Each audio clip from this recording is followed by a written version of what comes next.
19. Unhelpful revelations. They killed him? Rose asked the following day, speaking through the shard on the back of the dormitory room door. Shot him dead, right there in the street? It was like something from a movie, Ralph nodded soberly. Only in real life, it doesn't feel so exciting. It was just sad and shocking and sort of final. It didn't fix anything that had been done. It just stopped more bad things from happening. The poor girl, Rose said sadly, shaking her head. Maybe Magnuson deserved what he got, but she'll have to live with what she did for the rest of her life. That's what courts of law are for. Boo-hoo, Scorpius scoffed, sitting on the other end of the sofa in the Gryffindor common room. You think some Muggle court would be able to capture and convict someone like Magnuson? Don't kid yourself. I'm more interested in the horseshoe anyway.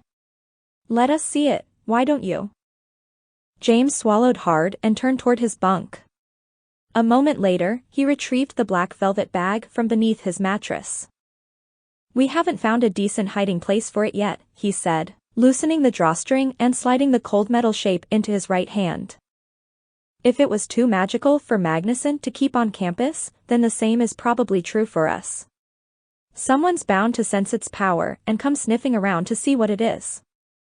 He crossed to the shard and held the horseshoe up before it, cradling the silvery weight gingerly in his palm. The metal was dulled and clouded with myriad scratches, but its shape was unmistakable. Purplish light glinted along its curved edges. It's bigger than I would have expected, Rose said, having approached the mirror on the Hogwarts side of the shard. It looks heavy, somehow. It is, James admitted. Almost like it comes from a place where gravity is less important. And it glows a little too. You can't see it unless all the lights are turned off and it's totally dark, but it's there, sort of faint purple, like the last bit of sunset. I can almost sense the magic from here, Rose said quietly. You're right, you definitely need to hide it somewhere safe. At least until we can find a way to use it to get into the world between the worlds, Ralph nodded. But that's our main problem now, James said, turning back around and carrying the horseshoe to his bed. On the other side of the shard, Scorpius sighed. Ah yes. Up until now, everyone believed that your Professor Magnuson had escaped into the Nexus with the help of his dimensional key. Now that you know that the man was, in fact, killed by a Muggle bullet, you have no way of knowing where the Nexus curtain actually is. That was supposed to be the easy part, Ralph acknowledged, flopping back onto his bed. We thought we'd just have to follow Magnuson to the curtain. Getting the horseshoe from him was supposed to be the difficult bit. James finished stuffing the horseshoe under his mattress again and stood up. We're not completely stumped, he said stubbornly. We still have Magnuson's other riddle. The one about the Nexus curtain lying in the eyes of robots. Zane's back working on that one again, although it's looking pretty bleak. There aren't a whole lot of robotses in the world. I'll look it up on my side, Rose said briskly. Maybe it isn't a person at all. You never know. James sighed. Thanks, Rose. We appreciate your help. Petra too. I'm doing this to help you and Uncle Harry find out the truth, James, Rose said, meeting his gaze through the glass of the shard. If it helps Petra, then that's all for the best. I'm not quite as confident about her as you are, though. Sorry. James sighed again and nodded. From behind Rose, Scorpius watched James, his own eyes sharp, narrowed. Scorpius was more than unconvinced of Petra's innocence, James knew. Scorpius was outright suspicious of her. Deep down, despite his own feelings to the contrary, James couldn't blame him. As spring settled firmly over the school, tulips, daffodils, and snapdragons began to crowd the flower beds that lined the mall. The snapdragons, being of a magical variety, occasionally leaned lazily and nipped at the fat bumblebees that patrolled the flower beds. The days grew longer and warmer, and James finally packed away his winter cloak, happy to relegate it to the top of his closet along with his dress robes and the backup pair of spectacles that his mother had insisted he pack, which were, in reality, hand-me-downs from his father. Clutch cudgel matches went from grueling dark and icy affairs to exhilarating romps through the mild evenings, lit by the rose-gold light of the later sunsets. Team Bigfoot continued its dogged refusal to be knocked out of the final tournament playoffs, winning a few matches, tying even more. Fortunately, since their standings had gradually improved over the course of the season, tie games often meant technical victories for the orange and blue team. No one expected the Foots to actually get into the final tournament, but at least no one expected them to get knocked out easily. James was quietly very proud of the team and his own unique involvement with it. Even if they still ended up dead last in the overall season standings, it would be a close thing.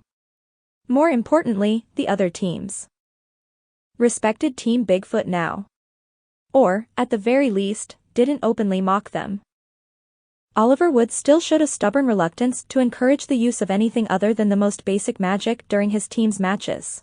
He did, however, allow the continuation of the team's game magic meetings, and James began showing his fellow players some of the artist discerto tricks he'd learned during his last year's defense against the dark arts classes with Professor Kendrick DeBellows. It isn't just about beating the other guy's magic with your own magic, he attempted to explain. It's about beating his magic with your mind, by knowing what he's going to do even before he does it and being ready for it. Mind reading, Gobbins frowned skeptically. I never understood that crazy voodoo stuff. It's not voodoo, Ralph said, shaking his head. It's just knowing how people usually act and guessing what they're going to do before they do it. It's easier than you think. People are a lot less unpredictable than you'd ever guess. James nodded enthusiastically. Look at the Igors, he said, standing up. Say it's the third quarter and they're down by 10. You see 3 of their clippers lining up around the second turn. What are they up to? Jasmine laughed and shook her head. They're stacking a pile drive maneuver. Their lead clipper has the clutch, and if he loses it somehow, he'll just toss it back to the guy behind him. That way, they've got 2-man insurance that they'll make it to the goal. That's what I'm talking about, James nodded, pointing at her. We don't have to wait to see what they're going to do in that situation. We already know that's their standard procedure, so we act first, sending some bullies back to get in between them even before they line up. That's artist discerto. But that's not all it is, Wentworth said, tilting his head. It's also those crazy acrobatics you do out there on the scrim. You look like one of those guys from Cirque de Blase. My mom took me to that last year, Norick interjected. Wentworth turned to him. Did you like it? Meh, Norick shrugged. When I think circus, I think guys walking tightropes and taming tigers and making pyramids out of dozens of elephants and stuff. I don't usually think of a bunch of dudes in tights swinging around on velvet ropes and doing yoga on flying carpets. Sounds pretty interesting to me, Jasmine admitted. Norick rolled his eyes. That's 'cause you're a girl. Thanks for noticing, Jasmine replied sourly. At least when Ralph says it, it sounds like a good thing. She smiled at Ralph across the room and his cheeks reddened. He coughed lightly and looked helplessly at James. Yeah, James nodded, struggling to stay on topic. Artist discerto is also about acrobatic kinds of stuff too. It's just a matter of using your whole body sort of like a tool or a weapon or a torpedo, whatever best suits the situation. You put both ideas together, and not only will you know what the other guy is about to do, you'll already be getting yourself into position to defeat it. Like when you got between that zombie clipper and bully last match. Wentworth exclaimed, sitting forward. And you pretended to have a clutch under your arm so the bully would aim a gravity well at you. But then you spun around up over the other guy at just the right moment and the bully shot his spell at his own clipper and knocked him right out of the course and then ran into him, because he was so surprised that he didn't even see the other guy behind you until you went all topsy-turvy and they both crashed into the ring like a couple of blind Rayfringers. His eyes bulged excitedly at the memory and then he sighed deeply, leaning back again. That was beautiful. Zane sure didn't think it was funny, Ralph muttered. Although he did admit that it was a pretty good move. Yeah, James agreed, nodding at Wentworth. Like that. But how do we practice stuff like that? Another player, Luca Fiorello, asked from the corner near the window. James nodded resolutely. Good question, he admitted. And you won't like the answer, but... Well. Me, Ralph, Zane, and Professor Cloverhoof have set up something in the backyard. It's not anywhere near as good as the one back at Hogwarts, and Zane and Professor Cloverhoof only helped us build it because we agreed to let Team Zombie use it as well, but trust us, it's the best way to learn Artist Discerto. Come on over and take a look. James led the team out onto the third-floor landing, where they all crowded around the window that overlooked the mansion's walled-back garden. There was a moment of tense, puzzled silence. Finally, Jasmine spoke up. What is it? She asked, frowning. James sighed at the irony of it all. In the yard below was a haphazard clockwork monstrosity of wooden cogs, treadmills, pommels, swinging weights, and wand-studded barrels. It's called the Gauntlet, he admitted. And it's about to be your worst enemy. Classes at Alma El-Iran, which had at first seemed exotic and strange, had by now grown routine and even boring. James' favorite classes were clockwork mechanics, advanced elemental transmutation, theoretical gravity, and Magi American history with Professor Paul Bunyan. Having lived the long and amazing life of a giant in the country's frontier days, the professor taught a lot of his classes by way of first-hand stories. Some of the stories, admittedly, were embroidered with obvious tall tales, such as the details surrounding the origin of the Rocky Mountains and the creation of the Great Lakes, claimed to have been dug out by the giant's footprints when he was wrestling Babe, the giant blue ox, for the last pancake of a particularly delicious breakfast. A vampire boy had once deigned to challenge Professor Bunyan's tall tales, confronting him with the fact that while he was indeed quite large, he was nowhere near big enough to leave footprints the size of Lake Superior. Were you bigger back then, maybe? The boy asked, a smile curling the corner of his mouth. Professor Bunyan merely scoffed and waved a hand. I was always the same size, he said, his dark eyes twinkling. But the world was a lot smaller back in those days. It's a known fact. Just ask Professor Vimwrinkle. James had a suspicion that Bunyan knew that no one would actually do any such thing, being generally terrified of the magiography professor, thus his allegations were, nominally, safe. Magiography was, in fact, near the top of the list of James' least loved classes. Only marginally worse, however, was forbidden practices and cursology with the insufferable Persephone Remora. Remora had, it seemed, developed a bit of a fixation with James and his famous father. As a result, her attitude toward him seemed to swing between doting favoritism and spiteful jealousy.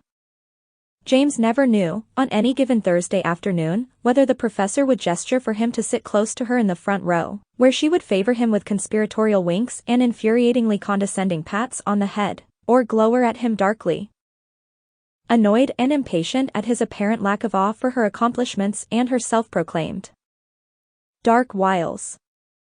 James' last essay had been returned to him with the incomprehensible grade of insipid plus, scrawled across the top of it in red, followed by the handwritten comment, you show mild promise if you receive the proper tutelage.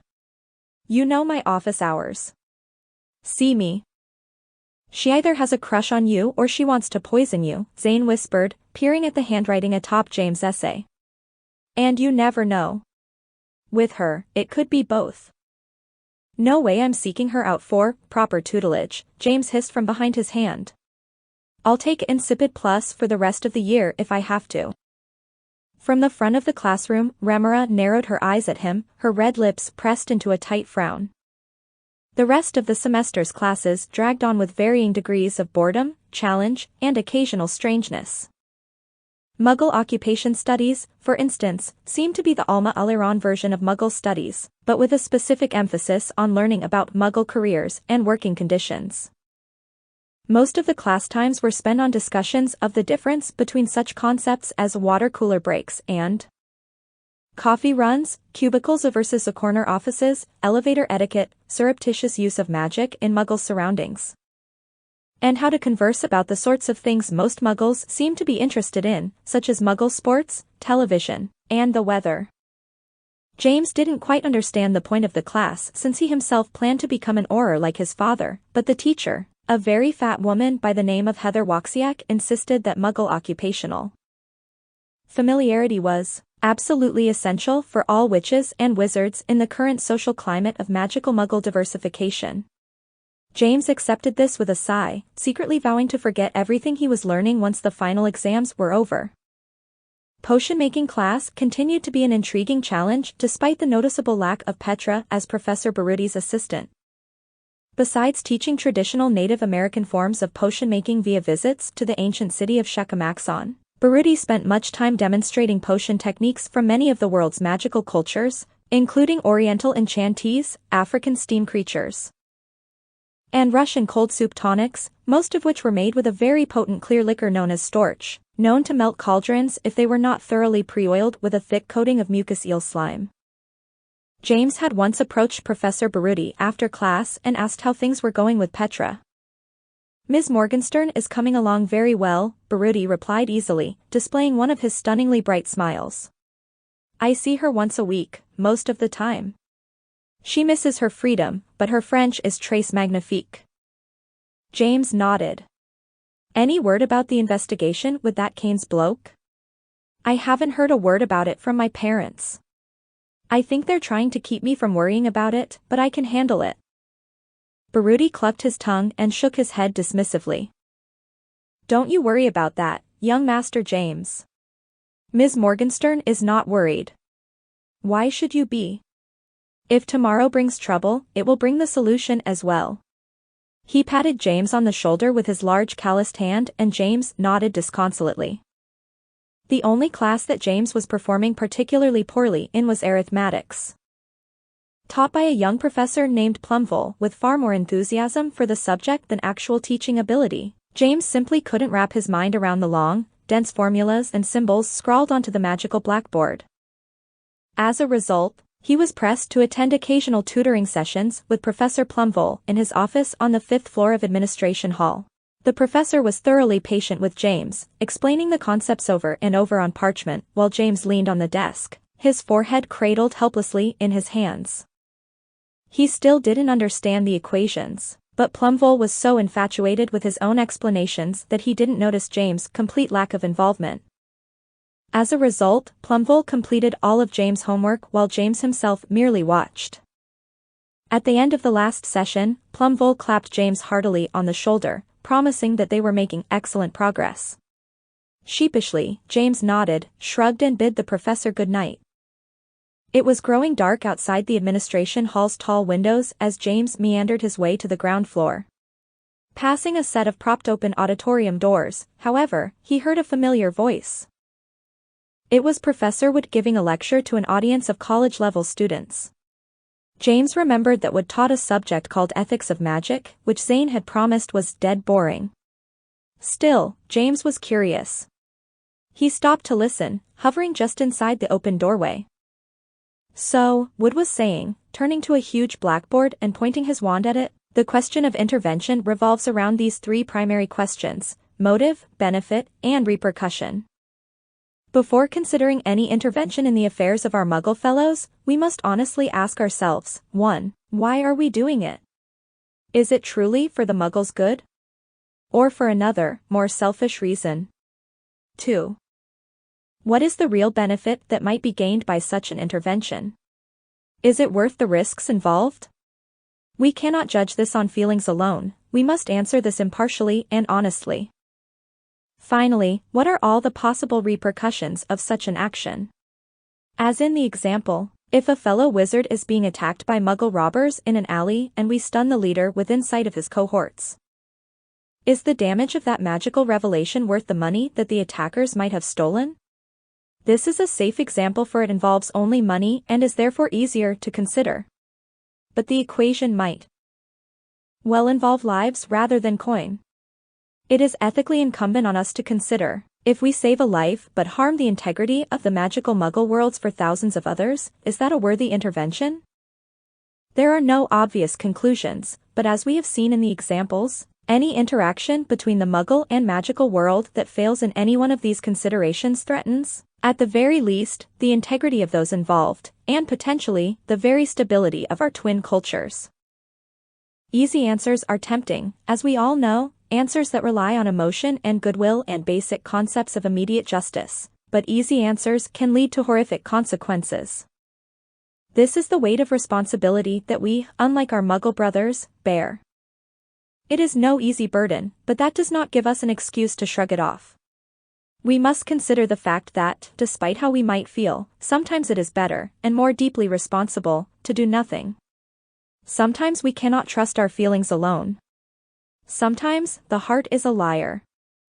James didn't quite understand everything that Wood was saying, but the last part stuck with him. Sometimes the heart is a liar. Petra Morgenstern had, in fact, said something almost exactly like that, James remembered. Months earlier, when they'd talked, strangely enough, about the Bible story of Adam and Eve. Eve had borne the burden of the same sort of responsibility that Wood was talking about, the responsibility to consider that sometimes what felt right was, in fact, exactly the wrong thing to do. She wasn't evil, Petra had said that day, as they'd walked toward the warping willow under Professor Baruti's shimmering rainbow umbrella. She was just misinformed. She was doing what she felt was best. Sometimes the heart is a liar, Petra had told him that day, her eyes solemn. In James' memory, though, Petra didn't sound quite like she meant it. She sounded more as if she was trying on the concept, the way someone might try on a shoe or a hat just to see if it fit. For some reason, the thought made James shudder. Without waiting for Professor Wood to finish his lecture, he turned and followed the hall toward the stairs at the far end, shaking his head worriedly. It was fully dark outside by the time James crossed the campus, heading toward Apollo Mansion. The mall was virtually deserted, lit by the occasional lamppost and the glow of lights from the other houses. Light glinted off a large dark orb as James passed a pool. Stopping, he saw that it was the octosphere. It turned slowly, shimmering in the moonglow and creating its soft, almost inaudible rumble. James frowned at it in the darkness, thinking. Professor Magnuson had created the octosphere, his first attempt at reading all things in the universe at once and therefore predicting, and controlling, the future. Everyone believed that Magnuson had finally succeeded. In a way, they believed that he'd escaped into the world between the worlds, leaving this dimension forever. James knew the truth, however. Magnuson had been struck down in vengeance for the acts he'd committed in pursuit of his horrible plan. He may once have trod the world between the worlds, as he had claimed in the Disrecorder vision, but he certainly had not ended up there. As Kendrick de Bellows had once said during last year's classes, the warrior who trusts only in the greatness of his magic will trip over the smallest stone. Magnuson had been extremely arrogant, and he had tripped over the smallest stone imaginable, one the size of a single Muggle bullet. Suddenly, James remembered that he, himself, had very nearly interfered with that reality. He had jumped out from his hiding place in the alley, wand in hand, prepared to duel Magnuson rather than watch him kill the Muggle man, William. If he had intervened only a second earlier, he probably would have interrupted Helen in the act of aiming her pistol. What would have happened? Would Magnuson have defeated them all? Might James, Ralph, and Zane have somehow prevailed over the professor and saved Helen from the act of shooting him? How would that have affected history and the lives of all those involved? James shook his head and shivered. Wood was right, it was scary to consider the repercussions of such things. James himself had very nearly changed history, and in a rather dramatic way. Somehow, he knew that it was best that he had not, that his intervention had been a split second too late.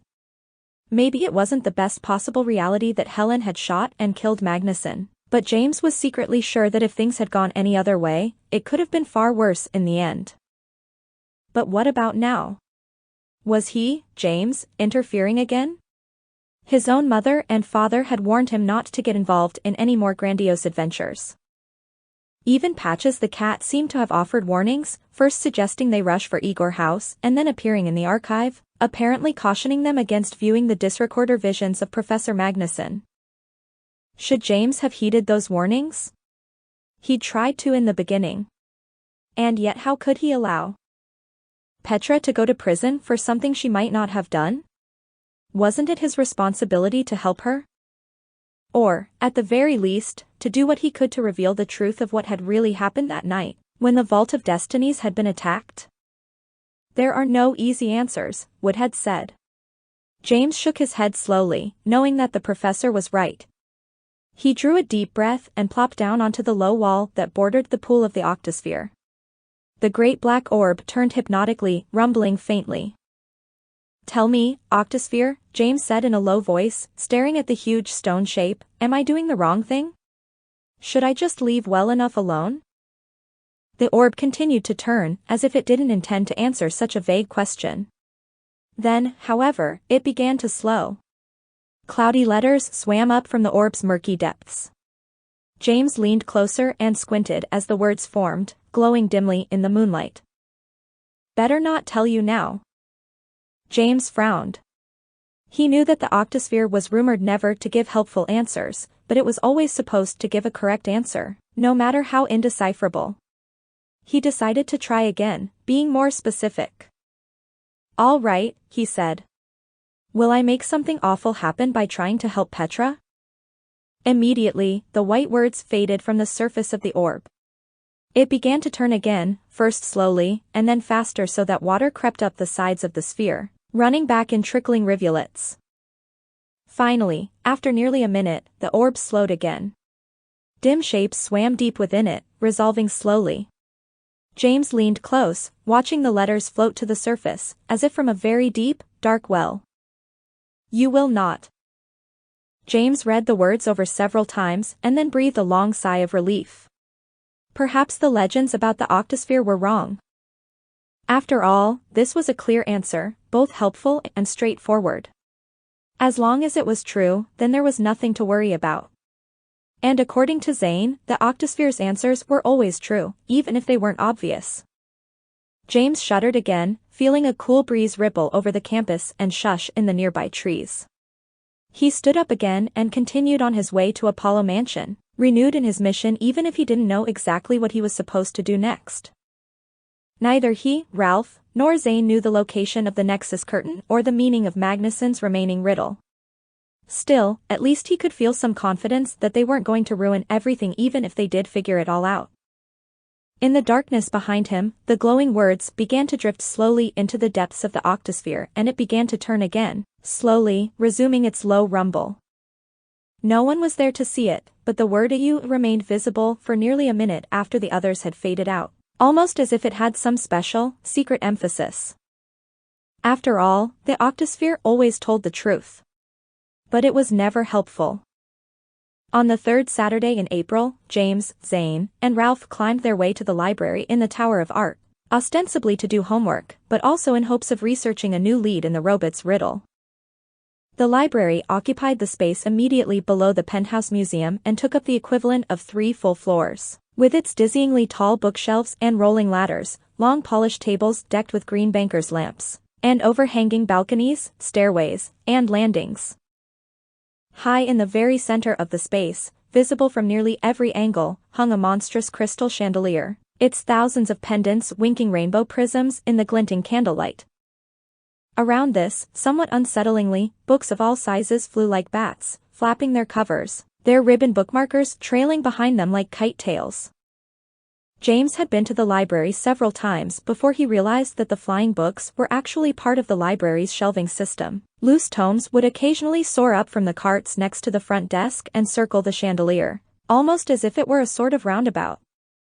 One at a time, the books would eventually swoop back down toward the leaning monolithic bookshelves, furl their covers with a soft thunk, and slip into place with their fellows. James had a strange suspicion that part of the reason that the books spent so much time circling the chandelier was because they were very slightly alive and like the hustle and bustle of what the librarian referred to as the sorting cloud. The ripple of their pages and the gentle clap of their covers as the books circled the chandelier sounded vaguely like whispered speech, and James couldn't help wondering if the books spent their time in the cloud trading gossipy stories about the students and teachers below. Considering the way James sometimes treated his own library books, this was not a very comforting thought. "This really seems like a long shot," Ralph whispered as they settled down to a table on the edge of one of the upper balconies. "I mean, fish eggs?" "Roe," Zane replied, annoyed. Fish eggs are called robits? It's worth checking out, at least. Maybe Magnuson was really into aquariums or something. Maybe he hid the secret of the Nexus curtain in some fish food and fed it to his pet catfish, which then had baby fish. And... James pressed his lips together tentatively. It's a long shot, he said, agreeing with Ralph. I don't see you two coming up with any genius brainstorms, Zane groused, pulling a huge picture book toward him. On the front of it was a moving photograph of the Loch Ness Monster snapping its prodigious jaws. The title was embossed in gold. Magical Fish and Marine Life of the World. I'll be back in a few minutes, James said, slipping out of his seat. I need to find a book for my kettles and cauldrons home EC paper. Don't remind me, Ralph said, rolling his eyes. I have to write a paragraph on the difference between cupcakes and muffins. You ought to be an expert on that, Zane said without looking up from his book. You ate 3 of each at breakfast just this morning. Ralph frowned. It was research, he said a little defensively. James worked his way back down the stairs to the main floor and then meandered through several rows of tall, crooked bookshelves. The highest levels seemed to totter precariously over him, their books threatening to spill from their shelves at the slightest provocation. After several turns, James finally found the reference section. Huge dusty volumes lined the shelves, bowing the wood under their accumulated weight. Finally, near the end of the aisle, James found what he was looking for. An entire section was devoted to an anthology of huge encyclopedias, all arranged by letter and subject. There appeared to be thousands of volumes in the collection, each cloth-bound in frayed beige, their spines nearly 2 feet tall. James craned his neck to see into the upper levels of the bookcase and then pulled one of the wheeled ladders toward him. The rungs squeaked as he began to climb. He stopped halfway up the ladder and reached carefully for a particular volume. A huge embossed letter S decorated the top portion of the spine. Beneath this were the words Snixporium through Sordicius. Clutching the heavy book against his chest, James inched back down the ladder. He sat down cross-legged on the floor at the base of the ladder and cradled the huge volume on his knees. After a brief pause, he opened it. The book smelled like mildew and dust, but its pages were thick and creamy smooth, yellowed only slightly along the edges. Full-page illustrations filled the book alongside dense fields of small print. Normally, of course, this was the sort of thing Rose would be assigned to do. As Zane had said, she really was like their very own personal research department. Some things, however, James had been reluctant to share even with his closest companions. The topic he was looking up now was one of those things. He began to riffle through the encyclopedia's pages as quietly as possible until he reached a particular heading, nearly halfway through. He stared down at the words, his lips pressed into a thin line. Sorceress, see sorcerer, female. Slowly, James turned back a page. Leaning slightly lower over the book, he began to read. Sorcerer. Defined simplistically as a magical human male, a sorcerer should not be confused with a wizard. While both are primarily determined by their predisposition to spellwork, potion-making, and the use of magical objects, there is a marked difference in the fundamental source of those powers. While witches and wizards draw upon magical resources within their own bodies, sorcerers collect their powers from external resources, such as growing things, kinetic energy reserves, or even the passage of time. See elemental magic, types and uses. For this reason, sorcerers are potentially far more powerful than a typical witch or wizard depending on the residual magical resources of their surroundings. Similarly, where a typical magical individual's power is a constant, a sorcerer's power may be diminished to the point of abject weakness if he is cut off from those magical resources. It is interesting to note, however, that in every recorded instance, a sorcerer only derives power from one type of extrinsic source. For instance, a sorcerer who draws his strength from growing things will find himself considerably weakened when placed within a desert environment. Theoretically, this is an example of the law of conservation of powers, which predicts that absolute power will always be prohibited within a balanced natural world. Origins and explanations. While there are many theories regarding the origins of sorcerers, none have been conclusively proven. All such theories, however, can be broken up into two predominant categories, the serendipitous and the causational. The serendipitous theory states that a sorcerer is always created when a certain series of variable requirements are met. The most well-known serendipitous theory is the seventh son of a seventh son premise, which merely states that any seventh male offspring of a wizard who is, himself, a seventh male offspring will, without exception, be a sorcerer. Other theories are far more complicated, suggesting deviations in times of the year, phases of the moon, ages and lineage of the parents, and even the number of windows in the room of the child's birth. Adherents to the causational theory, however, postulate a much different origin, owing itself not at all to randomly determined variables but to the balance of the magical world in general. In short, the causational theory states that when the scales of the cosmos require a sorcerer, then a sorcerer will, out of sheer necessity, appear. Notably, one variation of the causational theory adds that there can never be only one sorcerer. In order for the polarities of destiny to remain in check, there must always be a duality, either no sorcerers whatsoever, or two. This theory, however, like all the rest, has never been proven or disproven. Historical examples. While any number of legendary sorcerers have appeared in the annals of history, there are very few documented cases of the existence of such individuals. The most well-known and verified instance is Merlinus Ambrosius, whose powers, mysterious origins, and legendary disappearance describe the very archetype of the classical sorcerer.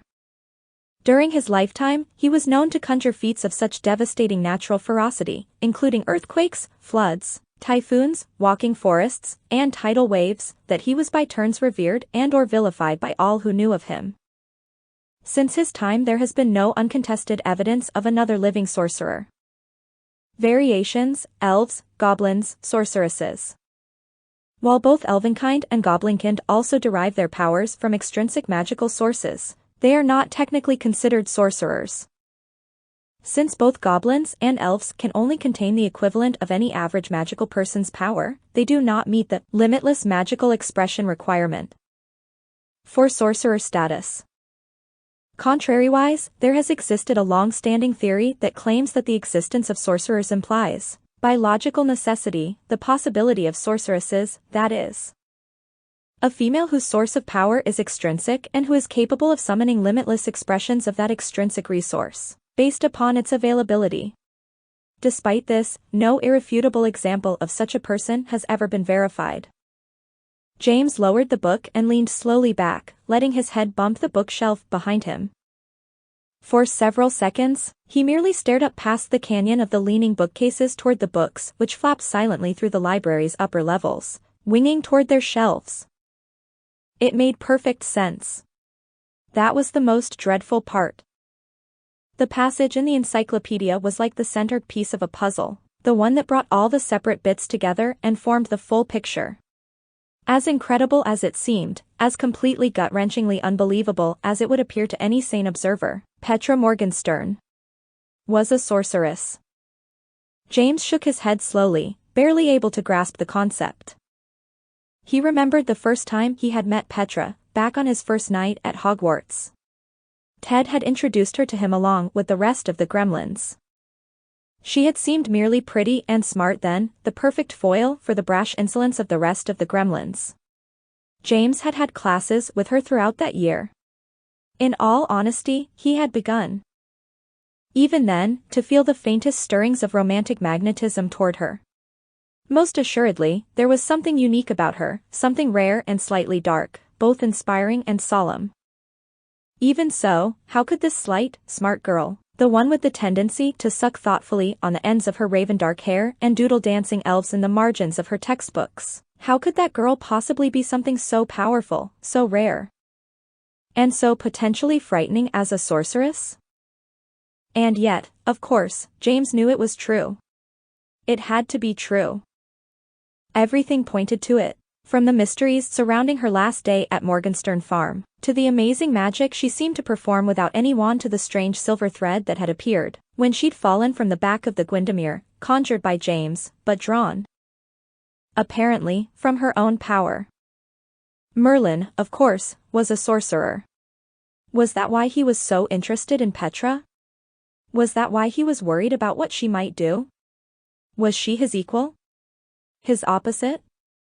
James shuddered, violently, and the encyclopedia nearly fell off his lap.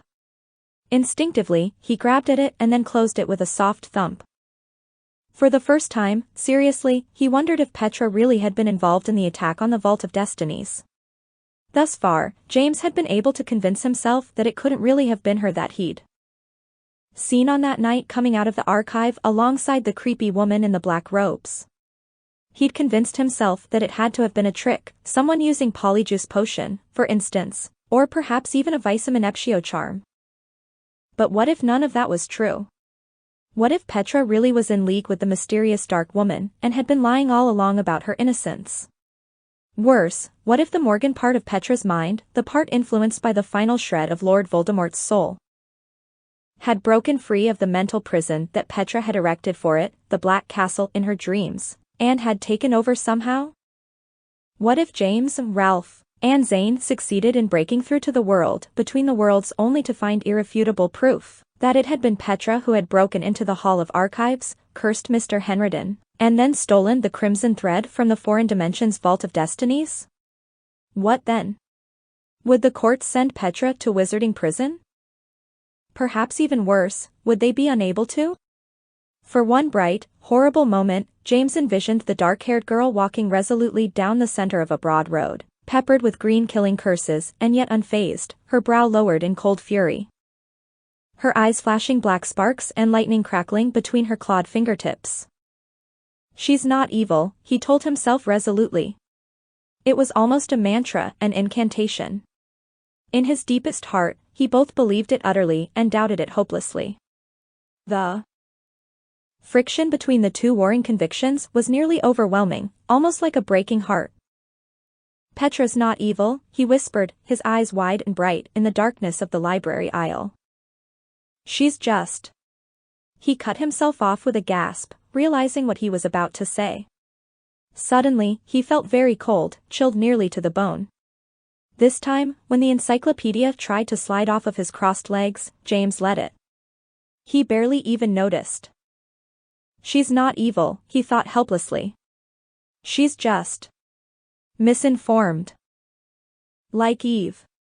Just misinformed. What's with you, James?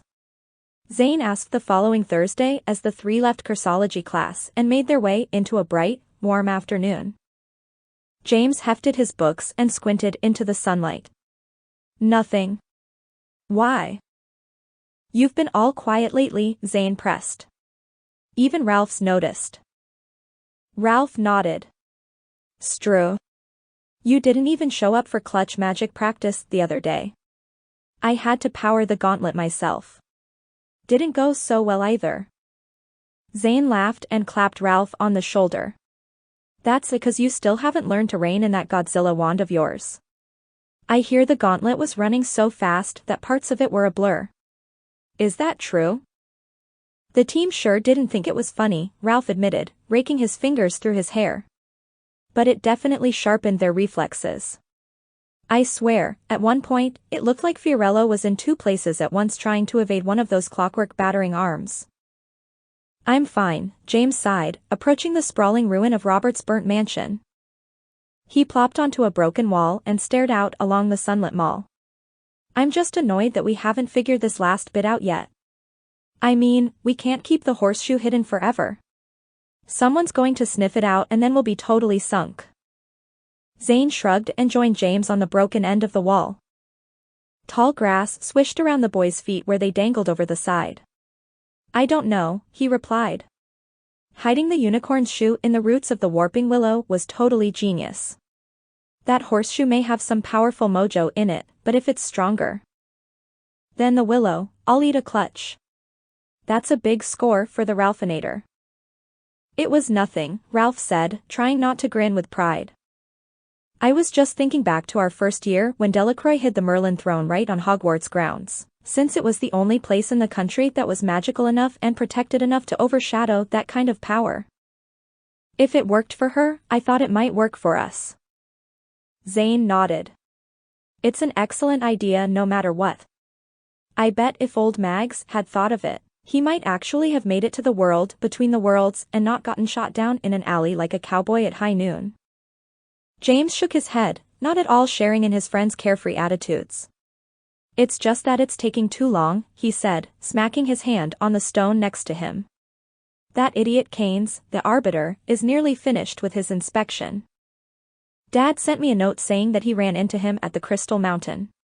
Keynes told him that he wouldn't need to interview any of us after all, said that he'd found all the information he needed elsewhere.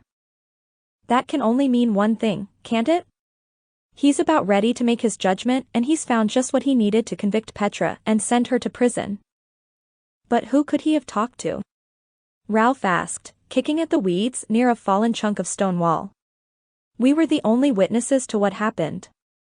Who else would tell him that someone that looked an awful lot like Petra came walking out afterwards? I mean, the only people we told were Rose and Scorpius through the shard. If Keynes had talked to them, they definitely would have told us. James frowned dourly. Ralph may be right about Rose, but James himself wasn't so sure about Scorpius. Either way, if we're going to figure out this stupid riddle, we'd better do it right quick. Otherwise, there won't be any point. They'll have passed judgment on Petra and carted her off and Izzy will wind up in some muggle foster home, probably with all her memories of us completely obliterated. But we've checked out everything we could think of, Zane said, raising his eyebrows and hands at the same time. We got bupkies? If the Nexus curtain lies within the eyes of robots, then robots sure ain't talking about it. I'm all out of ideas and I know from experience that that means you two are completely tapped out as well. He sighed and shook his head. Hey, I'm the one what thought of hiding the horseshoe under the warping willow, Ralph reminded the blonde boy, scowling in annoyance. Zane shrugged again and rolled his eyes. I just hate feeling stuck like this, James groused darkly. We're so close and yet we're completely stymied. I feel like that bloke Roberts who had to live on top of the sunken Aquapolis like a shipwreck survivor, so close to civilization, but cut off from it, all. Alone up on top with nothing but the waves and the seagulls to keep him company. He leaned forward and crossed his forearms over his knees, exhaling dourly. A moment later, he realized that Zane was staring hard at him. What did you just say? The blonde boy asked in a low, emphatic voice. James shrugged it off. It was just this bloke that we met on the journey here. He lived on the very top of the Aquapolis, the part that poked up out of the ocean like an island whenever the city was sunk beneath the surface. No, Zane said, his eyes growing sharp. Before that. What did you say his name was? James glanced quizzically back at Zane, but it was Ralph who answered. Roberts, he said.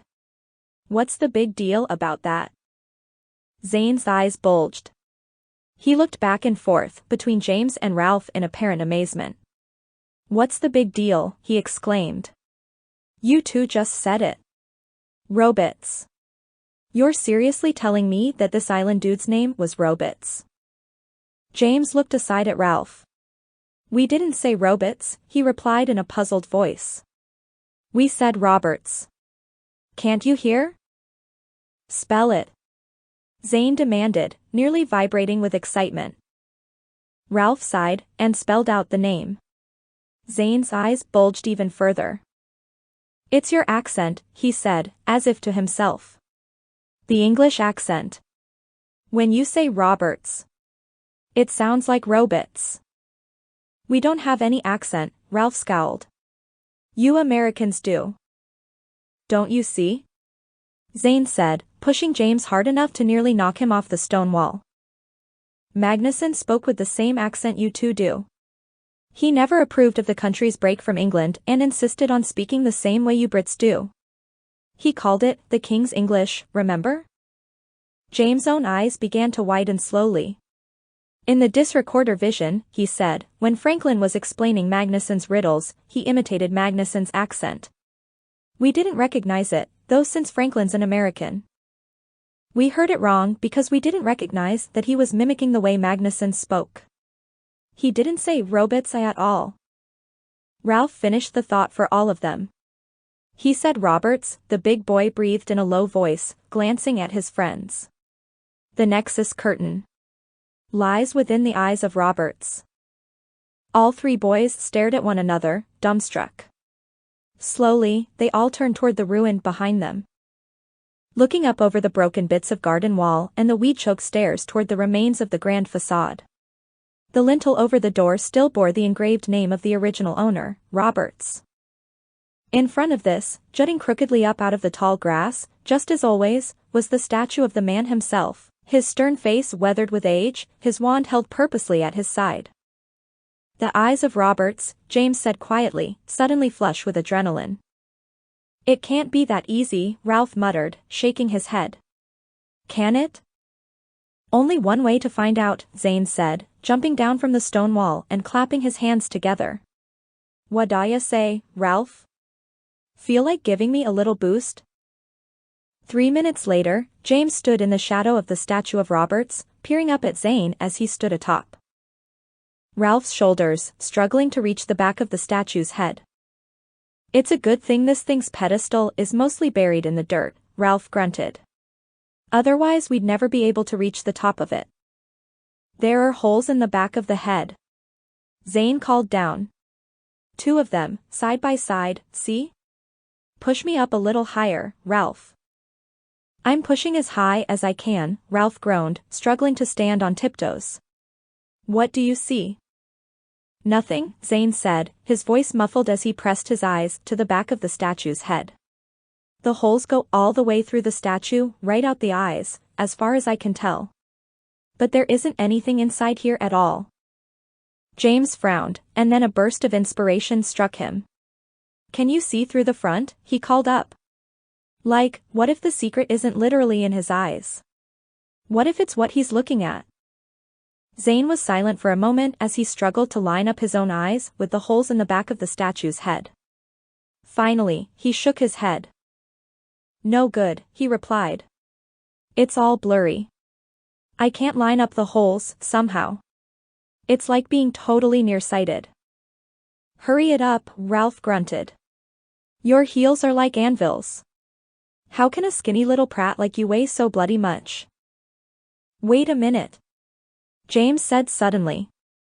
I've got an idea. Swiftly, he dropped his knapsack and unzipped it.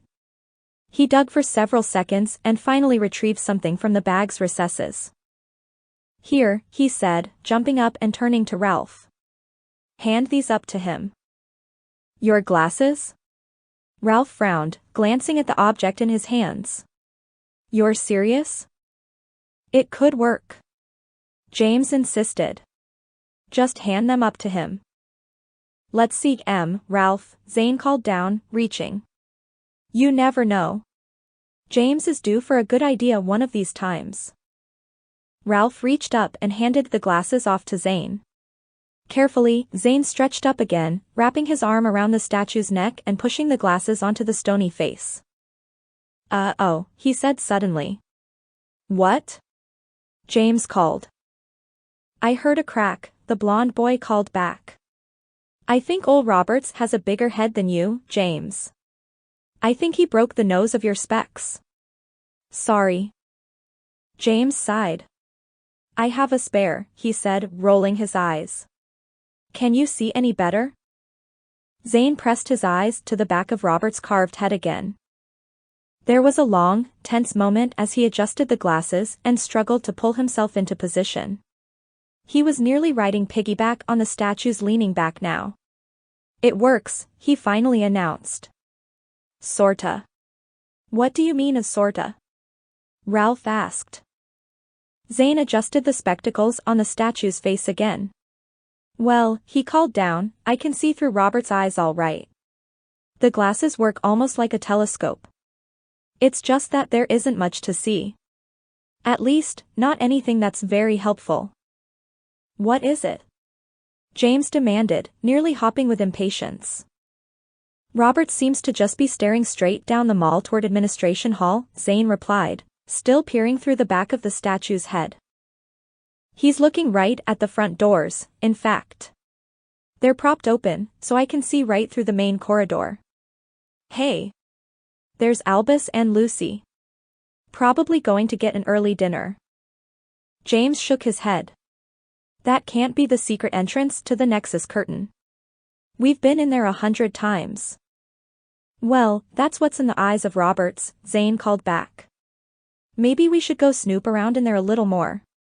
Who knows what might be, he stopped suddenly and pressed himself harder against the back of the statue's head, frowning slightly. What? Ralph asked impatiently. What might be what? Hold on, Zane said. Someone's opening up the doors on the other end of the main corridor now. I can see straight through the whole building. Cool. James waited. He knew what was on the other end of the campus, behind Administration Hall. Victory Hill was the honorary home of every year's Clutch Cudgel tournament winner.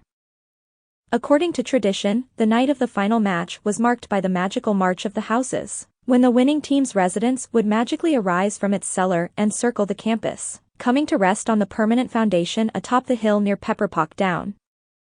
Unfortunately, Zane himself had not witnessed a March of the Houses, nor had anyone else for the past 10 years or so, since Team Werewolf had handily won the Clutch Cudgel tournament for over a decade, thus holding on to that position of honor.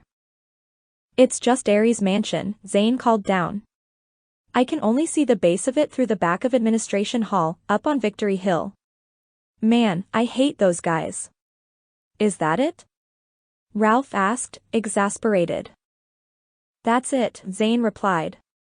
Just the foundation up on Victory Hill with that big mausoleum house of theirs sitting on top of it. The only part that's really visible is the cornerstone with that weird little OU engraved on it. James frowned.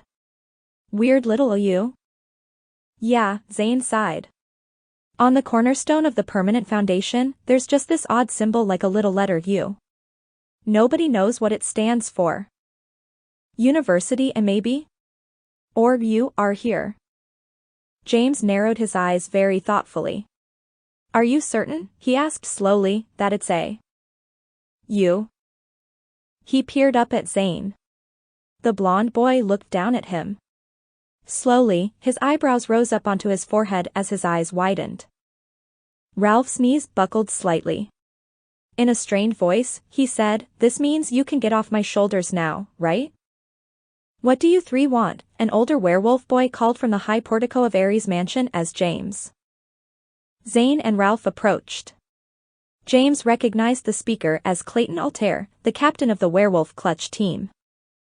"Oh, we're just here to bask in your glory for a minute," Zane replied from the footpath that circled Victory Hill. "Don't pay any attention to us." Altair scowled at them suspiciously.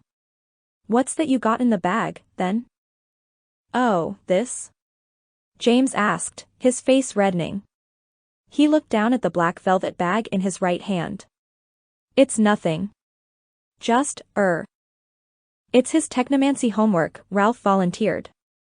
"Totally dangerous stuff. Strictly experimental magic. I wouldn't even look directly at it if I was you." Altair nodded skeptically toward Zane. "I know you, Walker. If you're trying to prank us." "Me?" Zane asked, his face a mask of wounded innocence. "Never. Why, I'll have you know that this here is James Potter. His brother is Albus, one of your werewolf brethren. We'd never do anything to cause any trouble for little ol' Al, would we, fellas?" He looked back and forth between James and Ralph, who nodded silently. "Albus," Altair smirked. "Yeah, our little Cornelius. I'll tell him you popped in for a chat, . He turned and walked into the shadow of the doorway, chuckling to himself. "Yeah, you do that, stumphead," Zane muttered, rolling his eyes. He turned to James. "All right, come on. Let's see if it fits." "I don't like having that thing out in broad daylight," Ralph said, following closely as James and Zane angled toward the corner of Ares Mansion, passing a rather large bronze statue of a fiercely snarling werewolf with blank amber eyes embedded into its face. James knew that the statue had been a gift from an alumnus, erected some 10 years ago. Albus had told him that the members of the werewolf clutch cudgel team ritualistically rubbed the statue's snarling muzzle on every game day as they made their way to Pepperpock Down. James shuddered as he passed before the glinting bronze figure, not liking that frozen, toothy growl. As the three approached the cornerstone of the house's permanent foundation, James saw that it was quite a large block of solid granite. At the very top of it, engraved right up to the edge, was a squat U-shape. "It'll only take a second, Ralph," James said, feeling rather nervous himself. "We just need to see if it's the same shape. If the horseshoe is the dimensional key, then this could be the keyhole. If it's not, then we'll just take it back and hide it under the warping willow again." Ralph gulped. "You mean if it fits, we're going to go through into the world between the worlds right now?" "Relax, Ralphinator," Zane hissed impatiently. "We're just going to see if it works.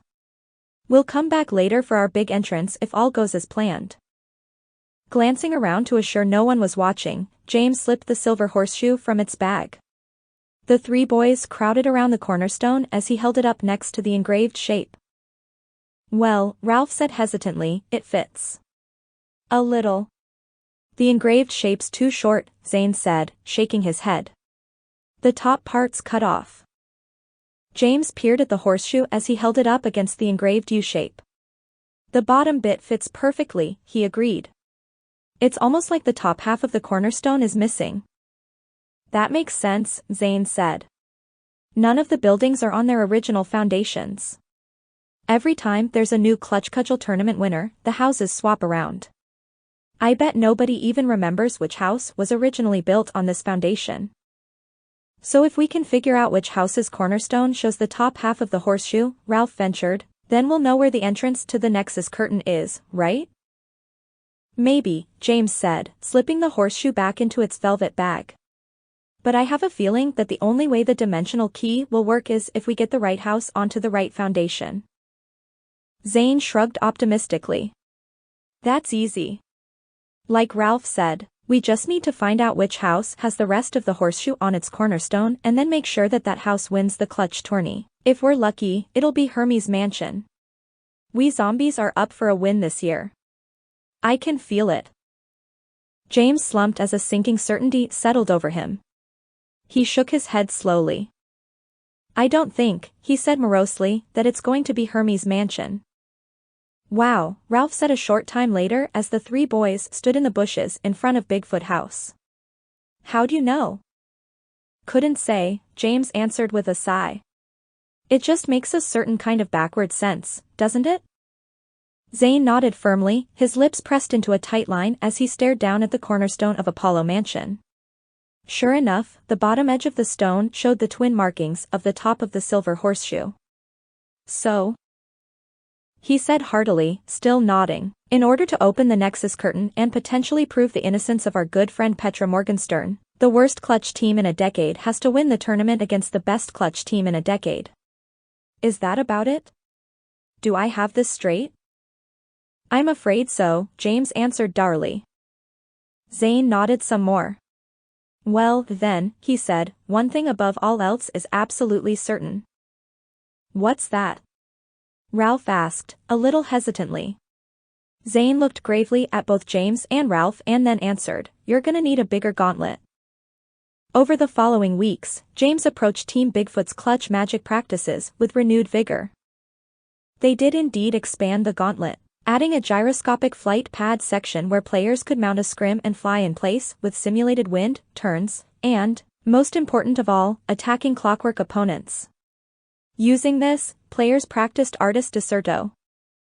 In flight, learning to perform midair flips, barrel rolls, horizontal leans, and an entirely new maneuver, known as the drop, in which a player would fall flat onto the length of their scrim, their fingers curled over the front edge, reducing their target area and wind resistance, and effectively transforming themselves into missiles.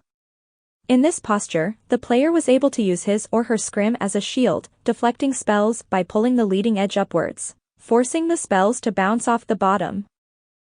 "Wow!" Gobbins cheered as Jasmine performed an impressive dropping barrel roll through a group of clockwork bullies, complete with mechanical cudgels. "Way to thread the needle, Jazz." I gotta admit, James, Norik said, shaking his head, I wasn't buying into this whole artist deserto thing at first. But between the new magic we've been practicing and these crazy new moves, I think we might just have a chance to get into the tournament. Get into it nothing, Wentworth exclaimed, his eyes boggling behind his huge glasses. We've got a chance to win that baby. Especially now that the Pixies and Igors have been knocked out of the playoffs. It's down to the werewolves, vampires, zombies, and us.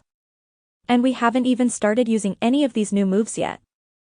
Let's not get too confident, James warned despite his own cautious confidence. It's one thing to do these maneuvers in the gauntlet.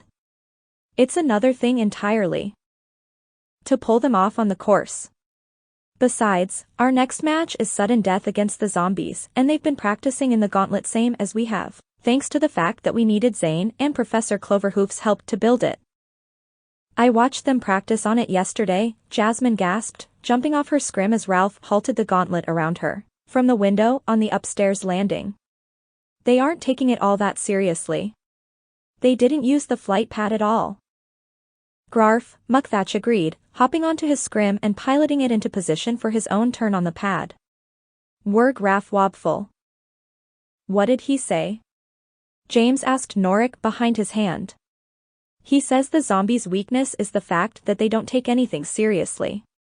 They prefer tricks and surprise to discipline and practice. Wow, Ralph said, blinking.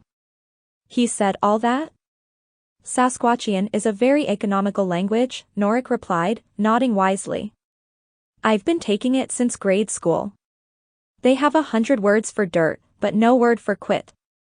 Kind of tells you everything you need to know about him, doesn't it? James nodded. Later, on the night before the Bigfoot's last match against Team Zombie, James met Zane on the porch of Hermes' mansion. Did you try to talk to them about it? He asked the blonde boy, who shook his head grimly. It's a pride thing, Zane explained in a low voice, glancing back at the house behind him. Team Zombie hasn't been beat by the Foots since, like, forever. That tie game you handed them last match was bad enough. And this is a playoff death match. The winner goes on, the loser goes home. I can't just tell them, hey fellas, why don't you throw this thing to the Bigfoots, eh? I can't tell you why, but it'll keep some girl you don't know from being sent to Fort Bedlam, and who knows? Maybe even save the universe from collapsing in on itself because of some missing thread. What'd ya say? Sorry James, you know I'm on board with you, but there's no way that bludger will fly. James shook his head in exasperation. Can you, like, slip a dose of Weasley's silly serum into their morning coffees or something? Or hex some invisible weights onto their scrims? Zane looked aghast. Sabotage the zombies, he hissed, mortified. Look, mate, I'm on your side and all, but rule number 1 of Zombie House is that you never ever prank your own house. Zane stopped and glanced aside thoughtfully. Well, actually, rule number 1 is to always keep the cellar door locked from the outside so the ghoul doesn't sneak upstairs at night and have parties with all the other house ghouls. Boy, do they make a terrible mess. And do they eat? Sheesh. Last time there wasn't anything left but a box of dried leech chews and half a jar of El Salsa Granado. But not pranking your own house is definitely rule number 2. Without a doubt. But... James began, but Zane cut him off with a raised hand. Sorry, James. I just can't do it. We zombies may not have much of a code of ethics, but the few ethics we do have, we stick to like glue. Capiche? You guys'll just have to win it fair and square. James sighed deeply and nodded. As he turned to leave, however, Zane tapped him on the shoulder. But I'll be rooting for you guys, he whispered with a crooked smile. You can do it. Keep between Warrington and Hearst, eh? I can't tell you why, but if you do that, stick between those two like beetle butter between 2 slices of white bread, then you'll do just fine. He winked conspiratorially and then turned back to his house, whistling an innocent tune. The afternoon of the match turned out to be bright and warm, resulting in a very exuberant turnout of spectators. The grandstands were packed to overflowing, crowded with waving banners and handmade signs. To James' surprise, there seemed to be nearly as many Bigfoot colors and banners as there were zombie supporters. The two factions jostled amiably on the high rampart bleachers, competing against each other with small displays of firework spells and team colors. "This is it, team," Wood hollered as the players huddled around him atop the platform. His voice was nearly lost in the roar of the excited crowd. "I know this is a sudden death match, but don't let that spook you. We've played an amazing season and I am proud of each and every one of you. Do your best, keep it clean, and try to have fun. If we lose, we may be out of the playoffs. But we'll still have a better record than Team Bigfoot has racked up in over 10 years. You're all winners in my book, eh? So let's keep our chins up. Ready?" The team joined in, piling their hands atop Wood's outstretched fist. "Go feet." As the team assembled along the platform edge, Wentworth moved alongside James, his scrim at his side.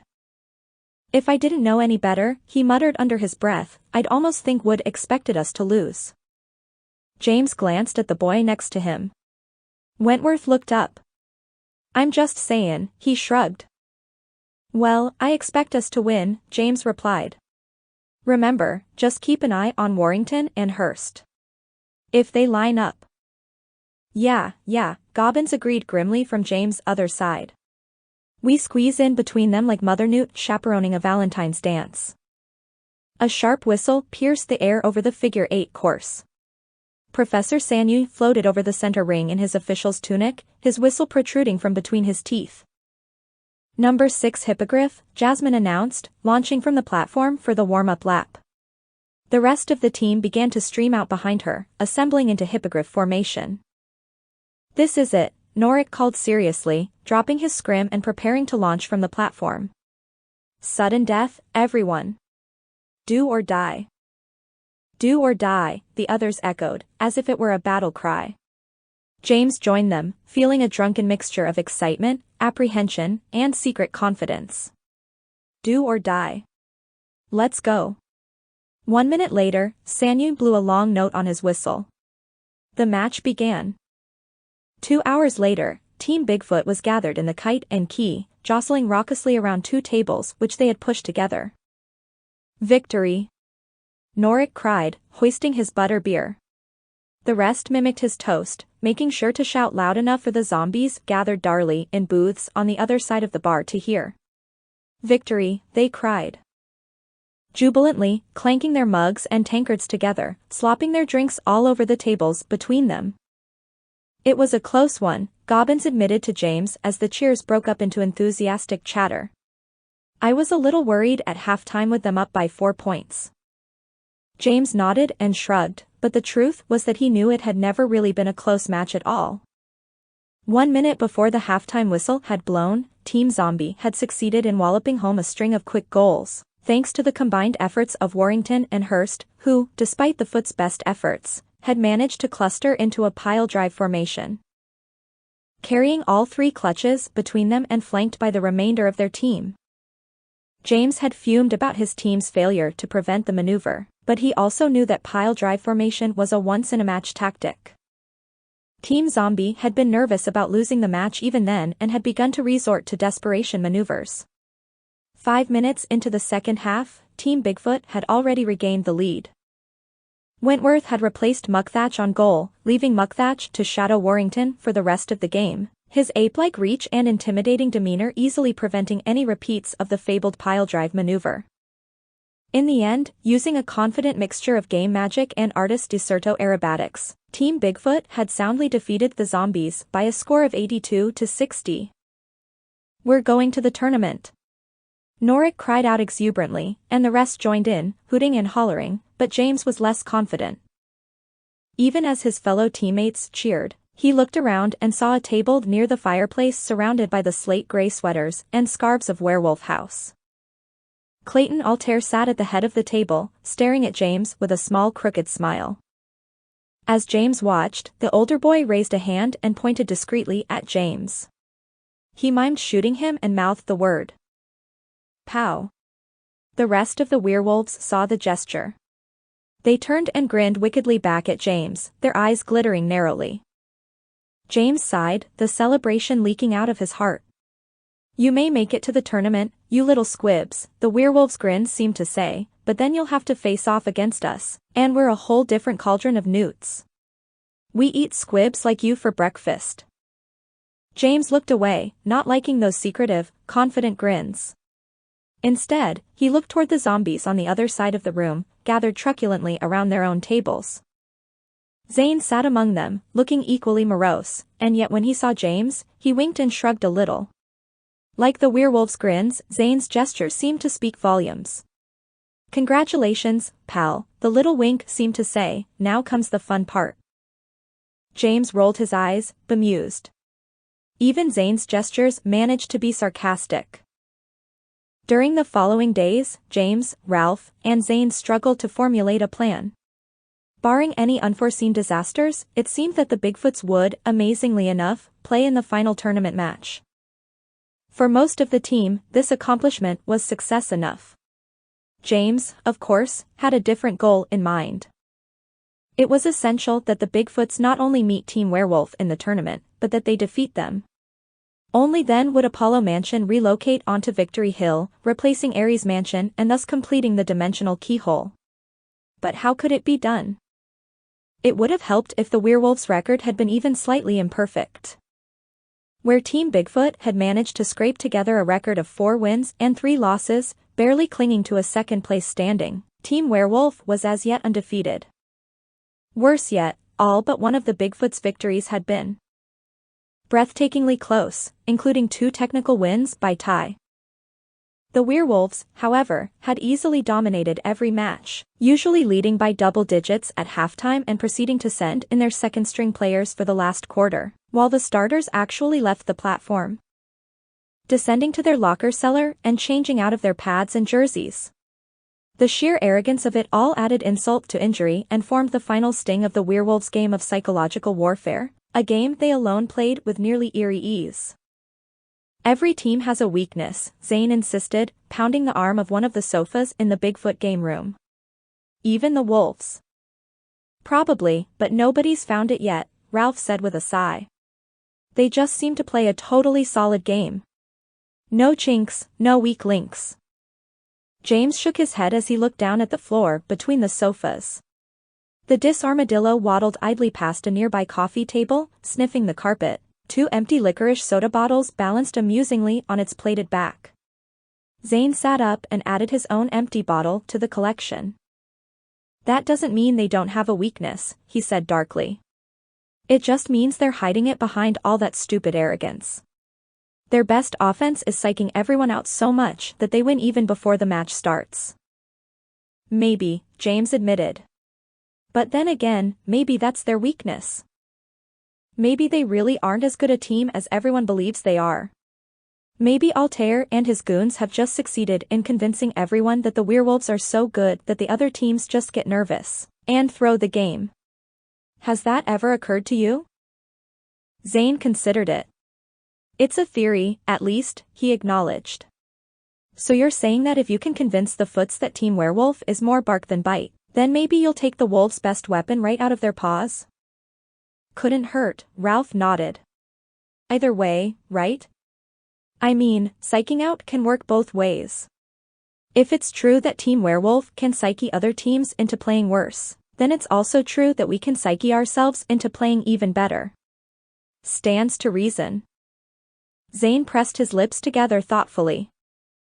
"But you'll need more than words to convince your guys that the werewolves are just a bunch of sheep in wolves' clothing. You'll need something concrete, something they can rally around. Some secret weapon or something, even if it's just a symbol. Like that stupid bronze statue that Team Werewolf rubs on their way to every match," Ralph concurred, becoming excited. "But different. Something that will really make the team believe they have an ace up their sleeve." James was thoughtful, his eyes narrowed as the disarmadillo lumbered under his outstretched legs, knocking the bottles from its back. Zane and Ralph looked at him. "What are you thinking?" Zane asked, raising his eyebrows. James mused, "I'm thinking that maybe the werewolves do have a weakness after all. I mean, besides their overconfidence. What's that? Ralph asked. James smiled slowly and a little wickedly. Do you think that there is anyone on campus, apart from their own housemates, who want Team Werewolf to win the tournament? Zane blew a breath out through pursed lips. After a decade of being undefeated? And after all the humiliations they've handed out for the last few seasons? Not likely. In fact, I'd bet that everyone in every other house would pay good money to see the Wolves get clobbered this year. Why? James was still smiling mischievously. Do you think, he asked quietly, that they'd be willing to help make it happen? It was a simple enough plan, and James admitted, somewhat grudgingly, that he was just the person to pull it off. 2 years earlier, during his first term at Hogwarts, James had learned something about himself. He was not like his father. This was not a bad thing, really. It did mean, however, that James had to find other methods to get things done. His father, as a young man, had succeeded by rushing pell-mell straight into the arms of danger, usually flanked only by his mates, Ron and Hermione. This had worked for him because he was, simply put, the child of destiny. He was Harry Potter, the boy who lived. James, on the other hand, was just a kid. His attempts to manage adventures entirely on his own had failed rather miserably. Like Team Bigfoot, James had only succeeded narrowly, often by the slightest of margins, and always with the help of the people around him. This had finally convinced him of the reality of the kind of person he was. Rather than attempting to manage things entirely on his own as his father had, James had learned to ask for help. He had first done this by asking the gremlins to assist him, Ralph, and Zane in the Great Broomstick Caper, when they had believed that Tabitha Corsica's broom had been the legendary Merlin staff in disguise. The caper had failed, but it had worked excellently in actual practice. James had succeeded in pilfering the broom, at least for a few minutes. Later, of course, James had asked Merlin himself to help them in ridding Hogwarts of the pesky Muggle reporter, Martin Prescott. That, incredibly, had worked exceptionally well. Grudgingly, over the next year, James had learned that this was his fate. He was not a hero so much as he was a manager. He asked for help. Not always, of course, and probably not even as often as he should, but when he did, things seemed to work out much better. Now, he was only slightly more comfortable with it. And yet, as he visited the first house on his list, he discovered that this task, unlike his previous experiences with asking for help, was going to be rather eerily easy. You bet, Ophelia Wright, captain of Team Pixie, nodded resolutely, making her blonde pigtails flop. Those werewolf stumpheads had the gall to play Winkles and Augurs on their platform during our last match. By the fourth quarter, Professor Jackson wasn't even watching the game. He was watching his own players winkle an old clutch around their platform. We'll do more than share our best spells with you. We'll show you how to use them. That'll teach those tasteless old wolves to embarrass the pixies. 10 minutes later, James left Aphrodite Heights in a sort of stunned daze.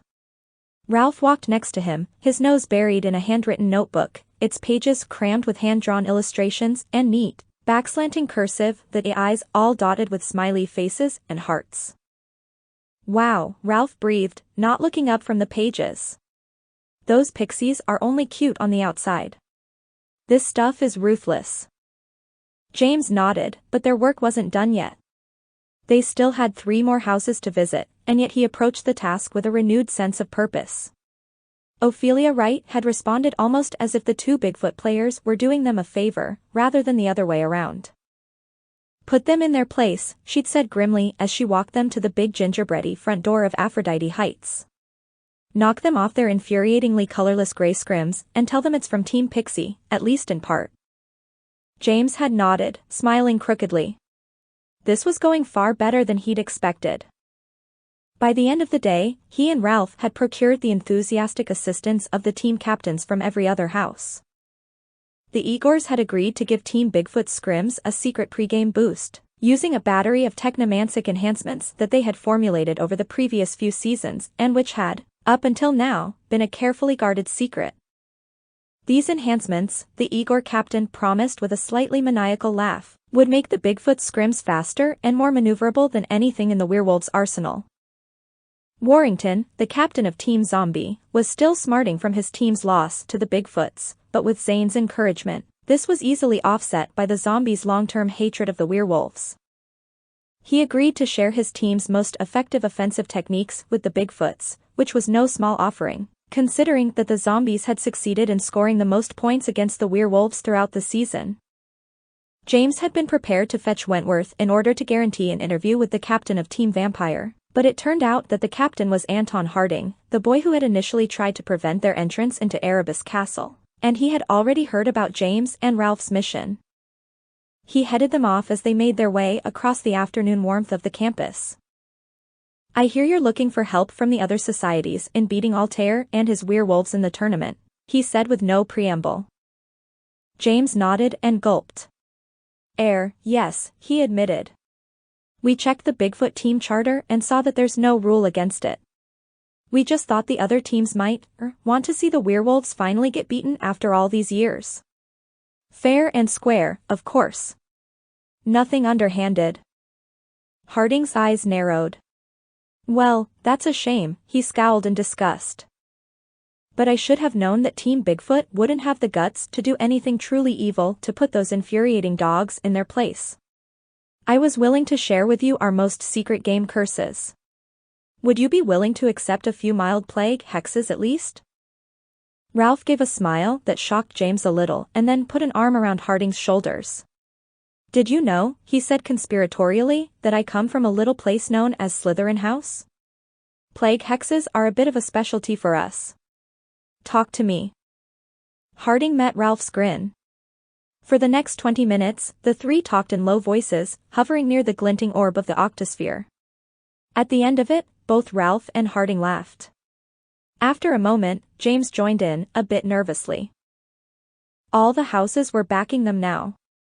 With their assistance, Team Bigfoot would be more formidable than they had ever been before and might never be again. James knew, however, that the real secret of their potential success was not in the technomancy-enhanced scrims or the expanded game magic, or even the vampire's dreadful game curses. The real secret was in the psychological boost that these things would give Team Bigfoot. The whole school was behind them, rooting for them, and offering them their best support. Apart from the members of Werewolf House, the entire school believed that the Bigfoots could win the tournament. This, more than anything, was their secret weapon. Tentatively, James began to think that they might just pull it off. 20. Albus' story. Albus didn't hate Alma Aleron despite his outward jibes and complaints. Nor did he necessarily dislike life in Ares Mansion with his fellow werewolves. In many ways, they were comfortingly similar to his mates back in Slytherin House.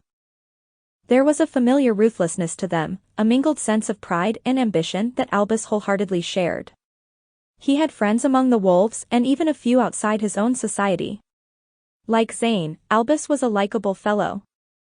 People gravitated toward him and got caught in his orbit, drawn by his infectious wit and his cynical insightfulness. There were times when Albus felt perfectly at home with his new mates and even this strange new school, which was so very unlike Hogwarts. Furthermore, there was a refreshing candor to the werewolves, a distinctly American straightforwardness that was somewhat shocking to his English sensibilities. Where the Slytherins were rather political and subtle with their tactics, the werewolves were fully overt about their aims. They were militant, power-hungry, arrogant, and merciless, and they were utterly unabashed about it. Albus appreciated the sheer bloody-minded bluntness of Clay Altair, Olivia Jones, and the rest of the upperclassmen wolves, even if their flinty-eyed zeal sometimes left him a little cold. The one thing that ruined it all, of course, was the werewolf's sense of nearly absurd patriotism. Albus understood patriotism, had expressed it himself in his irritation about coming to the States to begin with, but the brand of nationalism practiced by many of the older werewolf students was off-putting at the very least.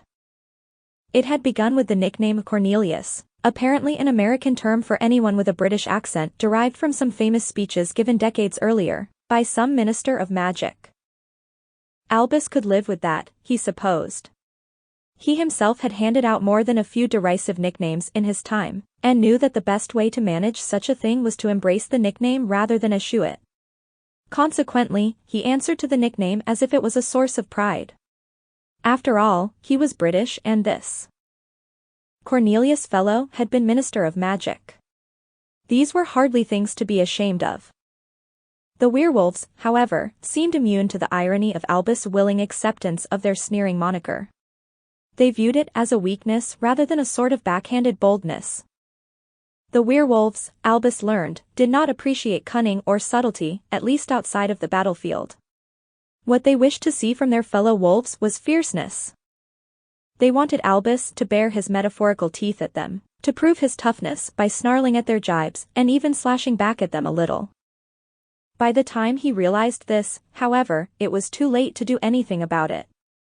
Like any wolf pack, the alpha dogs maintained their positions by stepping on the throats of the lesser animals.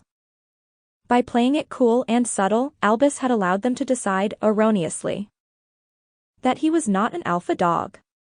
The fact that he clung to his Britishness only cemented their opinion that he was an interloper.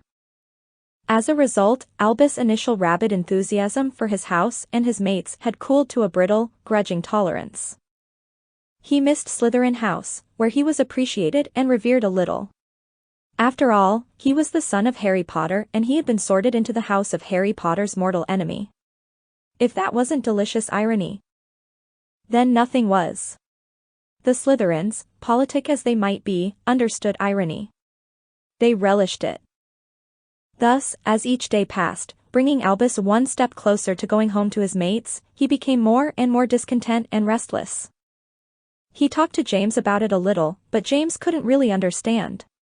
James had Ralph and that insufferable Git Zanewalker to hang out with just like always.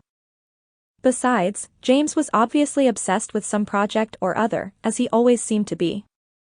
Albus didn't know anything about it, had merely noticed his brother and his small circle of mates buried in hushed conversations, and lurking around the campus like a bunch of self-important little Burks, but he guessed that whatever it was, it had something to do with Petra Morgenstern.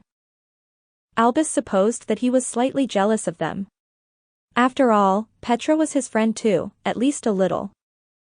She and her sister had lived in the Potter home for several weeks over the summer, and Petra and Albus had developed a sort of sharp-edged camaraderie. There was something decidedly un-Gryffindor about Petra, despite her house of origin. She could be surprisingly dark sometimes, both in her attitudes and her humor, and Albus had, to his own great surprise, truly liked her. He didn't feel the same way about the older girl that James did, of course. Everybody knew that James was completely sodden with puppy love for Petra. Albus, on the other hand, saw her as a younger, female version of his recently married Uncle George.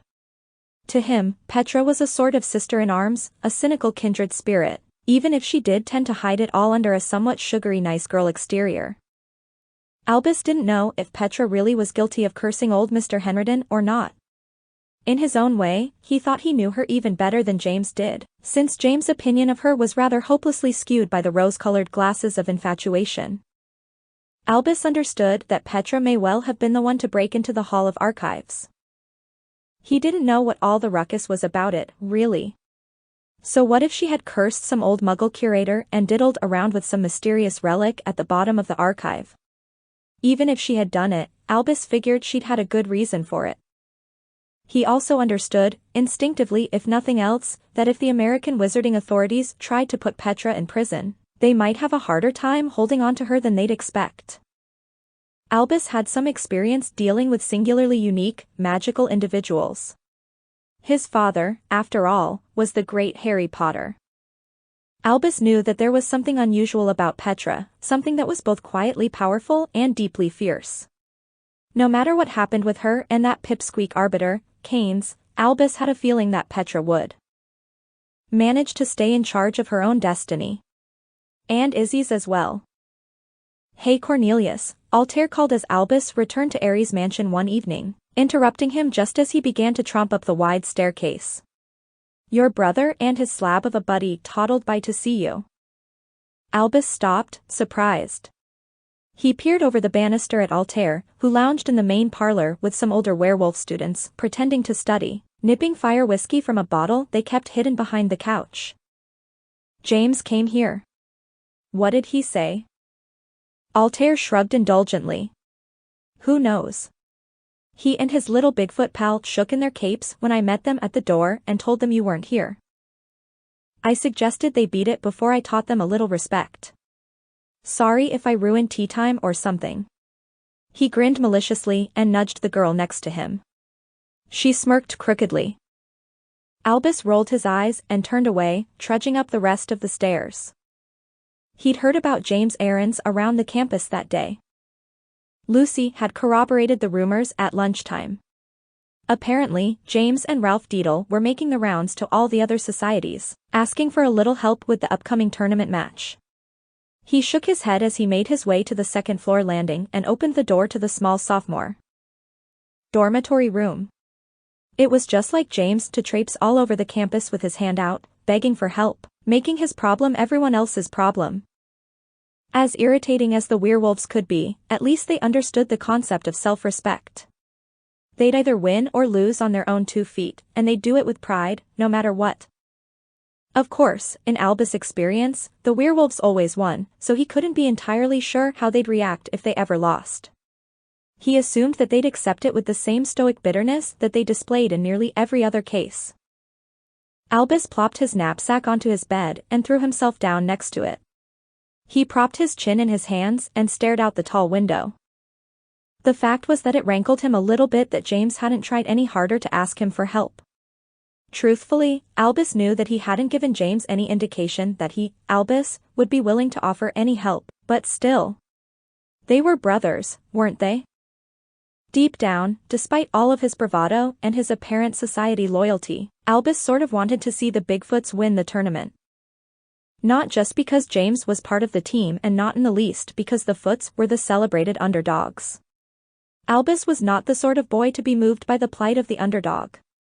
The fact was, Albus was uneasy about the apparently unstoppable nature of Team Werewolf. It had started a few months earlier, right before Christmas. Albus was bundling up to follow the team out to Pepperpock Down for a match against Igor House when Altair had stopped him. Whoa, whoa, whoa, where do you think you're running off to? The bigger boy had demanded, placing a hand on the middle of Albus' chest and pushing him slightly back into the foyer. I'm going to the match, Albus replied, resisting, with some difficulty, the urge to produce his wand and give Altair a shove of his own. Altair shook his head impatiently. No you aren't, he countered. You've got a job to do. Don't tell me you forgot already. Albus frowned wearily. You're kidding. I have to do it now? But the match. I expect we'll manage to play the first half just fine without you in the stands waving your little werewolf flag. Olivia Jones smirked, passing them as she strapped on her gauntlets. Everybody has to do their part, Altair added condescendingly. Our part is to go kick Team Igor's scrawny butts. Yours is to polish the silver so that we have something nice to eat with when we get back. It may not seem very important to you, Cornelius, but we'll be hungry when we get back. We'll deserve some nice shiny silverware. Right? What would happen if you toddled off to the match and shirked your duties? Why, we'd get back here and find nothing but tarnished, spotty old silver. How awful would that be? Answer him, Cadet, the werewolf keeper, a brute of a senior named Dunkel, commanded as he passed, bumping Albus with his shoulder. That would be pretty awful, Albus muttered, trying not to sound too sarcastic. Altair nodded. It sure would. Now get to it. If you double-time it you may still make it for the second half of the game. And if you get there any earlier than that, I'll know you cheated and used magic. No magic for house chores. You know the rules. Yeah, Albus said darkly, stripping off his scarf and throwing it over the hook by the door. I know the rules. Altair had already dismissed Albus, however. He smacked himself on his padded shoulders, first his right and then his left, let out a hoarse bark of animal-like enthusiasm, and trotted down the main steps into the cold afternoon. Unlike the rest of the houses, Team Werewolf lived close enough to Pepperpock Down that they got ready for their matches in their own house, ignoring the locker cellar beneath their platform until the end of the match. Albus watched grimly as the team ran single file down the steps and along the path, barking and yawping at the early yellow moon. As they passed the bronze statue of the crouched werewolf, they patted it on the muzzle, as if for good luck. It was a tradition that was very nearly a compulsion. Albus shook his head. He was not superstitious enough to believe in luck. He believed in making his own luck. Or not. Still frowning to himself, he turned back to the main hall of Ares' mansion and made his way to the dining room and the silver hutch therein. He used magic to clean the silver, of course, despite the werewolf house rules. It took all of 3 minutes. The next few minutes he spent grubbing up some old rags with silver polish and leaving them on the table just for the look of it. There was a television in Ares' mansion. This had offended Albus a great deal at first. The idea of a telly at Hogwarts was utterly preposterous, of course, but Alma Aleron was not Hogwarts, and at times like this, he was secretly rather glad for the diversion. He used his wand to click on the set and plopped full length onto the couch. There were dedicated wizarding television channels in the States and Albus watched one of them disconsolately, biding his time until he felt he could head out to the match without raising any suspicions. The program was a sort of chat show. The host, a wizard in orange pinstripe robes, was interviewing some bloke from the Crystal Mountain about the persistently missing Muggle senator. The working theory, apparently, was that the senator, whose name was Fillmore, was still alive, and was being held by the Wizards United Liberation Front at a secret location. The man from the Crystal Mountain was impressively slick and cool, wearing a slate gray suit and a burgundy ascot. Former werewolf house man, Albus thought with a mixture of pride and annoyance. According to some experts, the new head of the WULF is a woman, the man said, his tone grave. She replaces the former leader, Edgar Tarantus, who preferred to be a rather public figure despite his group's clandestine nature. This new leader, however, has maintained a remarkably low profile, and we know almost nothing about her. She simply seems to have appeared out of thin air, wresting control of the group away from its founders and taking it, some say, into dangerous new directions. And what does this bode for the Muggle Senator Fillmore? The host asked meaningfully, leaning slightly forward on his chair.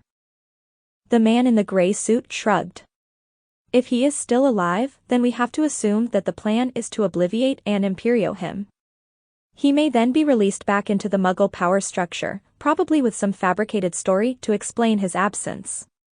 Assuming that this succeeds, we must expect that he will then act upon the will of his former captors. And what might that be? The host asked, cocking his head. The aims of the WULF are quite well known, the gray-suited man replied easily. Complete equality between the wizarding and Muggle worlds. The first step would probably be some disclosure of the magical world, at least in a relatively small way, just to prepare the Muggle public for the changes to come. Of course, this is just conjecture at this point. The host nodded dourly. Noble goals indeed, even if their methods are a little questionable. Recent opinion polls show that nearly 52% of American witches and wizards are in favor of complete magical revelation to the Muggle world. Any ideas why the WULF and their mysterious new leader have waited so long to act? After all, the senator has been missing for several months now. It may be that they are on the run, the interviewee answered breezily. International authorities are working with the Magical Integration Bureau to track them down, and there are rumors that the international agencies involved have acted imprudently, allowing the WULF time to relocate. There are even suspicions that some of the international police are secretly involved with the WULF, either working with them or, more likely, attempting to take over the group for their own nefarious purposes. Scrut poop, Albus said disgustedly, sitting up on the couch and flicking his wand at the telly. It popped off with a short squawk. Bloody malcontents and ingrates. It'd serve you all right if Dad just gave up and went home. Leave you all in the lurch with your stupid WULF and your bleedin' opinion polls. He got up, pocketed his wand, and stalked toward the door, not caring if he got to the match early or not. For the moment, Albus figured Altair could stuff his silver where the nargles didn't bite. He grabbed his scarf and slammed the front door on his way out. It was virtually dark by now and Albus could hear the whoop and roar of nearby pepperpock down even as he made his way along the front path. He passed the glinting bronze statue of the crouched werewolf. The plaque embedded into the statue's base was just readable by the light of the full moon. Victory to the werewolves. Gift of Mr. Stafford N. Havershift, Wolfpack Booster Troop Chairman, Class of 1992. Sawed off, Havershift, Albus grumped. You and your stupid statue. A moment later, he stopped in his tracks as a thrill of surprise scuttled up his back. Slowly, wide-eyed, he turned back to the snarling bronze shape. It hadn't moved. And yet Albus was quite sure that it had just growled at him. He frowned at the crouched shape. Its bared teeth glinted in the moonlight. Its amber eyes caught the dusky light and seemed to glow faintly. Albus was about to continue on his way when the sound came again, a sort of tiny, barking growl.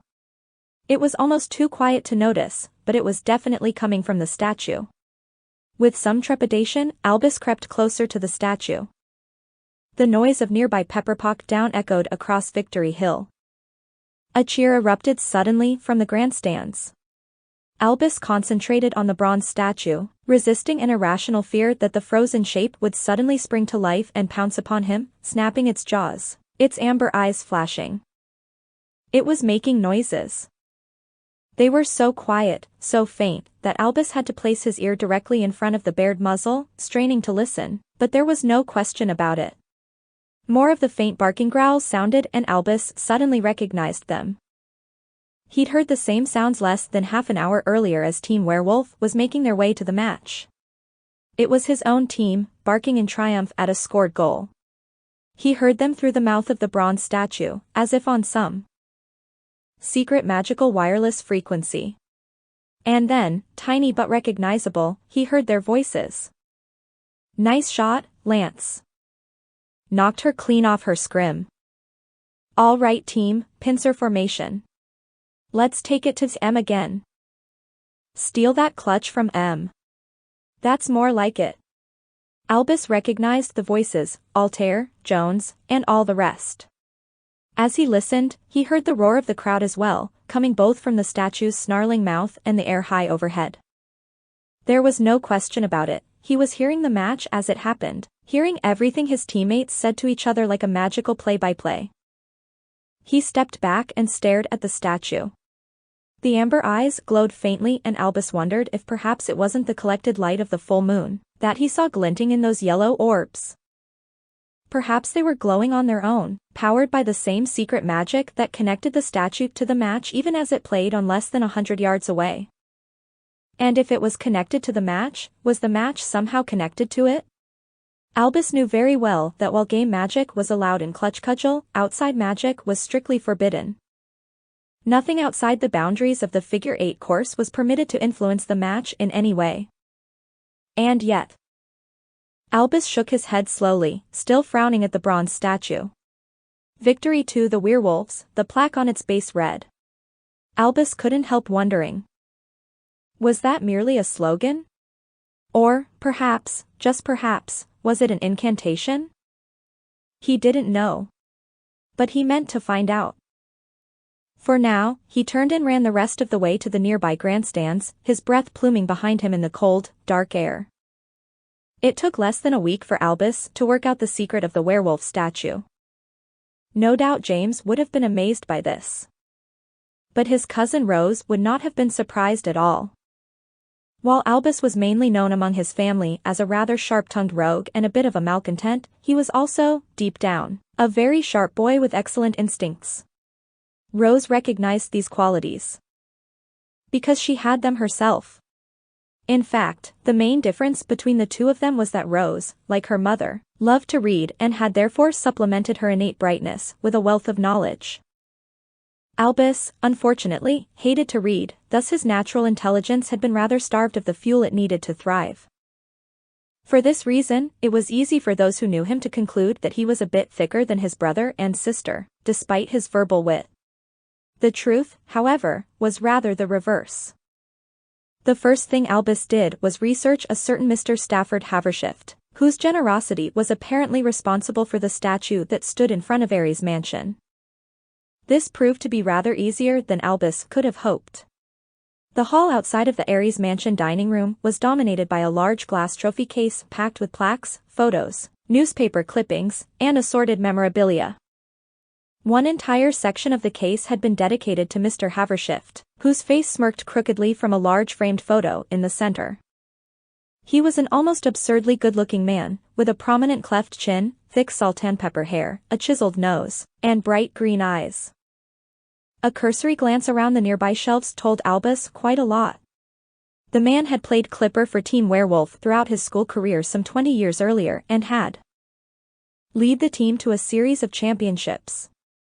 According to the newspaper clippings, Havershift had been both an excellent athlete and a dedicated student, excelling at potion-making and precognitive engineering. Albus wondered for a moment if the man had gone on to play professional clutch cudgel, but then his eyes fell upon another newspaper clipping near the top right of the case, Accident Sideline Star Werewolf. The moving black and white photo that accompanied the article showed two clutch players colliding hard in midair, spinning out of the center ring with their pads and goggles flying. Albus scanned the first few lines of the article, gleaning just enough to learn that Havershift's right wrist had been shattered in the collision, struck by the other player's scrim. Apparently, there had been conjecture that the other player, a boy named Benoit from Vampire House, had deliberately struck Havershift in an attempt to remove him from the match. Deliberate or not, the result was the same. Havershift's wrist had been healed as well as possible, but he had sustained permanent damage to the tendons of his hand, dramatically reducing his ability to use a wand. In one fell swoop, his career as a clutch cudgel athlete had been ruined. Regardless, the team had apparently gone on to victory and had granted Havershift a Most Valuable Player award, despite the bandages that still wrapped his wrist. As Albus scanned the rest of the case for more clues, a shadow fell over him. Glancing up, he saw Professor Jackson, president of Werewolf House, standing over him, his dark brow steely as always. "It's good to see you taking an interest in house history, Mr. Potter," the tall man said stoically. Albus nodded. "Yeah, I've been walking right past this case for almost a whole year and I never really stopped to look at it." He glanced back at the glass shelves and pointed at the large framed photo. "You know anything about this bloke? Stafford Havershift?" Jackson said, smiling a little incredulously. He chuckled and shook his head. "Of course, being from England, you might not be quite as familiar with him as the rest of us are. Mr. Havershift is the founder of Pandora Potions, the country's largest elixir and potion fabricating facility. His products are shipped the world over, everything from hair coloring tonics to magical acids used by the military. I dare say you've probably got some of his products in your own toilet." Albus shrugged. "Perhaps. So he's kind of a big deal here at Werewolf House, eh? Him being a former werewolf and all." "Indeed he is," Jackson nodded, turning serious. "His perseverance in the face of adversity is an example to us all. As a clipper for Team Werewolf, he led us to our first string of tournament victories in many years. I was president of Werewolf House in that time as well, and I remember it quite vividly. After his unfortunate accident, he swore that he would devote himself to the support of the team for his entire life, regardless of his inability to play. He graduated, founded Pandora Potions with the help of his father, and became a global success. And yet, despite his wealth and his international business obligations, he still finds time to stay involved here at Alma Aliron. He was chairman of the Werewolf Booster Troop for many years. Just over a decade ago, he donated the bronze werewolf statue you've seen standing before this very house." "Is that so?" Albus replied evenly. "He came for the dedication of it," Jackson added, straightening his back and nodding proudly. "It was a glorious day, attended by alumnus from decades past. There had to have been 300 people on the slope of Victory Hill, which we had just regained after a very impressive tournament victory over Team Pixie. Mr. Havershift asked the current Clutch Cudgel team to come forward so that he could have his picture taken with them and the statue." Stroke its muzzle, he told them as they gathered around the statue, and I can still remember the pride in his smile, the twinkle in his eyes. Stroke it and see if it brings you victory, he told them. That was the beginning of the tradition you yourself have surely witnessed. Am I correct, Mr. Potter? Albus nodded slowly, turning back to the smiling man in the photograph. It was a moving photograph, of course. In it, Havershift's grin was smug, confident, even a little mean. Albus' instincts were clicking neatly into place. He didn't know as much stuff as Rose, but he was quick. Here was a man, Stafford Havershift, whose chance at a senior year tournament victory had been stolen away from him, along with much of the use of his right hand, his wand hand. This did not stop him, however. It barely even slowed him down. In classic werewolf house fashion, the man apparently forewent wand magic and immersed himself into his second love, potion making. Driven and probably ruthless, he succeeded wildly, all the while simmering in anger about what had been taken from him, about that last tournament victory that he had been unable to taste.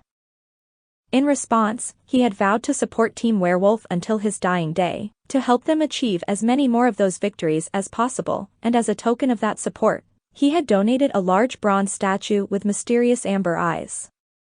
Was it possible that no one else had figured it out? Or did they know, at least a little, and just pretend not to? To Albus, it seemed very obvious. A wealthy team supporter who just happens to be an international potion-making expert, gives the team a talisman for them to rub before every game, and from that day on, they never lose. Coincidence?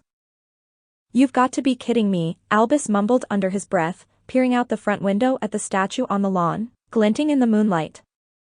I mean, seriously. Nobody is that good. A few days later, as he was coming home from classes, Albus angled over toward the statue. He glanced furtively around and then peered closely at the amber eyes set into the statue's head just over the snarling muzzle. He saw his own reflection in them, hazy but bright, tinted golden. Tentatively, he reached out and touched the cold metal of the wolf's nose. It was skillfully cast, both soft and hard under his fingertips, worn bright by the hands that had rubbed it over the years. Feeling a slight shudder, Albus stroked his palm along the wolf's carved muzzle. A moment later, he retreated into the house, virtually running up the steps to his dormitory. Once inside, he slammed the door and hurried to his bed. He placed his knapsack onto the bed, unzipped it, and rummaged inside until he found a sheet of light pink parchment, nearly as thin as tissue. He had just come from potion-making class with Professor Baruti and had secretly nicked the flimsy bit of parchment from the stash in the potions closet. Among the potions students, the pink parchment sheets were known as teach sheets because of the way Professor Baruti used them to measure the ingredients of the class projects.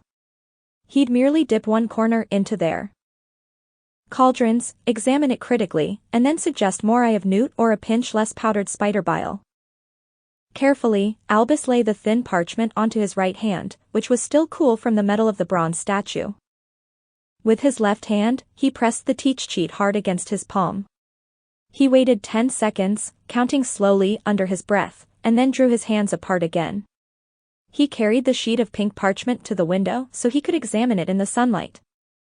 Slowly, faintly, cursive handwriting began to curl out on the paper, as if written by an invisible hand. Albus read the words as soon as each one became clear. Peppermint oil. Powdered slagbelly toenail essence of eel recramble root. Albus leaned over the parchment, frowning at the words. He could trace the origins of all of these ingredients. Most of them were remnants from his recent potions class and his lunch prior to that. The recramble root was from last week, when Professor Baruti had taken the class to Shakamaxon for a special lesson with the native woman, Madame Ayasha. Albus reminded himself that he should probably wash his hands a little more often. He sighed. The teach sheet didn't seem to have picked up anything from the bronze statue outside. But then, very faintly and slowly, another line began to write out on the tissue-like parchment. Albus leaned over it again, straining to make out the blurry words. Composite, Felix Felicis. Albus very nearly gasped. His eyes widened as he stared down at the parchment and its faint words. He knew what a memory meant in potions terms. It meant that there wasn't any detectable remnant of the listed ingredient, but a sort of halo or aura of it remained, imprinted onto the parchment like an echo. Felix Felicis, he whispered to himself, awed. A moment later, a crooked smile crept onto his face and he shook his head slowly. He was familiar with the substance, although he'd never actually encountered any of it in real life. It's probably in those amber eyes, he mused aloud. After all, it's a liquid, isn't it? It might be infused in the metal as well, but there'd have to be a store of it somewhere inside, otherwise, the potion memory would be useless. Albus narrowed his eyes. He collected the used teach sheet, folded it up, and stuffed it into the inside pocket of his slate gray blazer. He wasn't entirely sure what he'd do with what he'd learned, but he was glad of it nonetheless. Maybe he'd tell James about it. Not that it would do any good, of course, but it would feel good to be able to reveal such a juicy bit of house gossip. Felix Felicis, he thought, smiling ruefully. Better known as Liquid Luck. Albus might have told James that very night if it hadn't been for the arrest of Petra Morgenstern. In retrospect, both James and Albus understood that that had been the event that set everything fully into motion, like a lever being pulled and starting up a sort of magical merry-go-round, one that starts slowly, but gradually spins faster and faster, becoming an unstoppable blur. They were walking to the library after dinner in the cafeteria, Albus, James, Ralph, Zane, and Lucy, the Tuesday before the final clutch cudgel tournament match, when the word came down.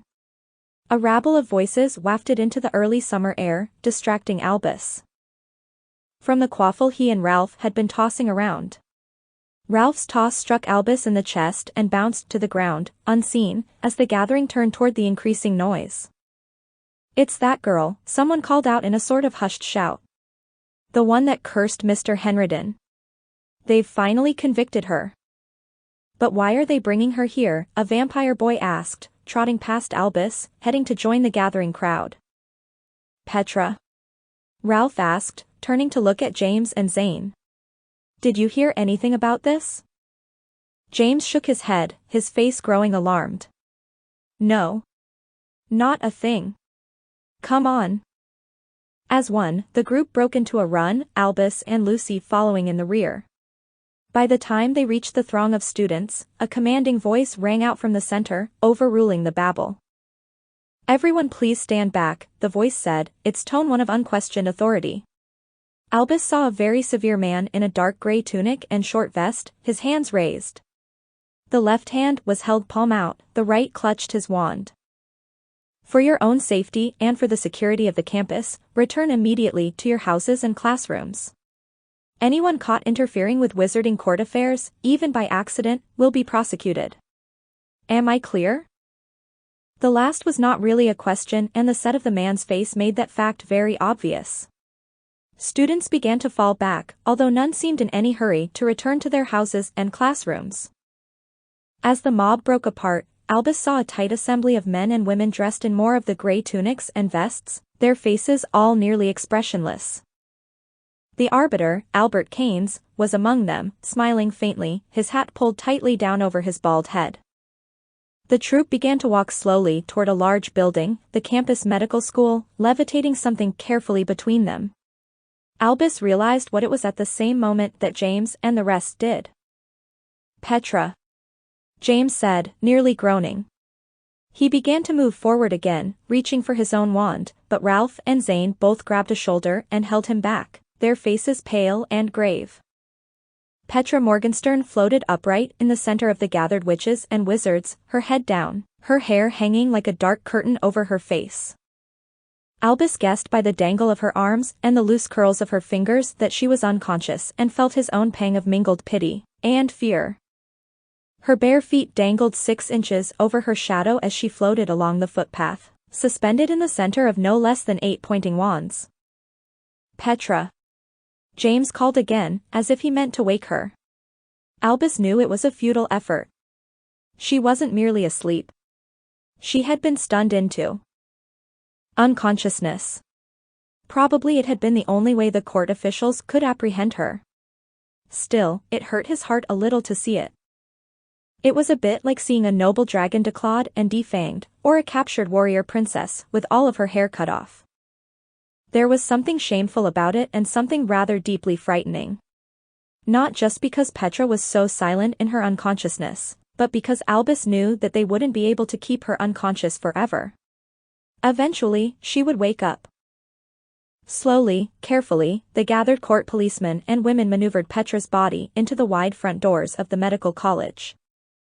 Keynes held one of the doors open for them, smiling that infuriating, smug smile. Inside, Albus knew, were potions that could place someone into a deep sleep, virtually dreamless. But they won't be able to keep her unconscious forever, Albus thought again, and shuddered faintly. Eventually, Petra would wake up.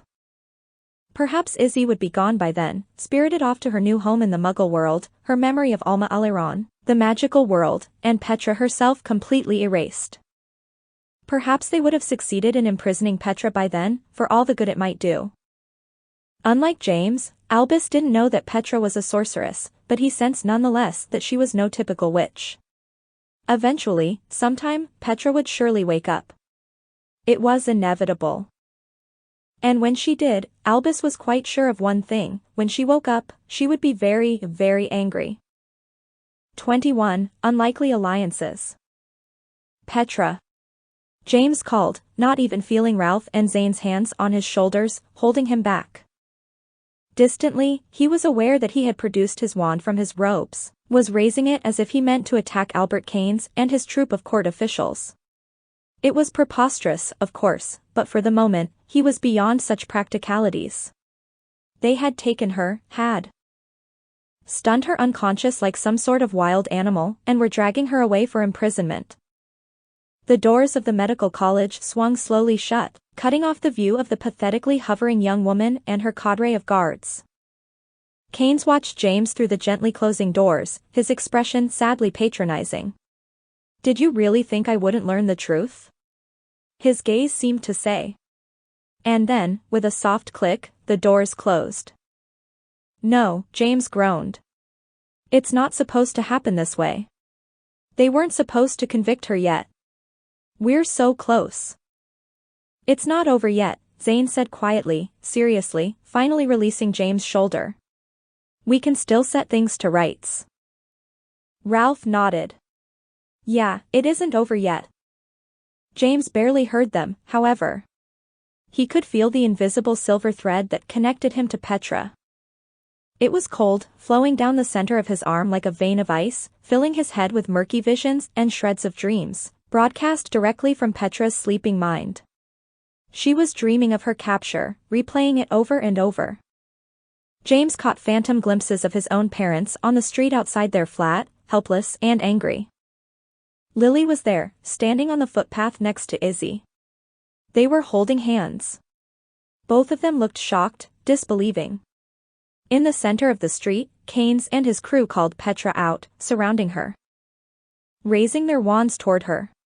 He heard Petra's own voice in her memory, confused and dismayed, claiming that she would come quietly, that it was all a mistake.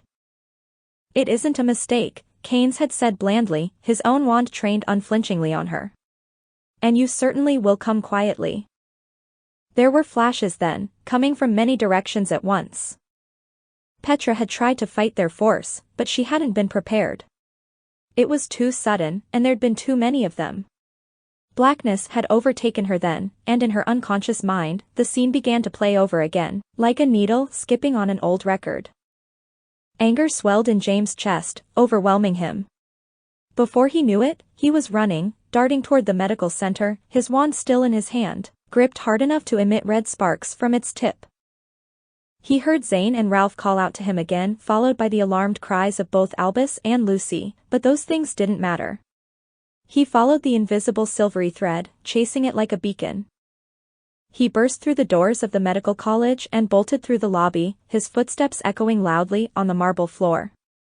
He made it only a few paces before a burst of light startled him. His wand sprang from his hand and clattered to the floor, spinning off into the hall. "Leave it," a voice commanded quickly, even as James scrambled after it. James stopped and spun around, panting. Albert Keynes was standing in a corner just inside the main doors, his own wand raised comfortably, as if he had merely been waiting for James. "Good choice," Keynes said, unsmiling. "I don't blame you for being upset, young man, but I would hate to see you do anything rash. You really must learn to control your emotions." "She's not guilty," James said, almost shouting in rage and frustration. "You must know that." Keynes cocked his head pityingly. "I'd advise you to leave now, Mr. Potter. I will turn your wand over to the Chancellor, from whom you may collect it at a later time, once you have calmed yourself." "She didn't do it," James repeated, advancing on Keynes, his hands opening and closing at his sides, helplessly empty. "Ms. Morgenstern is guilty, Mr. Potter," Keynes said calmly, his voice almost infuriatingly bland and quiet. "I have exhausted every possibility of her innocence. It is my job. Justice must be served." "Who'd you talk to?" James demanded, shaking his head in fury. "Whoever they are, they lied." Keynes raised his chin slightly, his pale face growing stony. "Beware what questions you ask, my young friend," he said coolly. "You may get answers you do not wish to hear. You don't know anything." James spat, stopping in the center of the foyer. Tears of frustration pricked the corners of his eyes, but he willed them back. "You can't know anything. Whatever you've heard, it's all lies." "I fear," Keynes said, his voice so low and quiet that James had to strain to hear him, "that it is you who have been lied to, Mr. Potter. Lied to by Ms. Morgenstern herself." James' face heated in an angry blush, almost as if he knew that Keynes was right. "I don't know what you're talking about," he said, dropping his own voice. "I know what happened at Morgenstern Farm," Keynes said slowly, his eyes boring into James. "Do you?" "I know enough," James said, his cheeks still burning. "I know that she escaped from an awful life with her stepmother. Her sister too." Keynes was shaking his head gravely. "You know what Ms. Morgenstern wishes you to know. But she has kept the worst of it from you." "And what's the worst of it?" James demanded, but Keynes was answering already, interrupting him, his words calculated to cut like a razor. "Ms. Morgenstern killed her stepmother," Keynes said carefully, making certain that James heard every word. James stared at him dumbly, and Keynes went on, drawing a sad little sigh. "She was a Muggle woman, powerless and helpless to fight back against such ferocity. Ms. Morgenstern killed the woman using magic that was both stunning and inexplicable. She used a tree to do it. It sounds rather incredible, doesn't it? Apparently, Ms. Morgenstern brought the tree to life, forced it to collect her stepmother, and then commanded it to drown her in a nearby lake. Worse, she did it within sight of the woman's own daughter, Isabella Morgenstern. I scarcely believed it myself, but the evidence of the scene of the crime corroborates the story quite convincingly. The crater where the tree once stood is still there. And, of course, the witness is very persuasive." When James tried to speak, his voice came out in a dry croak. "What witness?" Keynes pressed his lips together thoughtfully, and James assumed he wouldn't answer, but then Keynes met his gaze again. "A witch," he replied very quietly. "You couldn't possibly know her. She lived in the area at the time, and was given to morning walks around the lake in question. She is a lover of nature, you see, and water in particular. She strove to remain hidden during her morning strolls out of fear of being arrested for trespassing since the lake was a part of Morgenstern Farm. Still, her conscience bade her to tell me what she witnessed. She sought me out, in fact. Had it not been for her, and for the veracity of her story, Ms. Morgenstern might well have gotten away with the murder she committed that morning. And as you can imagine, this charge only further convinced me of the truth of Mr. Henriden's allegations about what happened in the Hall of Archives. Why, without this woman's noble testimony, Miss Morgenstern might have gone scot-free." James felt rooted to the floor, cold and solid as a statue. "Who was she?" he asked, again not expecting an answer, and yet fearing that he knew the answer nonetheless. Of course he did. He could picture her even now in his memory, long red hair, mostly hidden beneath a dark hood, glittering green eyes, unnaturally perfect, pale skin. People tend not to notice me, she had said on the night James first met her in the halls of the Aquapolis. Unless they want to. Or unless I make them. You do not know her, Keynes said, smiling condescendingly at James. She is rather a secretive woman, perhaps even reclusive, although quite fetching, in her own way. She didn't even give you her name, did she?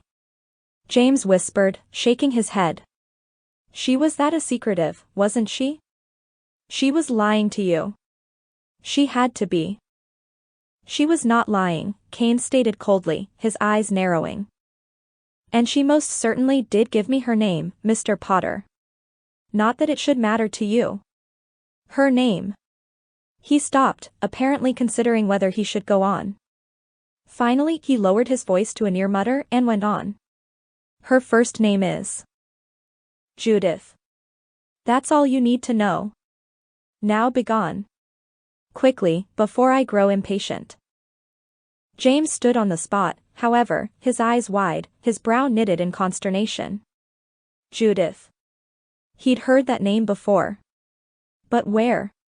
His thoughts races as he tried to place it. Go. Keynes commanded, flicking his wand again. James stumbled backwards as a mild force shoved him, buffeting him like a hot wind. He turned, ignoring Keynes' earlier instructions, and scooped up his wand from the floor. A moment later, he burst out into the warm air of the summer evening. Zane, Ralph and Lucy were waiting for him, wide-eyed and worried. James shook his head at them and headed across the campus, making his way to Apollo Mansion. What happened? Zane demanded, trotting to catch up. Did you see her? No, James answered, walking fast, his mind spinning. You lot go on up to the library. I need to grab a few more books. I'll meet you there in a few minutes. We can talk about it then. Ralph, Zane and Lucy agreed, albeit reluctantly. James didn't really need any of his books, however. What he really needed was a few minutes to think. It was awfully difficult. Keynes' words clanged like lead weights in James' memory, blotting out his own thoughts. Was any of it true? Did it change anything? Was it too late to help Petra now? Did Petra truly deserve his help? There were so many questions, and so few answers. James stalked along in a sort of numb fugue, barely seeing the campus as it unrolled around him. He was on the footpath that led up to Apollo Mansion when he finally, unexpectedly, remembered where he'd heard the name Judith before. He stopped, his brow furrowed, perplexed. Judith had been the name of Merlin's betrothed love, back in the distant past, 1,000 years earlier. James remembered Rose telling him all about it last year. Merlin had never married Judith, of course, due to a series of tragic events that had ended, finally, with her death at Merlin's own unknowing hand. Could there be some sort of connection? James thought of the woman he had met in the corridors of the Aquapolis, and then later seen on the Zephyr, and then, later still, witnessed coming out of the Hall of Archives on the night of the attack, apparently in the company of Petra. Could she really be the same woman that had sought out Keynes and told him the terrible tale of what had happened at Morgenstern Farm? Why would she do such a thing? How could she have known? Worse, was her testimony true? Had Petra truly killed her stepmother? And finally, somehow most nagging of all, was there some strange connection between this mysterious woman and the Judith of Merlin's tragic past? It was impossible, of course. And yet James couldn't shake the suspicion. It buzzed around his head like a cloud of gnats, persistent and teasing. After all, it wasn't a particularly common name, Judith. And then, out of nowhere, James remembered one more thing that Rose had told him, like the Morgensterns. Merlin's Judith had had a lake on her farm. In fact, it had formed the source of her nickname amongst the local villagers. Judith, James whispered to himself, musing. The Lady of the Lake. At the sound of his own words, a shiver coursed down James' back. Despite the evening's early summer warmth, it shook him all the way to his toes. The final days of the school year began to run past quickly, draining away like grains of sand in a giant hourglass. Older students were most often seen buried in their books or studying in tense knots all over the campus. Final exams filled the last week's schedule, looming like vultures.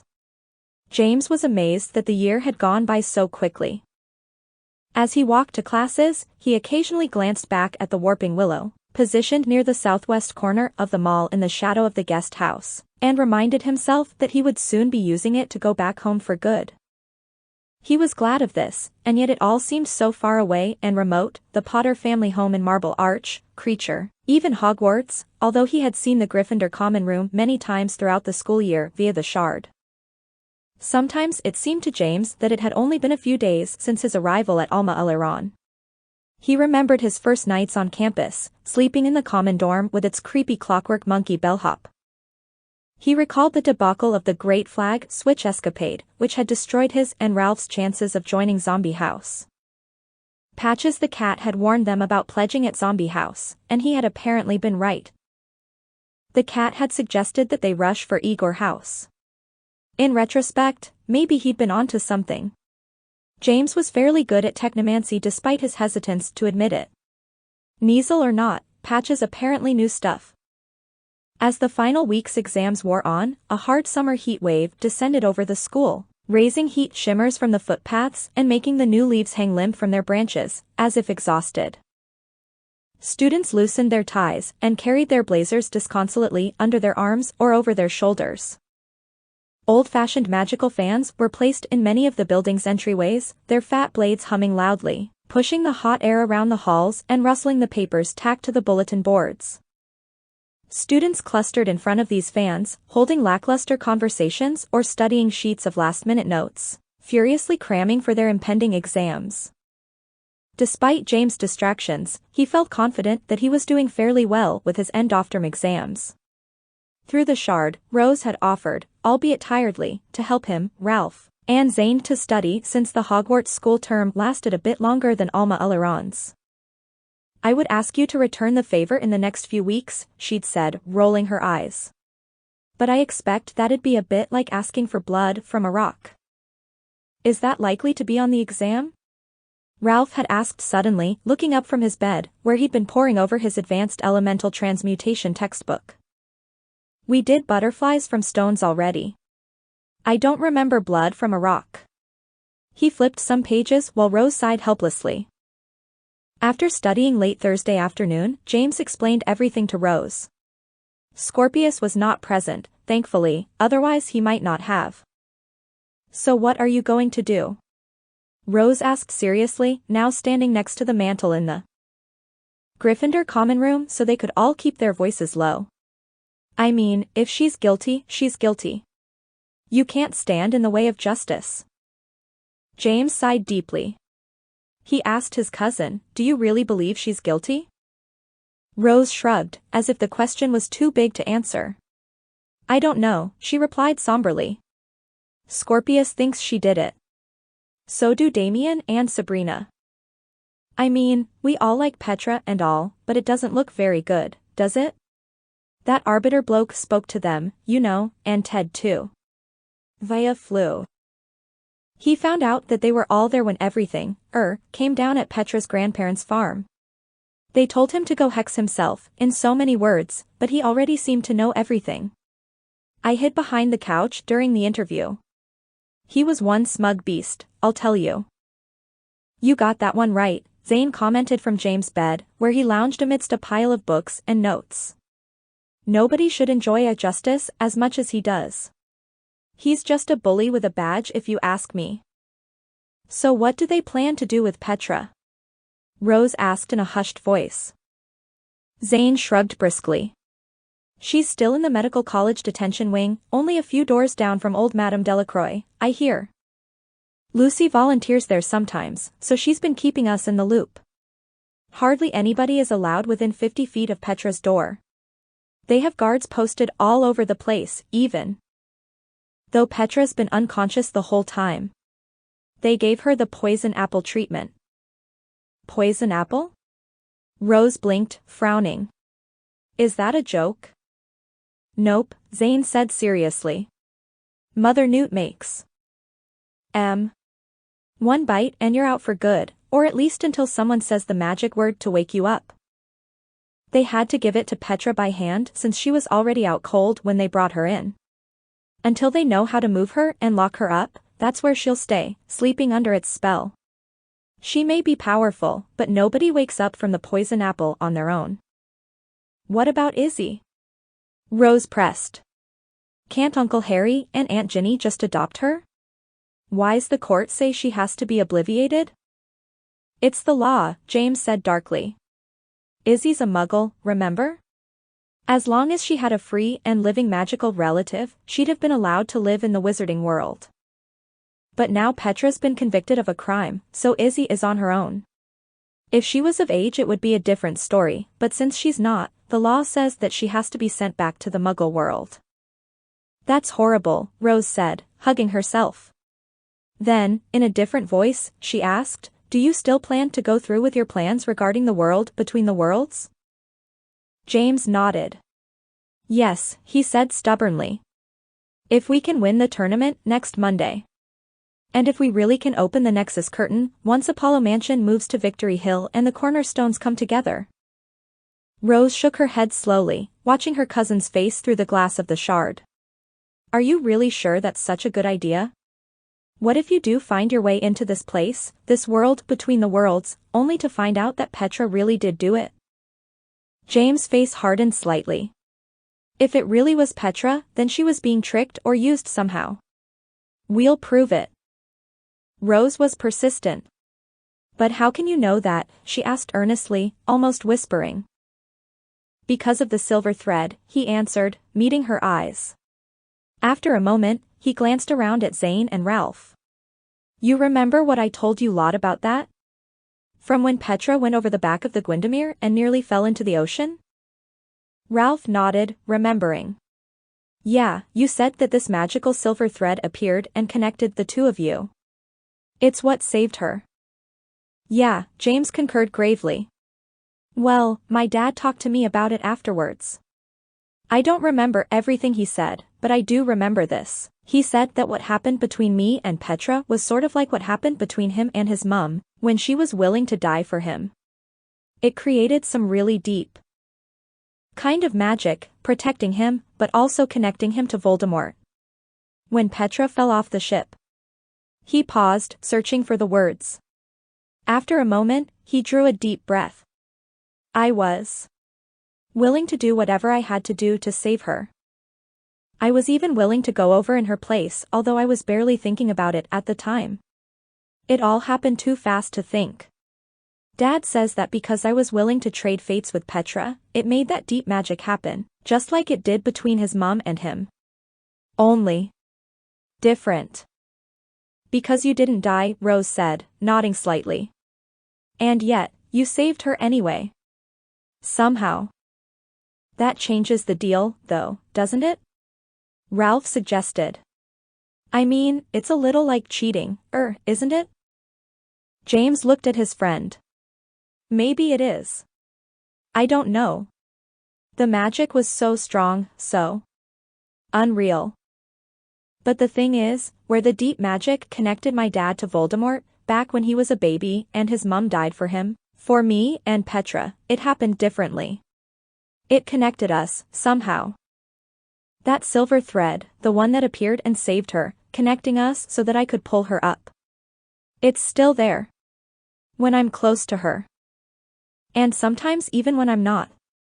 I can sense her on the other end of it. I can, sort of, feel echoes of her thoughts and dreams. It isn't like I can read her mind or anything. But I can feel the shape of her thoughts. And probably vice versa too. One thing I know for sure is that regardless of what Keynes and the rest all say, Petra believes she is innocent. She is really and truly convinced that she didn't break into the Hall of Archives or curse Mr. Henredin. In her mind, she's totally innocent. He paused, and frowned thoughtfully. At least, she believes she's innocent of that. Rose looked very serious on the other side of the shard. Her brow was low, knitted on her forehead. James, she said softly. I'm afraid to say this, but that's a little crazy. James blinked at her. Well, he countered defensively, maybe. But it's true. Silver thread or not, Zane announced, climbing to his feet. I just want to see how this whole dealio works out. We've put too much into this to stop now. That's hardly a good reason, Rose said, but Zane approached the shard and patted it, as if he meant to pat her on the head. Rose, love, you're a girl. You wouldn't understand. There's a sort of inertia to these things. We got the magic horseshoe. We figured out the riddle of where the Nexus curtain is. There's no way we can stop now. The weight of our own curiosity would crush us. Is that what you want? For us to be crushed by our own curiosity? This is dangerous, Rose insisted, her eyes hardening. At least tell your father, James. James shook his head. Dad's completely swamped, he replied. Ever since Petra's arrest, he's been buried in some major secret plan. Titus Hardcastle came over for it, and even Victor Crumb and the Harriers. Dad doesn't trust the locals much, and they don't trust him, so he thought it'd be best to bring his own blokes along for this last raid, whatever it is. There's no way I'm going to throw this on him as well. Is it the WULF? Rose asked, interested in spite of herself. Has Uncle Harry found them? And that missing Muggle politician? James shook his head and shrugged. All I know for sure is that it's all going to go down in the next few days. Dad can't even come to my clutch cudgel tournament. He and Titus Hardcastle are going to be in New Amsterdam, doing some last-minute reconnaissance, is what he told me. There's going to be a big Muggle parade that night, it's some American holiday or other. Memorial Day, Zane piped up, nodding. Yeah, that, James agreed. Dad says it'll be the perfect time to make last-minute arrangements since everybody will be distracted with the parade and all the festivities. Last time he tried to raid them, the bad guys caught wind of it somehow and got away only hours before. Dad doesn't want that to happen this time. Rose sighed. Well, she admitted, I do feel a bit better knowing that this could all be over soon. You'll be coming home after this is all said and done? Assuming Uncle Harry's raid goes well? Oh, it'll be a smash, Zane nodded confidently.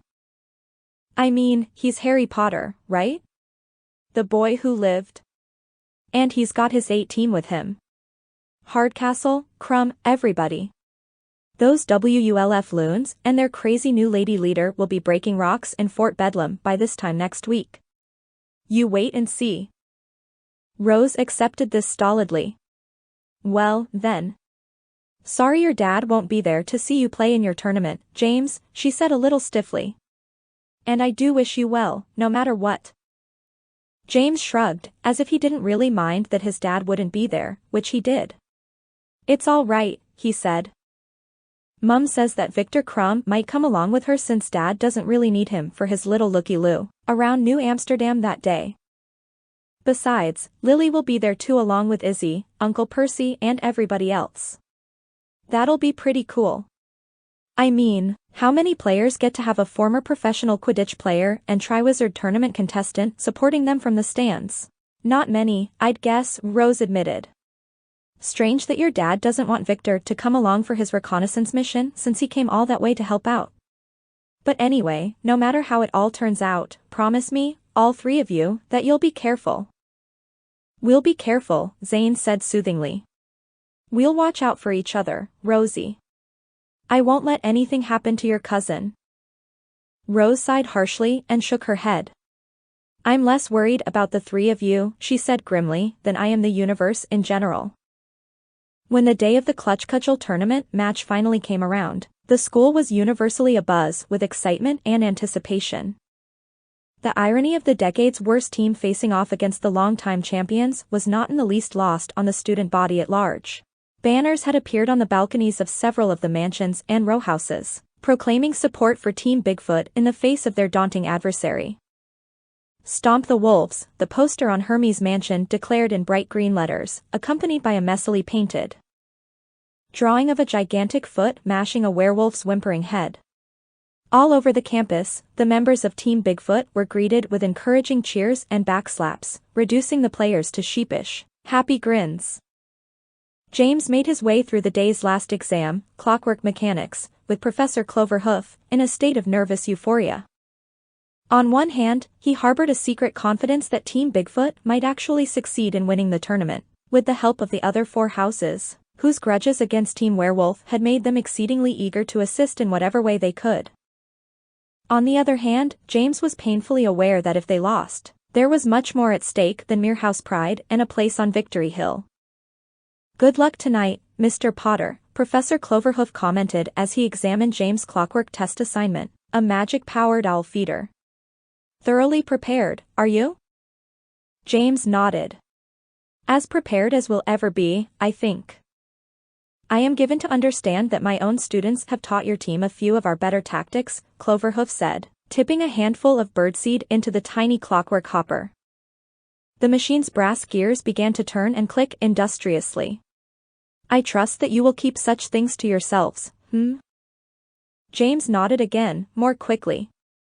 "Absolutely, sir." "Excellent," the professor grinned.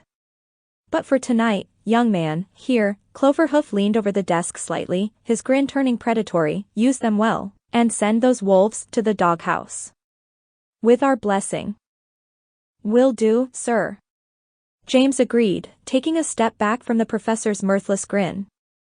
Tiny chugs and ratchetings sounded from the clockwork owl feeder.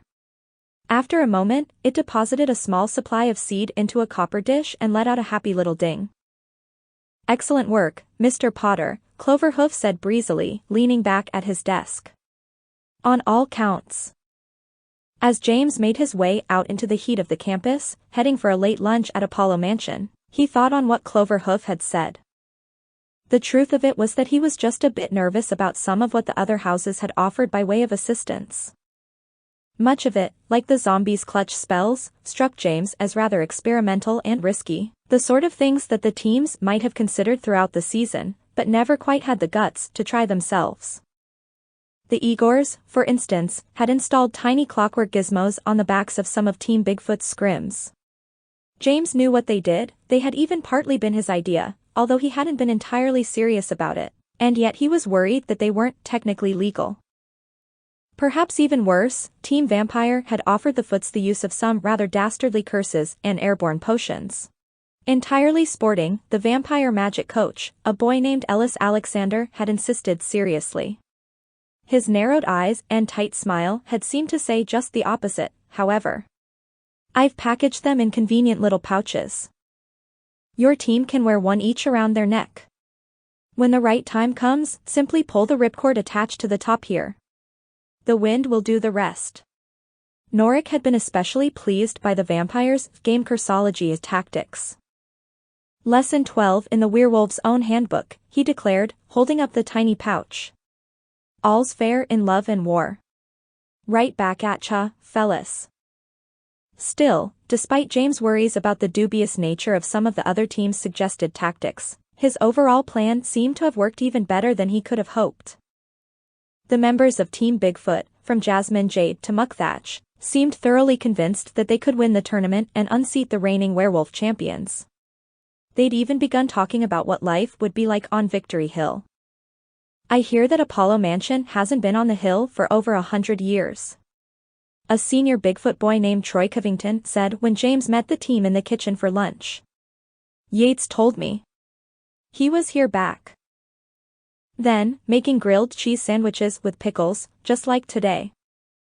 We'll have to move all the game room stuff ourselves, after the mansions swap places," Wentworth commented through a mouthful of sandwich. "The cellars don't move, of course, and we sure don't want to let those werewolf goons have our ping-pong table." "Or the disarmadillo," Jasmine added. "Or Heckle and Jekyll. Raff Arbful." Muckthatch concurred, nodding. Norik frowned. "That's right. That fridge is dead heavy. We'll have to levitate it." "Let's not get ahead of ourselves," James interrupted, raising his hands. "Let's just concentrate on winning tonight, eh? The rest will take care of itself." As James finished his lunch and prepared to head off to his last class, he met Professor Wood in the hallway. "James," Wood said, and James could tell by his tone of voice that the professor had been looking for him. "Come with me down to my office for a moment, would you? I want to talk to you about something." James gulped. Sure, Professor," he replied, and followed Wood toward the stairs. Wood didn't speak until he was seated at his desk in the corner of the midday empty game room. James settled into one of the old reclining easy chairs across from the professor's crooked desk. He sank deep into its sprung seat, but didn't lean back. Heckle and Jekyll hung on either side of the nearby refrigerator, apparently asleep. The disarmadillo had managed to climb onto the corner of Wood's desk, where it lay curled in a sort of armored ball, its narrow nose on its forepaws. James waited for Wood to begin. After a thoughtful pause, the professor drew a breath and peered up at the low ceiling. "The Bigfoot Clutch Cudgel team has done remarkably well this season, hasn't it?" he asked with forced casualness. James nodded. "Yes, sir." "Unusually well, many would say," Wood went on, still looking up at the ceiling, his hands folded on his chest. He shook his head slowly, musingly, and then lowered his gaze to the boy across from him. With a small smile, he said, "You know, James, I've been president of Apollo Mansion for several years. I took it over from the previous Bigfoot president, Maxwell Greenfield, when I became a full professor and he decided to retire. I remember it like it was yesterday. Chancellor Franklin called me to his office, and Greenfield was there when I arrived. Together, they told me about the history of Bigfoot House, about how, despite what many believed, it was the real backbone of the entire school. Bigfoot House, they said, is Alma Aliran's true melting pot. Back then, you see, Apollo Mansion was home to 2 Arctic Sasquatches, a she-werewolf, a half-goblin, 2 American Indian shamans from Shakamaxon, and an Atlantean merman who had to sleep in a giant tub and wear a water helmet to classes. As you now know, Bigfoot House enjoys the same diversity today as it did then, not as a slogan or a gimmick, but as a basic fact of life. Just as Franklin told me on that day, years ago, we, the Bigfoots, represent the true American ideal."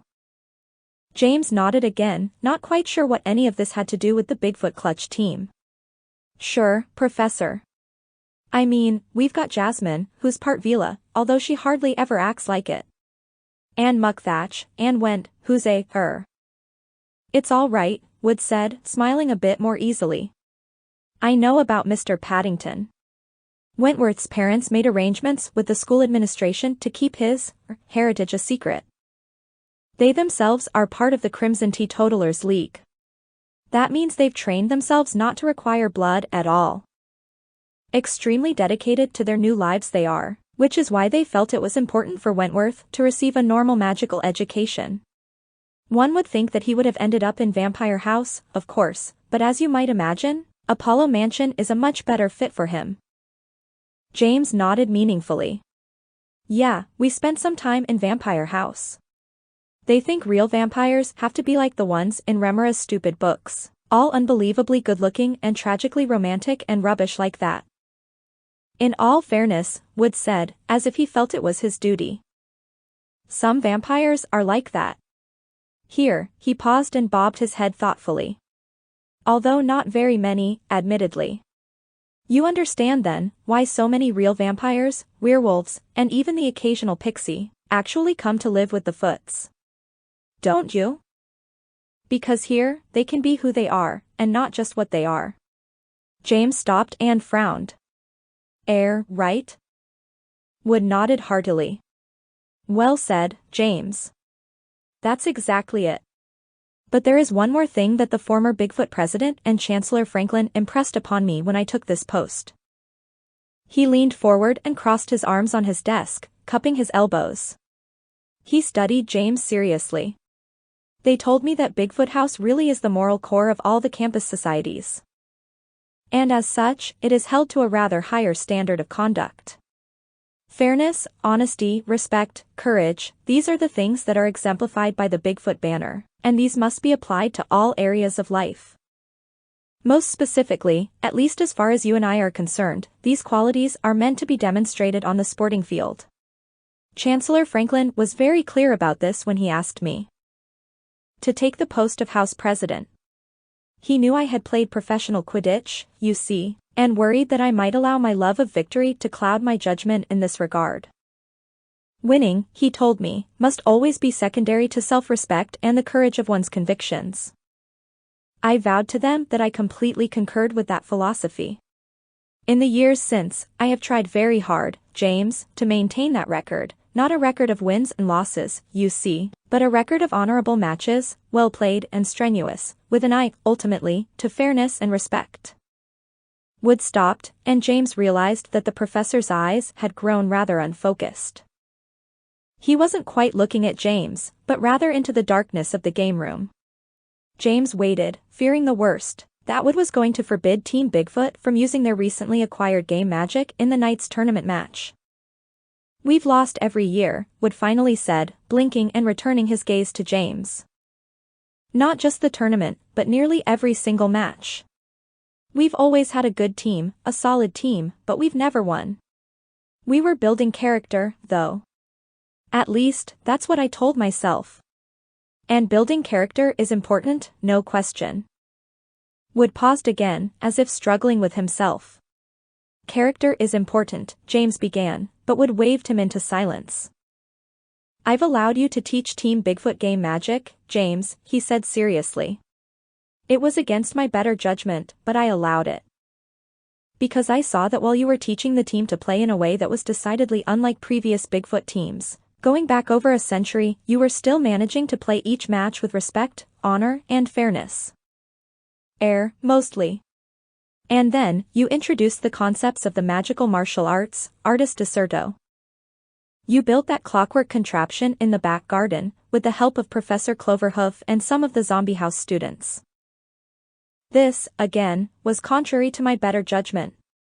And yet I allowed it. Perhaps it was a mistake. And yet, I saw that there might be some good in it. Artis deserto is a respected discipline, after all, if used wisely and with self-control." Wood was nodding slightly, thoughtfully. James was afraid to speak now, afraid of the boom he felt certain was about to fall. He held his breath. Wood met his gaze once more, gravely this time. "I received a visit from the Chancellor this morning, James," he said carefully. "He is concerned. He has been watching the progress of Team Bigfoot very closely, and while he is not claiming that we have done anything wrong, precisely, he did acknowledge some growing trepidation about our very non-traditional methods. It has reached his attention that you have been making the rounds to the other houses, all but Werewolf House, of course, seeking assistance in defeating Team Werewolf in tonight's match. James, is this correct?" James felt pinned to the chair. He pressed his lips together so tightly that they became a thin white line on his face. He nodded, once. Wood sighed and leaned back in his chair again. "Chancellor Franklin made his wishes quite clear, James. He is no longer only worried about the integrity of Bigfoot House, but of the entire school in general. He feels that you have broken the unspoken code of Apollo Mansion, and reversed the moral standard that we are meant to uphold for the sake of the rest of the campus." "But," James began, only to be waved into silence again by Professor Wood. "He did not tell me what to do, James," the professor went on. "He left the decision to me, and I've been thinking about it all day." Wood stopped once more. He seemed to be studying James, his face very stern and solemn. Nearly 30 seconds went by. The disarmadillo snorted, stirred and got up. It waddled over to Wood, who petted it on its plaited head, not taking his eyes from James. "I've made my decision," the professor finally said quietly, emphatically. "You see, I am aware of the things people say about me around the campus. I am aware that they believe I don't have the heart to win anymore, that I left my passion for victory on the Quidditch pitch back in England. Maybe they are even partly right. After the battle, it was hard to think about using magic that way again, even in a sporting match.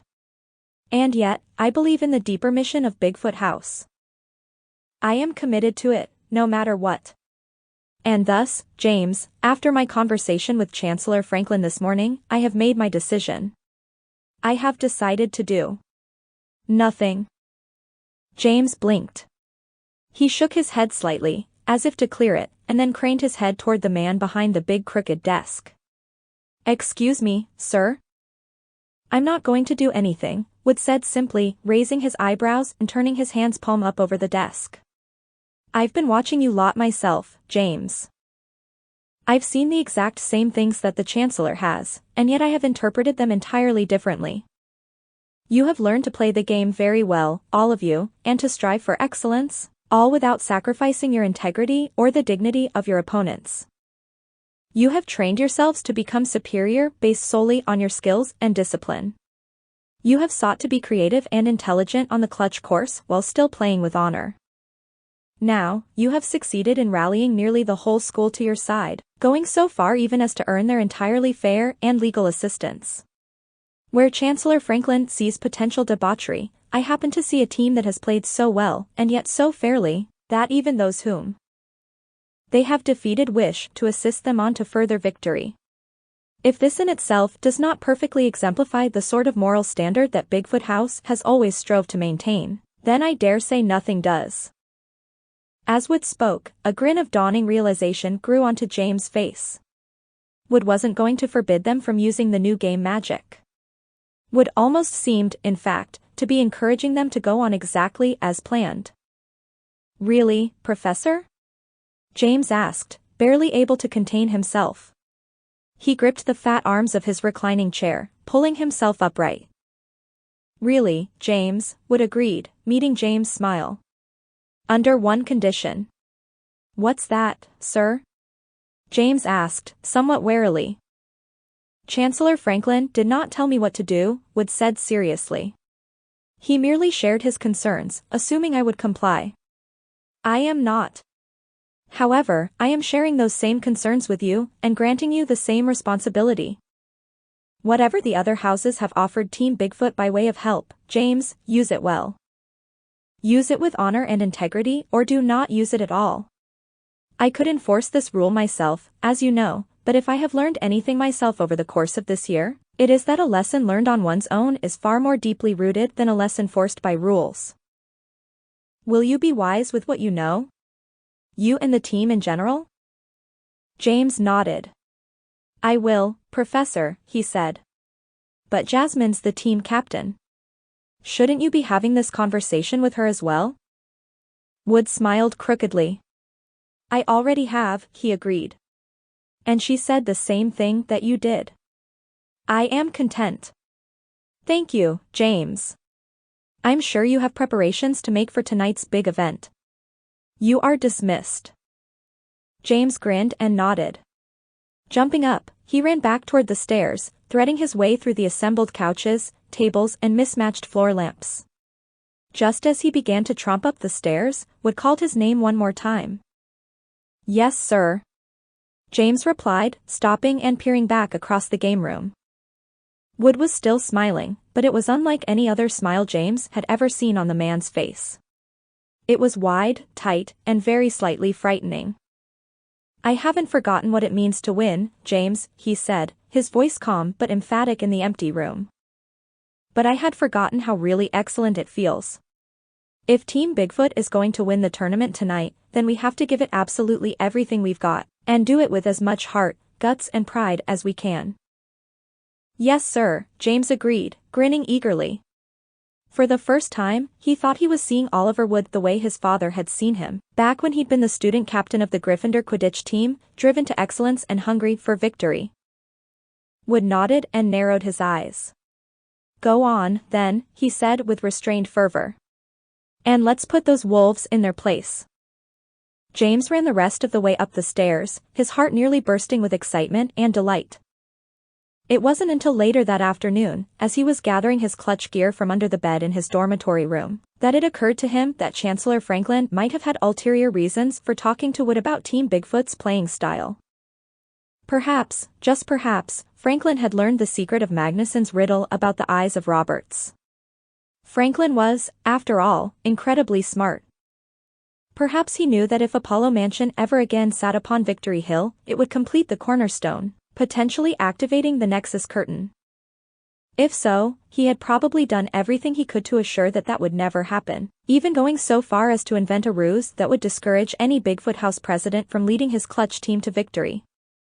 If that had been Franklin's goal, then James had to give the man credit. It had very nearly worked. If the president of Bigfoot House had been anyone other than Oliver Wood, it still might have. Thinking this, James grabbed his wrist gauntlets, jersey and shoulder pads. A minute later, he met the rest of Team Bigfoot along with Ralph and Zane on the steps outside Apollo Mansion. Noisily, excitedly, accompanied by encouraging cheers from many along the way, the troop began to make their way across the campus, heading toward Pepperpot Down and into Clutch Cudgel history. 22. Woven Destinies. As the gathering neared Pepperpot Down, it accumulated a following of students from other houses, forming something like an escort. By the time they passed by Administration Hall, there were over 100 people walking along with the Bigfoot Clutch team, shouting happily, cheering, waving banners, and tossing old clutches overhead. James was nearly bursting with mingled excitement and apprehension. The encouragement of the other houses was both exhilarating and a bit frightening since James knew that it would probably taper off quickly if Team Bigfoot did not immediately hold their own against the werewolf juggernaut. As they passed by the medical college, James was surprised to see Uncle Percy standing near the doors, his face tense and distracted. Lucy stood by his side as well as a small knot of nurses, doctors, and Wizarding Court officials. He recognized the latter by their slate-gray tunics and severe expressions. "What's going on over there?" he asked, nudging Ralph and pointing. Ralph looked and shook his head. "I don't know. Maybe they're here for the match?" "Uncle Percy, perhaps," James said doubtfully, raising his voice over the accompanying crowd, "but not those blokes from the American Wizarding Court." Zane peered over the crowd toward the doors of the medical college. "I don't see canes, at least." James nodded, frowning. "No. But still." He paused, craning to look as the crowd pushed him onward, past the medical complex.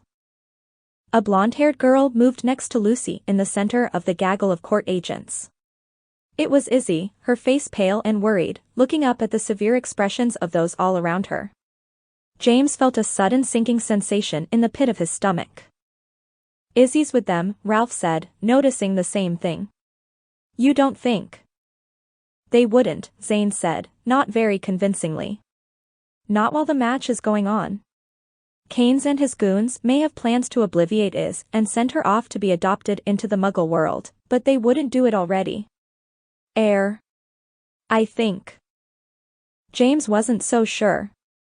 As the crowd forced the team onward toward Pepperpot Down, he lost sight of the gathering on the medical college steps.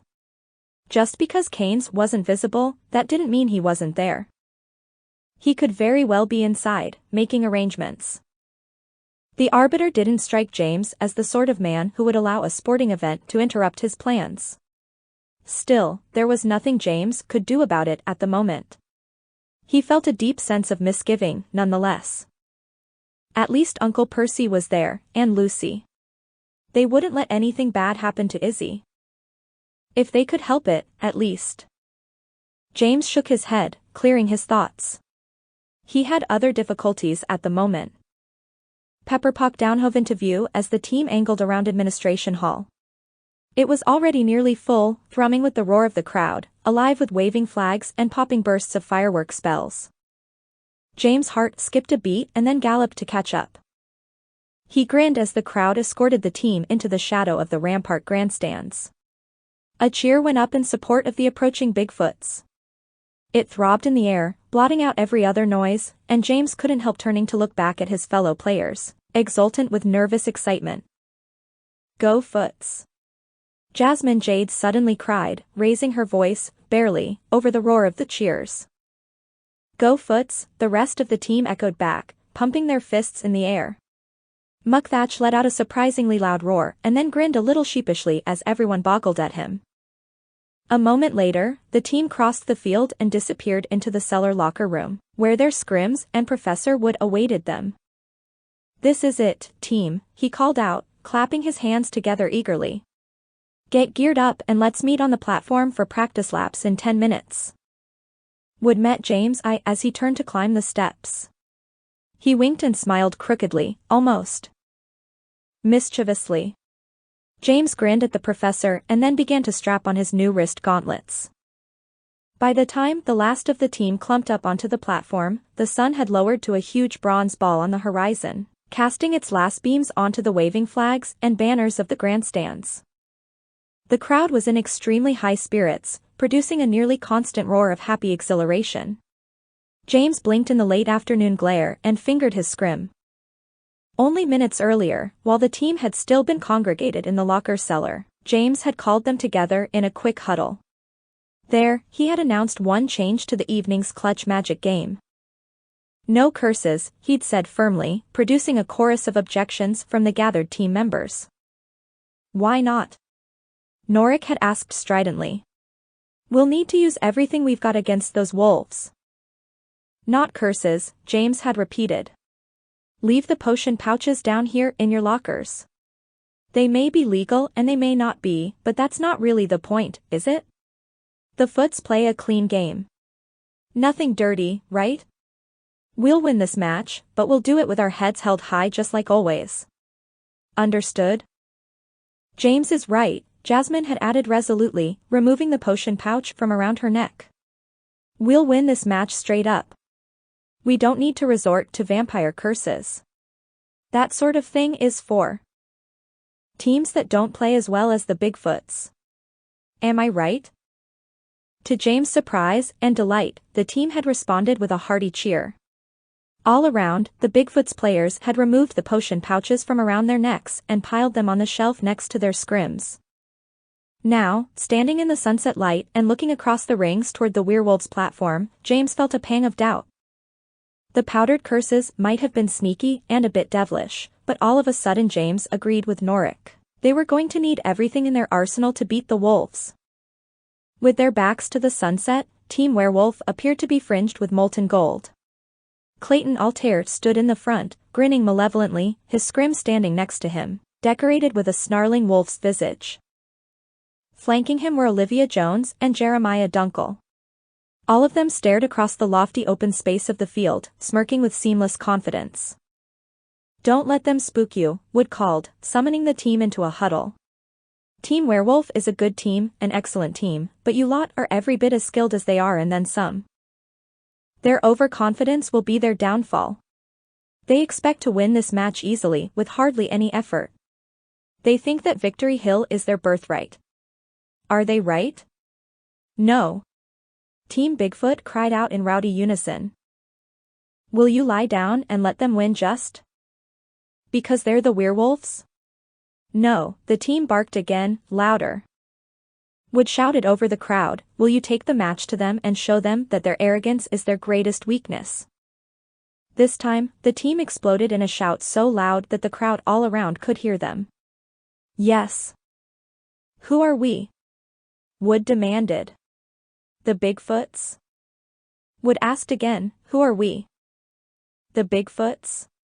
This time, the shout dissolved into a deafening cheer as the gathered crowd took up the cry, turning it into a chant, Bigfoots. Bigfoots. Bigfoots. Fireworks popped from the grandstands all around and banners waved frantically against the purple sky. Line up. Wood shouted, smiling grimly. Practice laps. Team captain? Viper formation, Jasmine barked, dropping her scrim and jumping onto it. Go Foots. The rest of the team returned the cry and followed Jasmine out into the rings, slipping easily into formation. James was among the last to take off. For one instant, he felt a pang of mortal worry.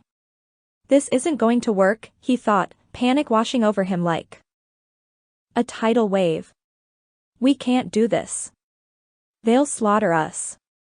For a split second, he was convinced that he had forgotten everything, all the game magic they had practiced, all the formations and maneuvers, everything the other house teams had taught them, even how to fly a scrim.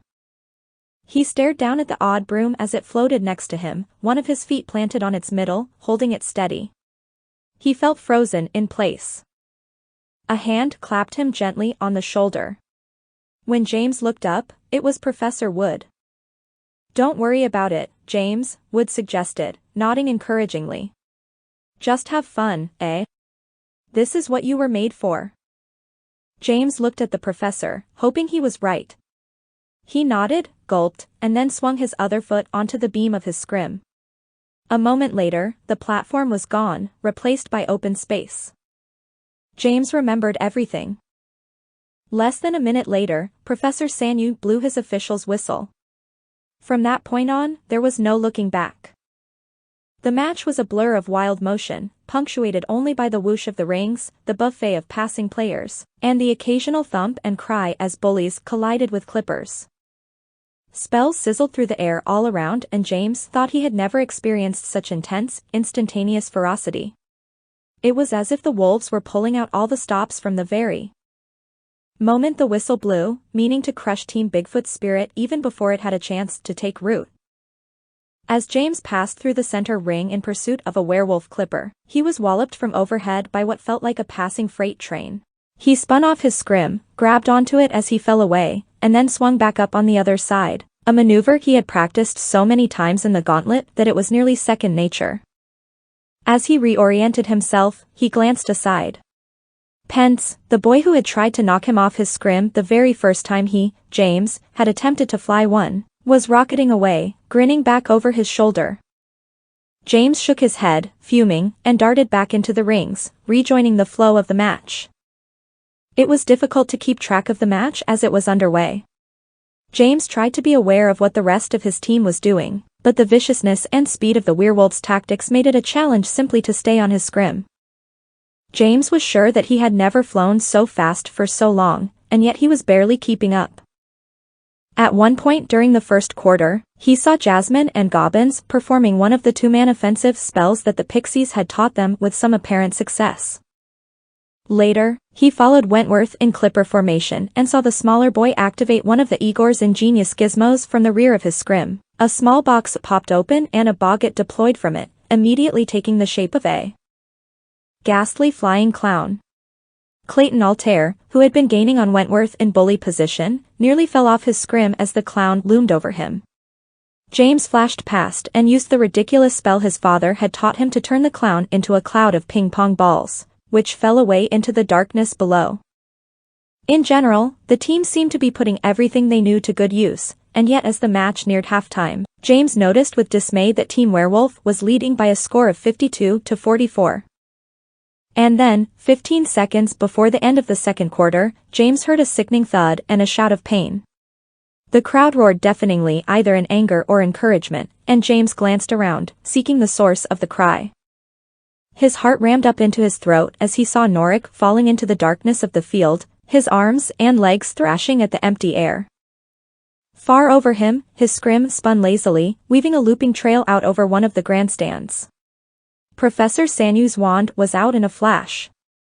Wingardium Leviosa, he shouted, his voice thin with distance.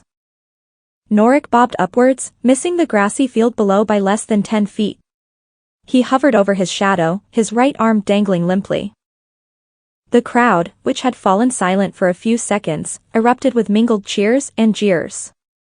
From the announcer's booth, Cheshire Chatterley's voice rang out. Bigfoot number 6, Willem Norik, appears to be injured after a devastating sideswipe by werewolf number 9, Parker Pence, she cried, obviously angry. Match official Sanyu is escorting Norik to the Bigfoot platform. Unless we hear otherwise, it would appear that Mr. Norik will be out for the rest of this match, leaving Team Bigfoot one player short. James shouted to Norik as Sanyu levitated him to the platform. Norik, how bad is it? Bad enough, Norik called back through gritted teeth. But I'll keep playing. That punk can't get rid of me that easily. James glanced back at the punk in question. Pence flew in a lazy arc around the werewolf platform, grinning crookedly. Do we have any reserve players? Gobbins asked, floating up to join James near the center ring. Rararf. Muckthatch answered dolefully from his place by the goal ring. We only had Kleinschmidt, James said. And he came down with the yip splits from eating too many of Yates' dragon fingers. He'd have been no help anyway, Gobbins observed mournfully. Kid flies a scrim like a fish flies a kite. So what'll we do? James asked. Gobbins shrugged. We play one man short unless we can find a replacement. Can you think of anyone else who can suit up in Norrick's place? James shook his head darkly. From the Bigfoot platform, Professor Sanui turned away from Norrick and blew his whistle. Penalty, Team Werewolf, he called out, using his wand to amplify his voice. Malicious sideswiping. 3 minutes in the dock.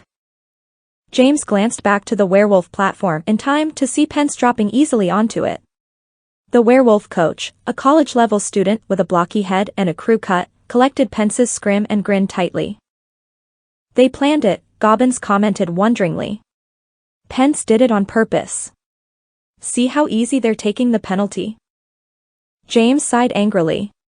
Well, at least our numbers will be even for the next 3 minutes. 3 minutes nothing. Gobbins said, glancing back at him. It's only 13 seconds till halftime. All penalties are cancelled at that point. Why do you think they waited to do this now? Come next half, they'll have a full crew and will be down by 1.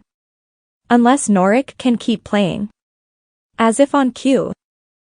Cheshire Chatterley spoke again, her voice echoing from the announcer's box. And Willem Norrick is escorted down to the field by the medical crew, apparently suffering a dislocated shoulder at the hands of Team Werewolf. Thus, with no reserves, Team Bigfoot finds themselves 1 player short of a full squad. Daunting odds indeed for the perennial underdogs. James' face was hot with anger and frustration. When Sanyu blew his whistle again, announcing the resumption of play, he felt clumsy on his scrim. Werewolf players thundered past, quickly collecting all 3 clutches. By the time the halftime horn sounded, 2 of those clutches had been turned into scores. Team Werewolf circled like wasps, barking gleefully and collapsing onto their platform in triumph. How's Norrick? Jasmine asked dispiritedly as she landed on the Bigfoot platform. He'll be all right, Wood replied, sighing, by tomorrow afternoon. For now, I'm afraid he's out of the match. Do we have to forfeit? Wentworth asked, his eyes huge and angry behind his glasses. Not legally, no, Wood answered immediately. But we are at a distinct disadvantage. Let's give it a vote. Do you lot want to go on with the match? Or shall we pack it in and head down to the Kite and Key to celebrate a season well spent? No way, Gobbins announced loudly. I'll take them all on myself even if the rest of you go home. Lousy cheats. I'll teach them to play dirty like that. I'm in too, Jasmine said, firming her jaw. Rake rub thuth. Muckthach agreed, nodding vigorously. We can still take them, James added, sounding much more confident than he felt. This is our match to win. Hear, hear, Wood concurred as the rest of the team cheered in agreement. Then we stay and play on. You're doing incredibly well, all of you. I have nothing else to tell you than just to keep it up. Now that we're down 1 player, though, we'll all have to be even more alert. Concentrate on offense, sink as many scores as you can. You'll have to get used to playing Clipper and Bully at the same time whenever necessary. We can do that because you all know all the parts, right? Right. Team Bigfoot responded with slightly less than their original fervor. Right, Wood agreed. Now get something to drink and limber up. We're back in the air in 3 minutes. It was nearly full dark by now with only a pink rim spreading along the western horizon. James took a moment to look around the grandstands, hoping to see some sign of his family. Sure enough, he spotted his mum in the grandstand directly behind the Bigfoot platform. She saw him looking and waved at him, her face pale and strained, as if she were desperately wishing the match were over rather than merely at halftime. Next to her was Lily, Aunt Audrey, Cousin Molly, and Victor Crumb, who sat ramrod straight, his face etched with restrained anger. Join the club, James thought sourly. And then, where's everyone else? He scanned the seats all around his mum. There was no sign of Albus. Neither in sight were Uncle Percy, Lucy, or Izzy. James was again visited by that sense of sinking dread. I can't think about that now, he reminded himself. Win the clutch match first. Then deal with everything else. Wood called the team over to the edge of the platform. Halftime was nearly over. James turned away from his family and Victor Crumb, returning to the matter at hand. But where are they? He thought naggingly, worriedly. What in the world could be so important that Lucy, Izzy, and Albus wouldn't be here to watch the match? Shortly enough, though, the teams launched from their platforms and merged into the figure-8 course. Professor Sanyu blew his whistle once more and the match launched again into motion, wild and ferocious. In the midst of it, James forgot about his brother, friend, and cousin completely. Lucy was watching the match, in fact, in a manner of speaking. What's the score? Izzy asked, her voice small. I don't know, Lucy replied quietly. The scoreboard's too little to make out from here. The two girls sat in a small waiting area on the 4th floor of the medical college. Nearby, a round desk was dominated by a ghostly miniature representation of the ongoing Clutch Cudgel tournament match. The tiny spectral players swooped and zoomed silently through rings no larger than dinner plates. The witch working the desk was plump and pale, her red hair cut so short and curly that it looked like a helmet. She was watching the match whenever she wasn't glancing furtively at the wizarding court officials gathered near the hall. Which one is James? Izzy asked for the 3rd time. She leaned her head against Lucy's shoulder. One of the ones wearing blue and orange, Lucy answered patiently. With dark hair. It's hard to keep track of him with things moving so fast. Izzy nodded against Lucy's shoulder. From the hallway nearby, voices approached. Lucy looked up, feeling a gulf of nervousness in her stomach. She'd volunteered at the medical college for the past 2 months, mostly for extra credit, but also because she liked being around the recuperating patients, liked helping people who were so grateful for even the slightest thing. Tonight, however, she wasn't working. She wouldn't have been allowed to be here at all if her father hadn't been who he was. As a senior vice director in the Ministry of Magic, he was the closest thing to an official representative of Izzy's home government as was likely to be found. There wasn't much he could do other than observe, but he was committed to doing that, if nothing else, and Lucy loved him for it. She herself was only there to keep Izzy company until the moment came when the men would call the blonde girl back into the room, beyond the hall's double doors. When Izzy came out of those doors again, she wouldn't know who Lucy was, or anyone else for that matter. At that point, Izzy would be as alone as anyone on Earth could be. Until that happened, Lucy meant to stay by her side. What are they going to do to me? Izzy asked without raising her head. Lucy pressed her lips together tightly and then said, They're going to make you forget. Izzy nodded again. There are some things it'll be nice to forget. Lucy considered this as she stared at the large round desk and the tiny ghostly clutch players that swirled over it. Will I forget my mother? Izzy asked. Lucy began to answer and then paused. Actually, she answered quietly, you may not. She wasn't a witch. There was another pause. The voices in the hallway were still talking, quietly and intensely. Lucy heard her father among them. She couldn't tell what they were saying, but she could see their shadows on the hallway wall, gesturing animatedly. Will I forget the lake? Izzy asked softly. She lifted her head and looked directly at Lucy, her eyes intent. Will I forget the gazebo and the wishing tree? Lucy didn't know what that meant. Probably, she ventured. I expect so. Izzy nodded. Good. That's good. I don't want to remember that. Lucy sighed deeply. The men in the hall had stopped walking as they talked, but now they approached again. Lucy sensed that they were finally coming for Izzy. For her own part, Izzy wasn't paying them any attention. When it's all over, she asked, leaning her head on Lucy's shoulder again, will Petra and I be able to go home again? Back to our little row house here at the school? Lucy held her breath, her eyes widening slowly. She supposed she could lie to Izzy. After all, in a few minutes, none of it would matter.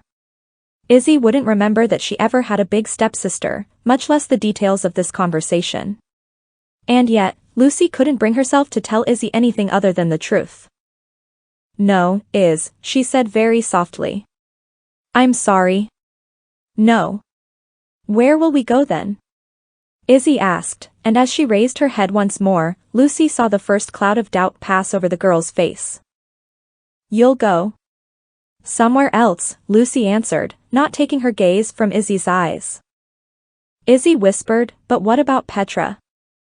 Lucy shook her head and tried to smile encouragingly. It was very difficult. "It'll be all right, she said. "You won't remember her." Izzy's face began to darken. Her lips pulled down in a slow frown and her brow clouded. Her eyes thickened with sudden tears. "I'll remember Petra," she said, certainty and doubt mingling in her words.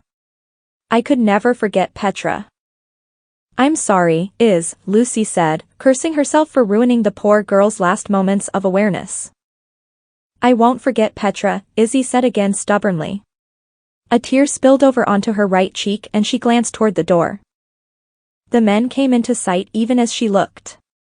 The one in the lead was the arbiter, Albert Keynes. Behind him, looking perfectly miserable, his face pinched into a helpless frown, was Lucy's father. "Isabella," Keynes said, cocking his head slightly and smiling, "come on over here now, darling. We're all ready for you." "No," Izzy replied immediately, pressing back into her chair. Her lower lip stuck out in defiance. Keynes stopped in front of Izzy. Still smiling, he hunkered down on one knee before her. "I'm afraid I can't take no for an answer, darling," the man said, tilting his head toward her, as if he meant to play. "Come along with me, and when it's all over, I'll give you a lollipop." "I won't remember lollipops when it's all over," Izzy replied immediately. "And I won't remember you. Or Lucy. Or any of the rest of you. And I won't remember Petra."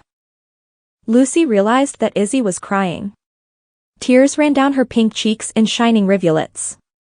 They weren't tears of sadness, however, at least not entirely.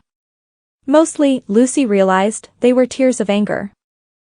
"You won't forget lollipops though," Keynes smiled, reaching to take Izzy's hand. "Those you'll remember just fine." Suddenly, unexpectedly, Izzy turned her head and let out a yell. It wasn't a scream, it was a name. "Petra," Izzy called, so loudly that her voice cracked. "Now listen here," Keynes said, and grabbed for Izzy's hand. Izzy wrung it away from him and hugged her knees to her chest. "Give the girl a moment," Percy snapped angrily, stepping to get between Izzy and Keynes. Keynes was too close to her, however. He reached for her again, his already pale face growing even paler with annoyance. "Petra," Izzy called again. Her voice rang in the waiting area. The nurse behind the round desk was standing now, one hand covering her mouth and the other flat against her throat. "Come along now," Keynes demanded, grabbing at Izzy. Lucy could bear it no longer. She jumped up, not even aware of what she was doing. She was holding Izzy's hand in her own and Izzy began to clamber after her. "Oh no you don't," Keynes cried, but was cut off as Izzy extended both of her feet at once, connecting with the man's thin chest. He sprawled backwards, knocking Percy aside. Both men fell to the floor. "Stop her," Keynes called, his knees poking up into the air as the court guards scrambled to help him up. "Forget about me. Get the girl." "Lucy, no," Percy called out. Lucy heard his voice but didn't so much as glance back as she ran, Izzy at her side. Hands grabbed at them as they sped through the archway into the main corridor, but the girls were young and quick.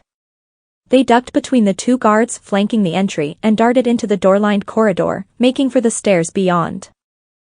It was completely hopeless, of course. They'd never make it out of the building, and even if they did, where would they go? And yet, Lucy couldn't stop herself. She ran on, Izzy at her side, even as a red bolt struck the marble floor at her feet, sending up a burst of sparks. Petra, Izzy said, almost to herself, still running. We have to find Petra. Not very far away, Albus followed along with the Clutch Cudgel tournament, somewhat indirectly. He'd stayed back at Ares' mansion as Team Werewolf geared up for the match and left, pausing only for their ceremonial rubbing of the bronze werewolf statue in the front garden. No one asked him why he was still there, not even his mates, Grunway and Shrum, since they had left an hour earlier to get good seats up in the grandstands. Albus watched through the tiny window in the center of the third-floor hall until the team was completely out of sight, their barking grunts lost in the increasing roar of the crowd. Then, as patiently as he could, Albus had waited. He'd overheard Altair and Jones talking in the parlor earlier that afternoon. Altair had heard all about James' overtures to the other houses, seeking help in the Bigfoot's attempt to defeat the werewolves. Both of them had laughed maliciously at this. Isn't it just like the Foots to ask the losers for help in beating the winners? Olivia Jones had observed, shaking her head. They should have just come to us. We'd have given them the best advice of all, go home and hide under your beds, little Foots. Altair had chuckled. We should teach them a lesson, he'd said, his voice hardening, just for having the gall to try to rally the whole school against us. We should beat them into the ground like tent pegs even for trying. Make an example out of them. I have an idea, Jones had agreed and then lowered her voice. Half a minute later, Altair had yodeled a laugh of pure spite. Albus hadn't liked the sound of that laugh although he hadn't heard the details of Jones' plan. It didn't matter, really. Team Werewolf's tactics were never particularly subtle. Probably, they meant to sacrifice a few penalties in favor of taking out a Bigfoot player or two. Albus only hoped that one of the players they eliminated wouldn't be James. Albus hadn't known for sure what he intended to do, but at that moment, he had decided on a plan. It might not work, but then again, it just might. Besides, it wasn't as if he would be sabotaging his own team. He would merely be evening the odds. From his dormitory room, he'd listen to the ebb and roar of the crowd at nearby Pepperpock Down. He'd watch the clock impatiently. Finally, when it had gotten dark enough outside to hide his movements, he had crept out the front door of Ares' mansion and approached the statue of the snarling werewolf. As before, he could hear the shouts and commands of Team Werewolf echoing from the statue's muzzle as if on a distant wireless frequency. Albus hunkered in the darkness, waiting for his moment to act. People were still moving along the nearby footpaths, latecomers to the match, hurrying toward Pepperpock Down.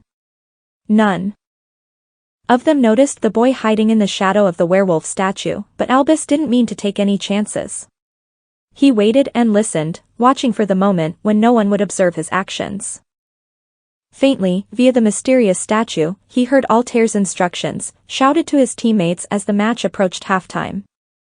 He could even hear the dull thumps and exclamations as the players collided in air or the buzzing whooshes of the game magic spells. Albus could tell that Team Bigfoot was holding their own against the wolves, although not well enough to take the lead. Of course not, Albus thought sourly, they don't have liquid luck on their side. He glanced up at the werewolf statue as he listened. Its eyes glowed faintly, coppery in the last light of the sunset. Finally, just as Albus was preparing to act, he heard Altair call out a command, directed at that blockhead Pratt, Parker Pence. Number 9. Do it now. Phase 1, Operation Achilles. A moment later, a heavy thump and yelp of pain emanated from the statue's mouth.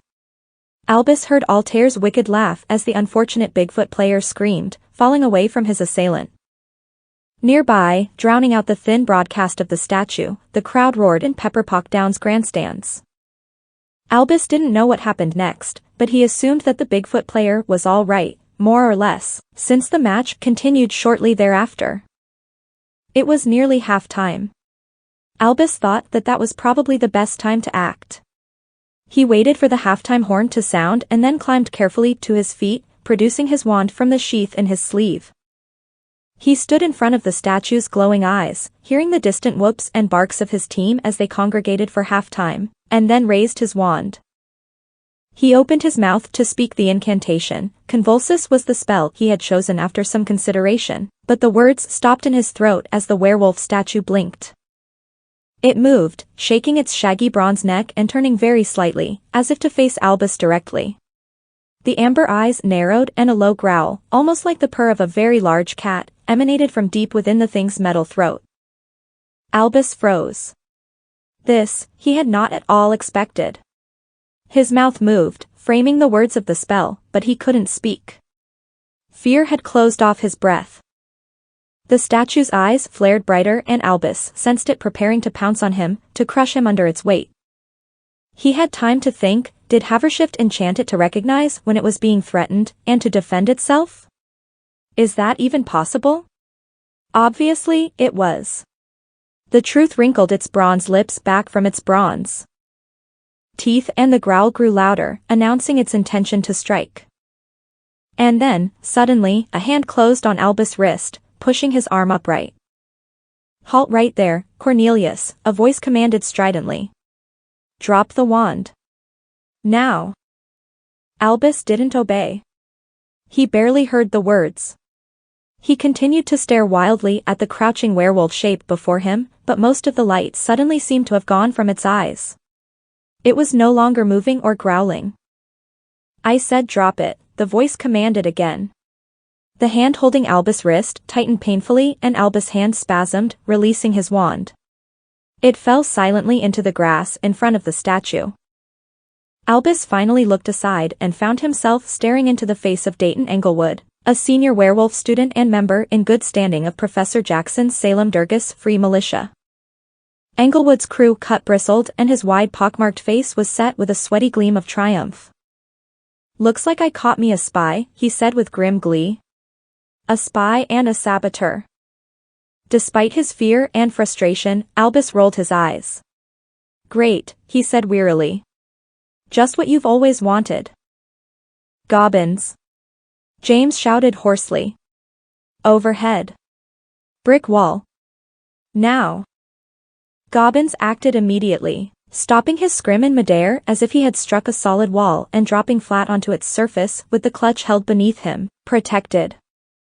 The werewolf bullies swooped over him, barely missing his head as he hunkered down.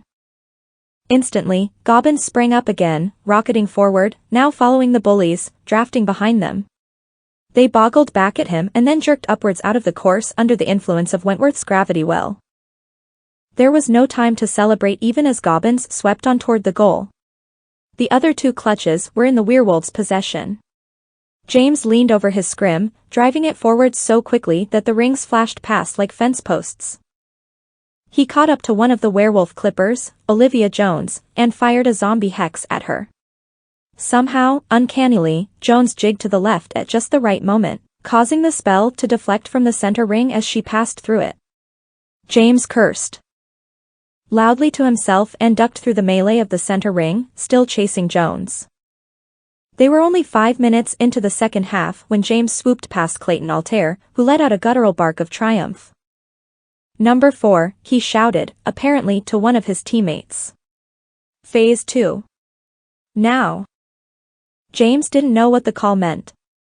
A few seconds later, however, a piercing howl rang out over the course. James was so surprised that he nearly fell off his scrim. He swooped out of the course and spun around in a tight corkscrew.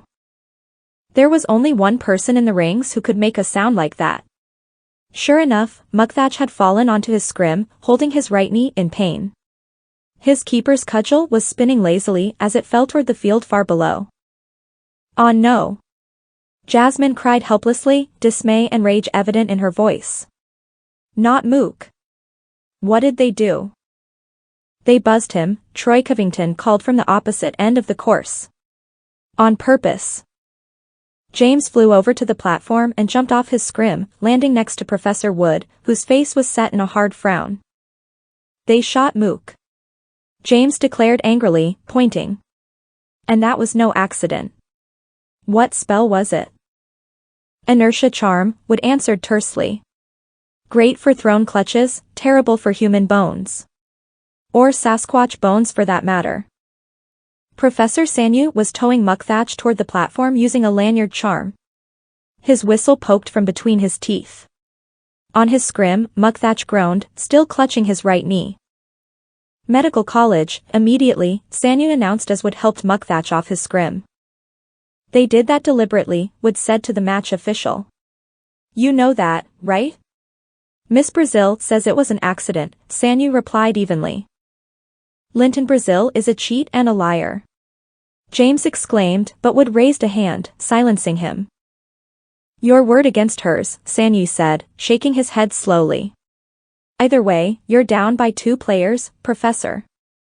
You don't intend to finish the match, do you? Absolutely. Gobbins cried, landing on the other side of the platform.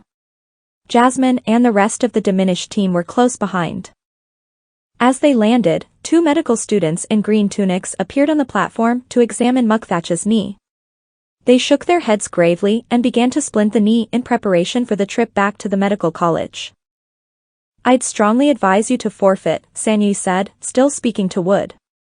You may choose to contest the results at a later time. Frankly, I'd testify to the board that you deserve a tie. Team Werewolf would still receive a technical victory, but you'd save your team the embarrassment of losing rather miserably. A squad 2 players short is a lost cause, I'm afraid. Wood considered this stoically. He looked out over the remainder of the team. No way, James declared, shaking his head. We can't give up. They're trying to force us out, one by one, because they know they can't beat us in a clean match.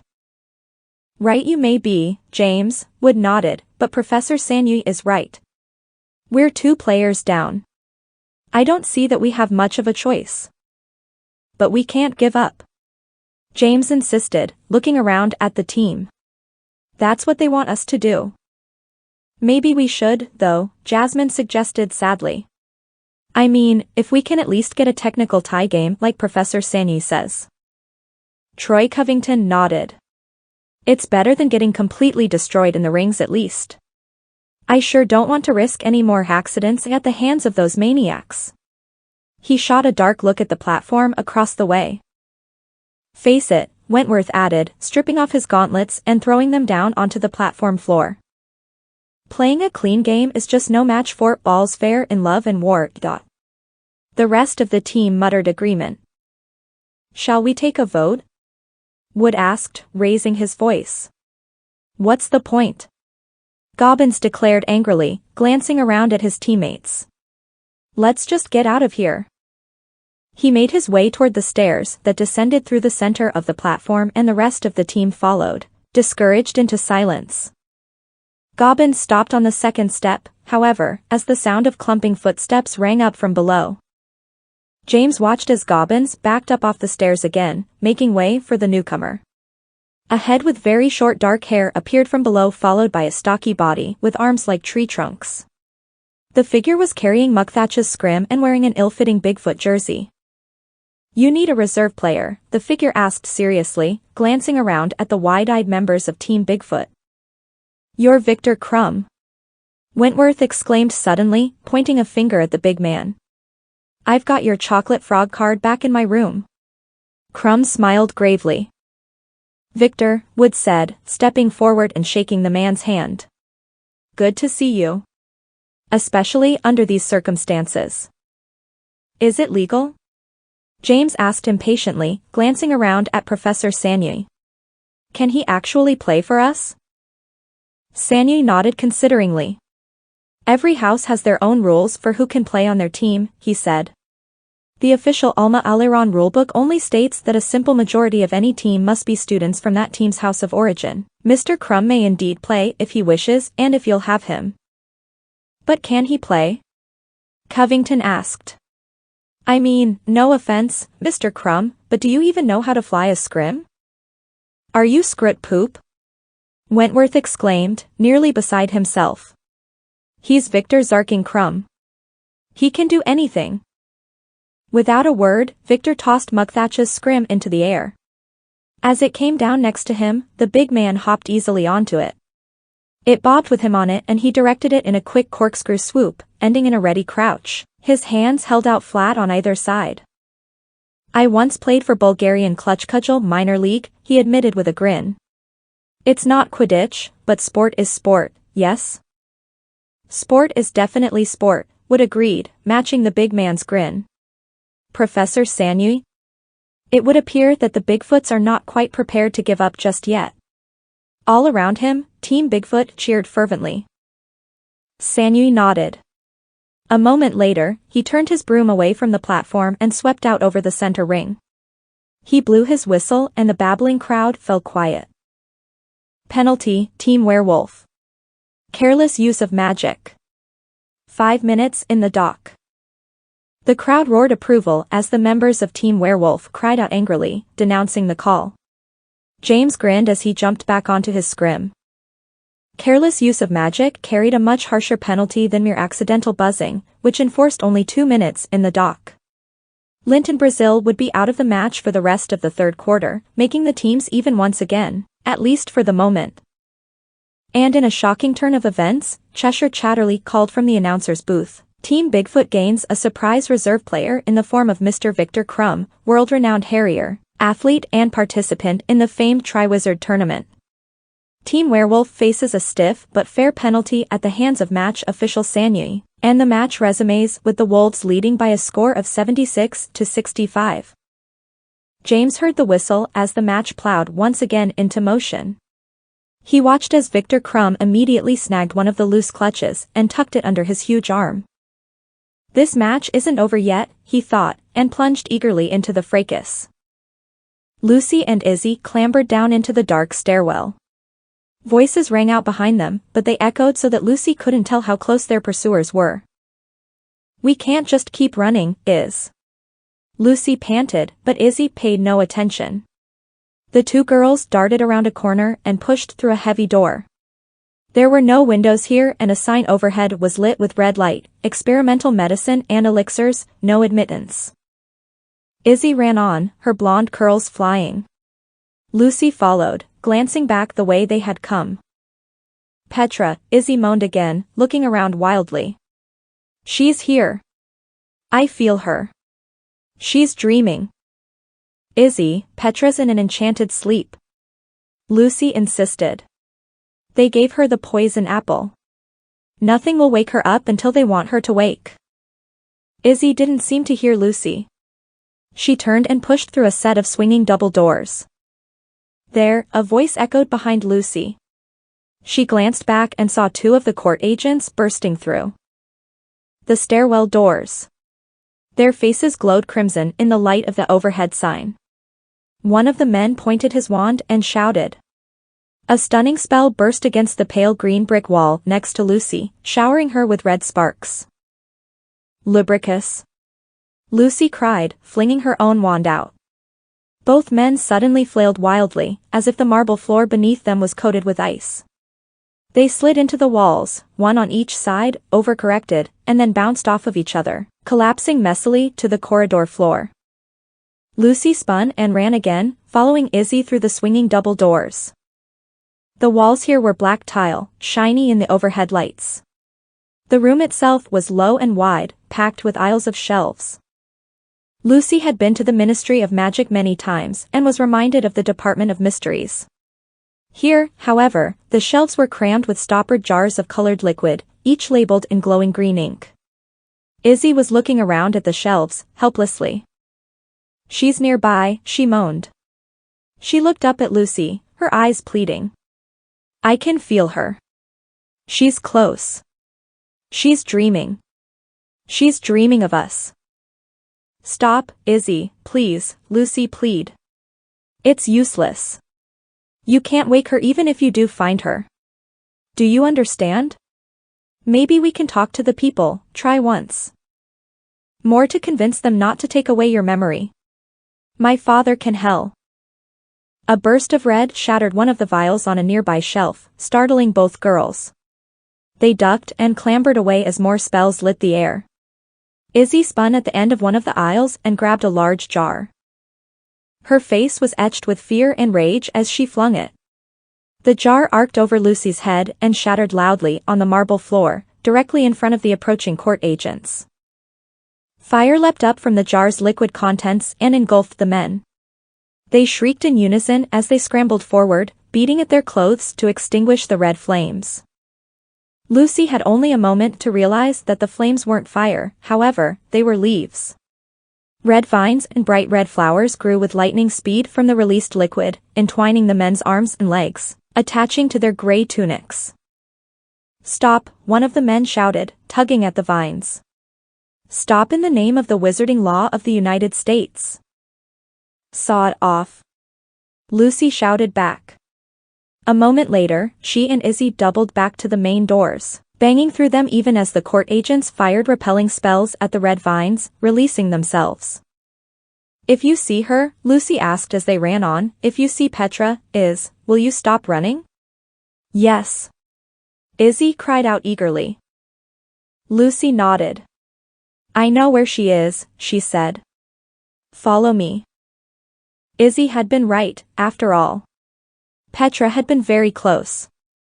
She had been exactly one floor below them, in the lowest basement of the medical college.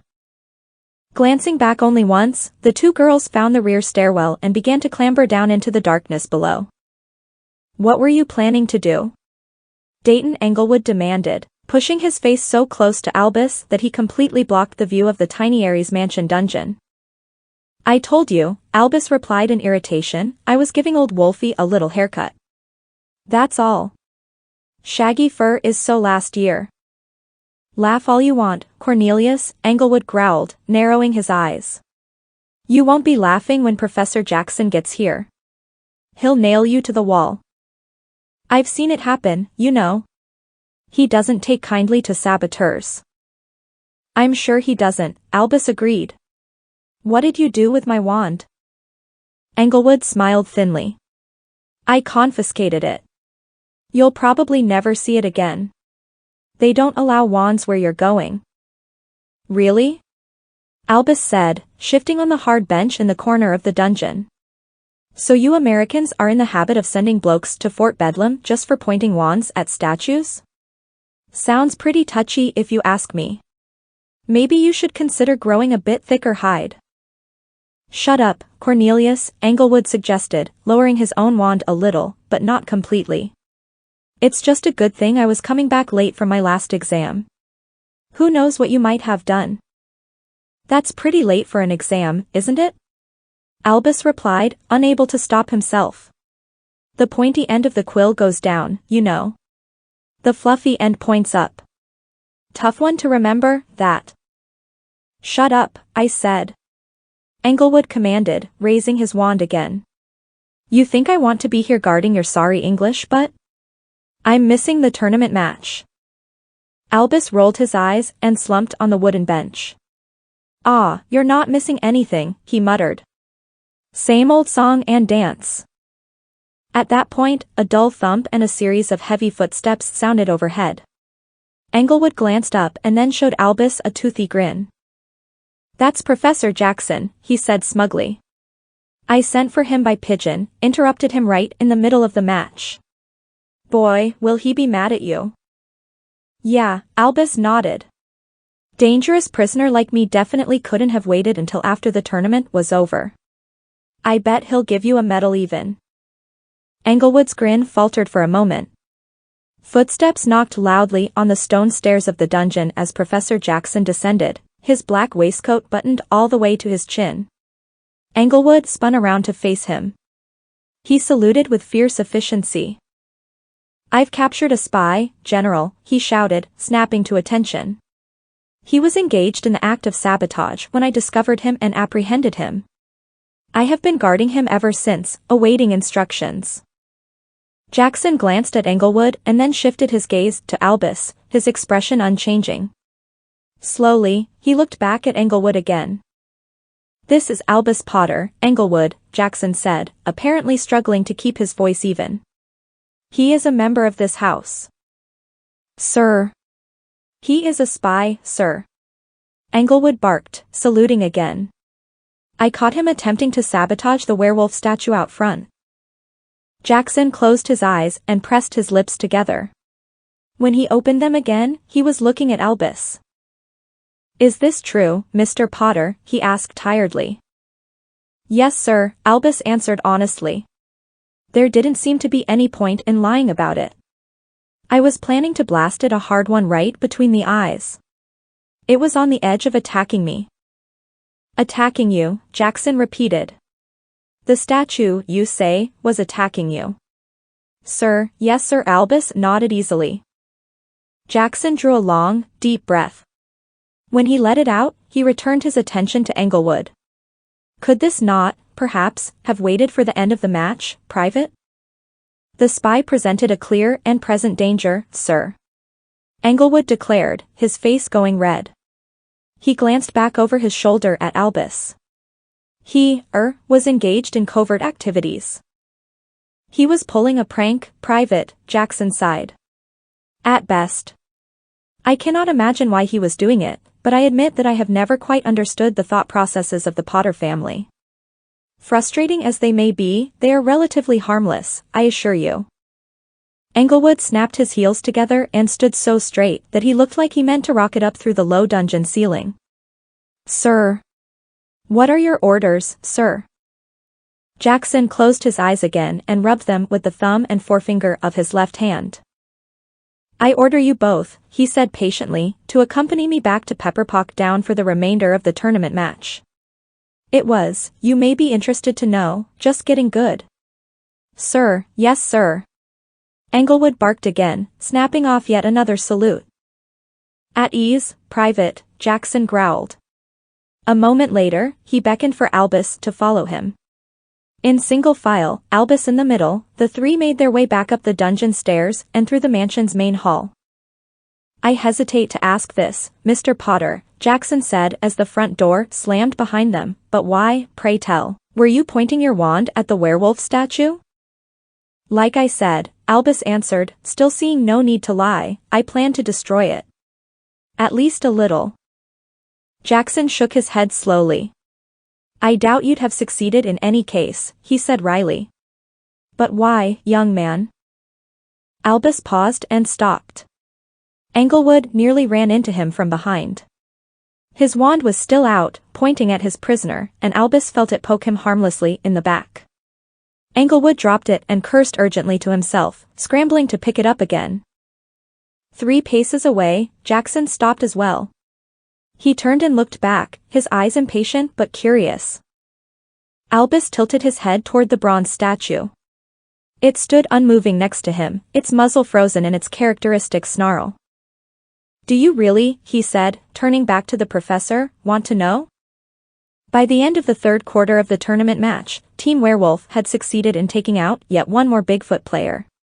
This time, Troy Covington had received a blindside hit with a scrim, right in the middle of the back. Covington had fallen from his scrim, completely unconscious, while the werewolf bully, Pence, had collected the dropped clutch and flown on without a backward glance. Sanyi had succeeded in levitating Covington just as he had Norik.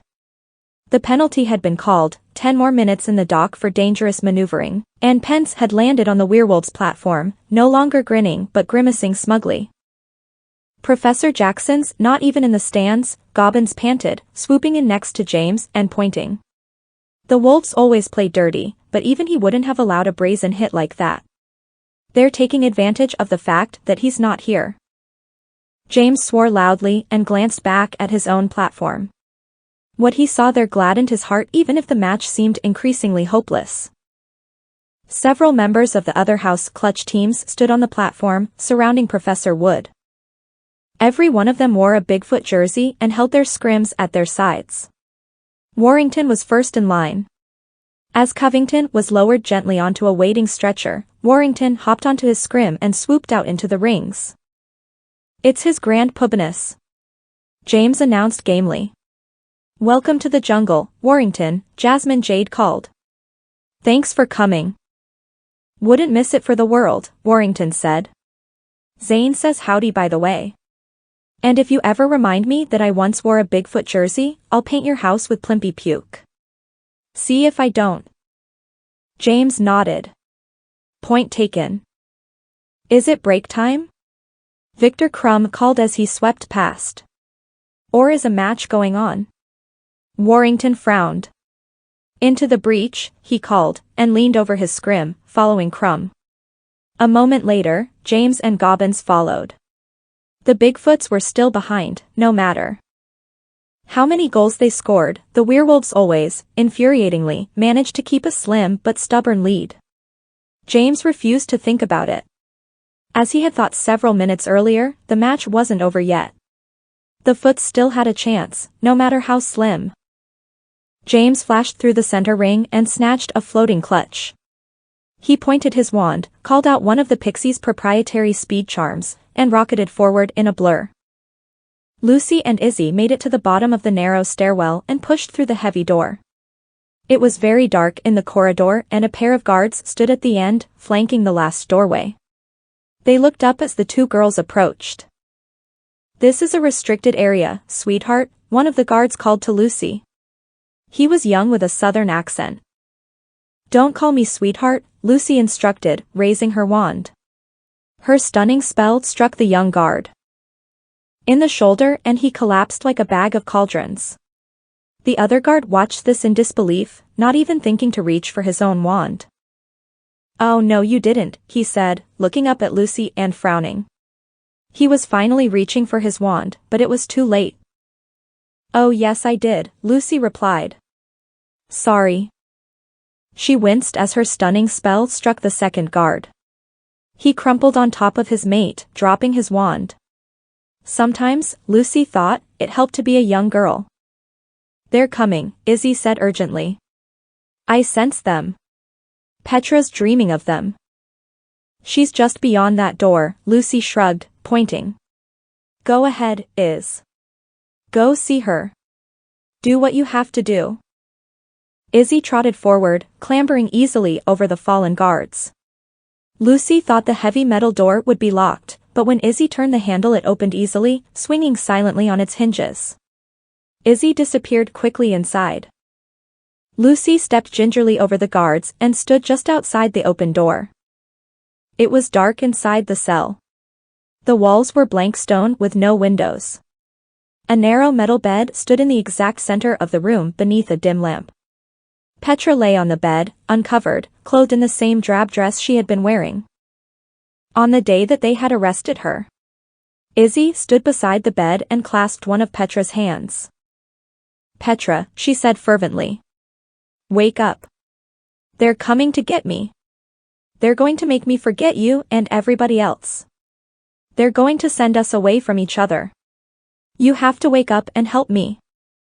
Lucy watched, frustrated anger and fear settling over her like a wet blanket.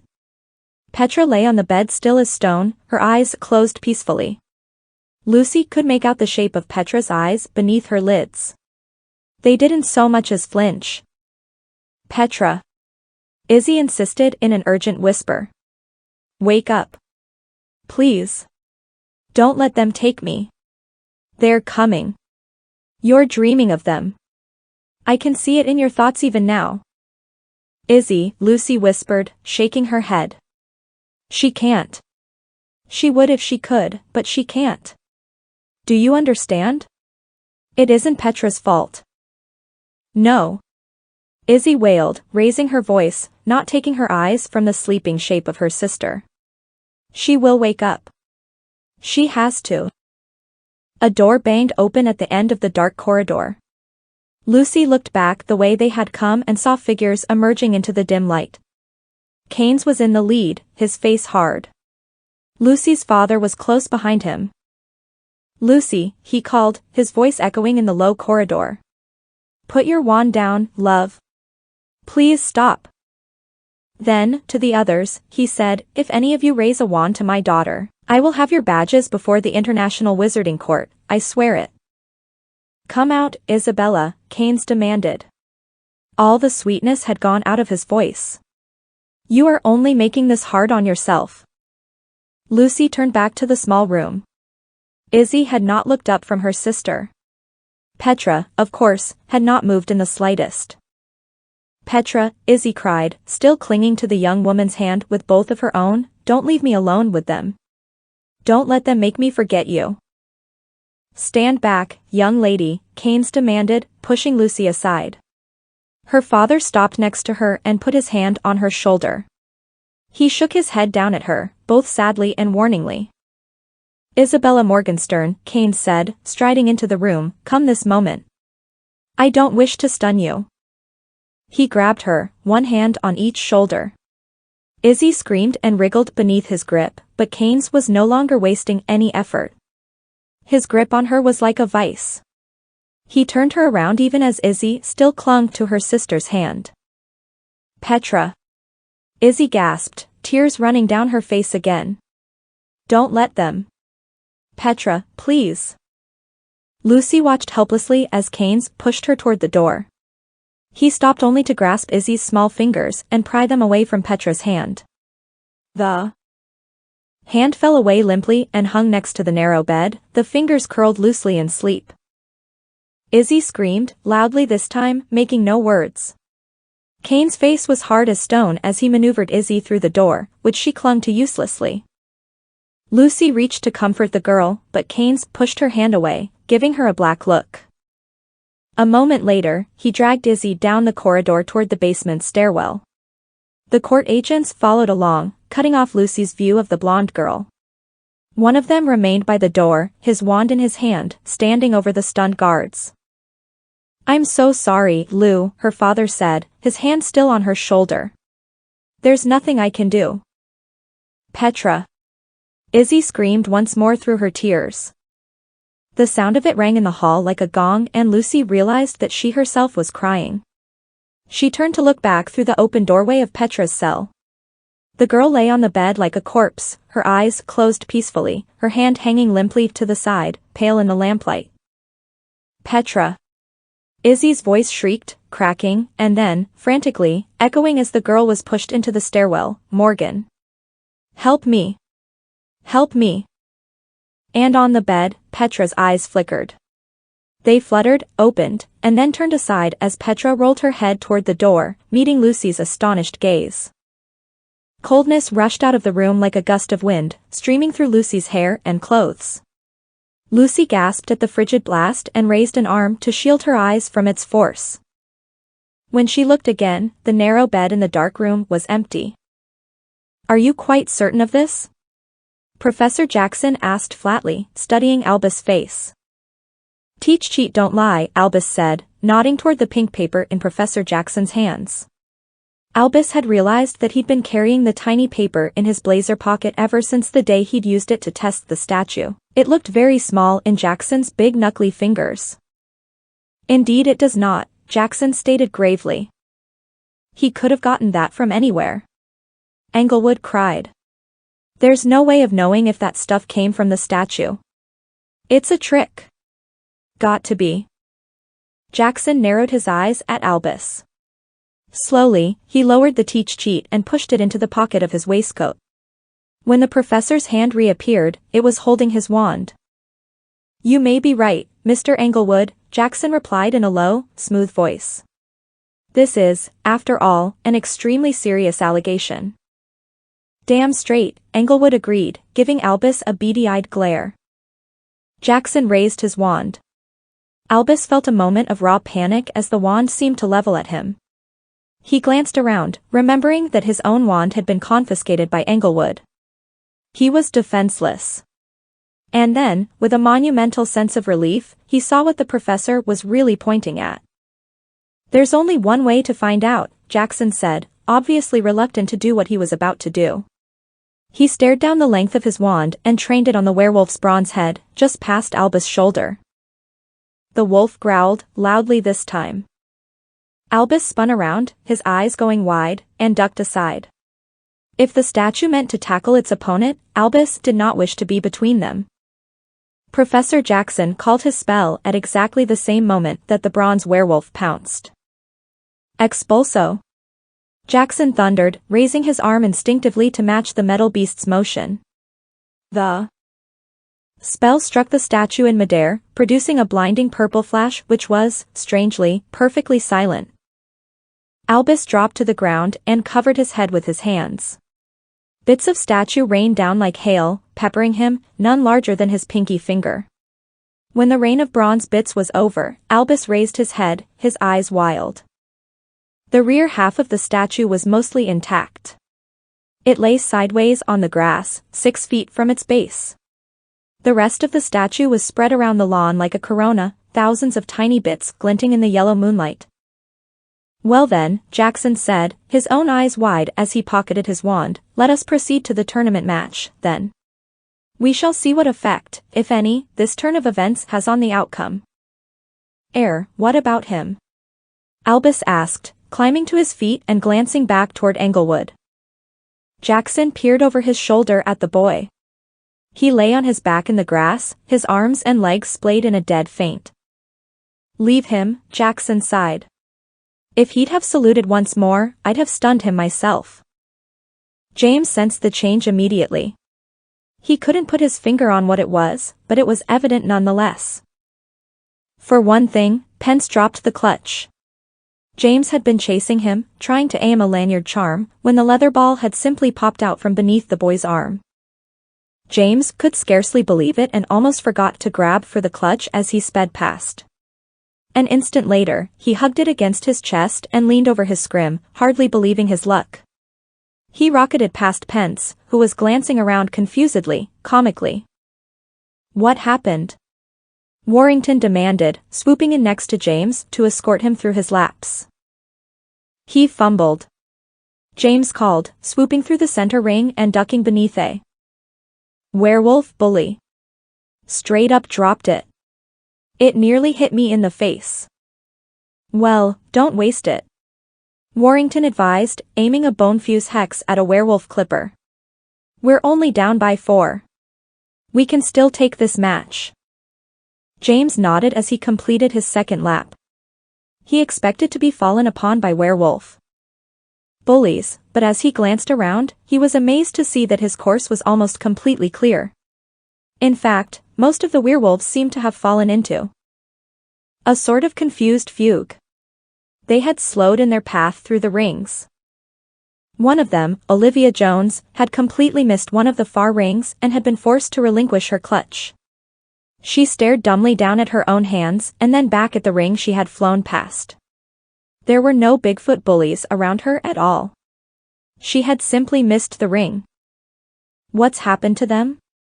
Warrington called wonderingly, glancing around. "They act like somebody pulled the plug on him." "It won't last, whatever it is," James replied, raising his voice into the rushing wind of the course. "Stay on top of it. If they take out one more Bigfoot, we'll have to forfeit the match."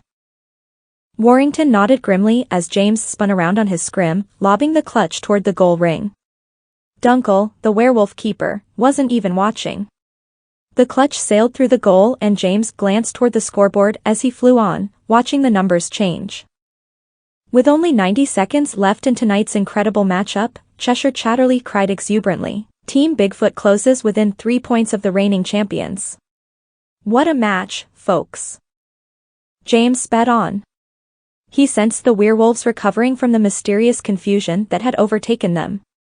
Altair swooped in next to him as they passed through the center ring. They both grabbed for the single remaining clutch, but Altair body-checked James, knocking him violently out of the course. The werewolf captain glanced back angrily as he sped on, holding the clutch under his arm. Even as he looked back, however, Jasmine Jade fell in next to him. James hurled himself forward, attempting to catch up. "Hey Altair," Jasmine called out, giving her voice a very uncharacteristic lilt. James was shocked to see the big girl place one hand behind her head and the other on her waist. She cocked her hip toward the werewolf captain and smiled at him, all while rocketing along next to him, scrim for scrim. "You're such a big bad wolf," she trilled, fluttering her eyes at Altair. "How'd you like to huff and puff and blow my house down?" Altair did a complete double take at Jasmine, apparently forgetting for the moment where he was.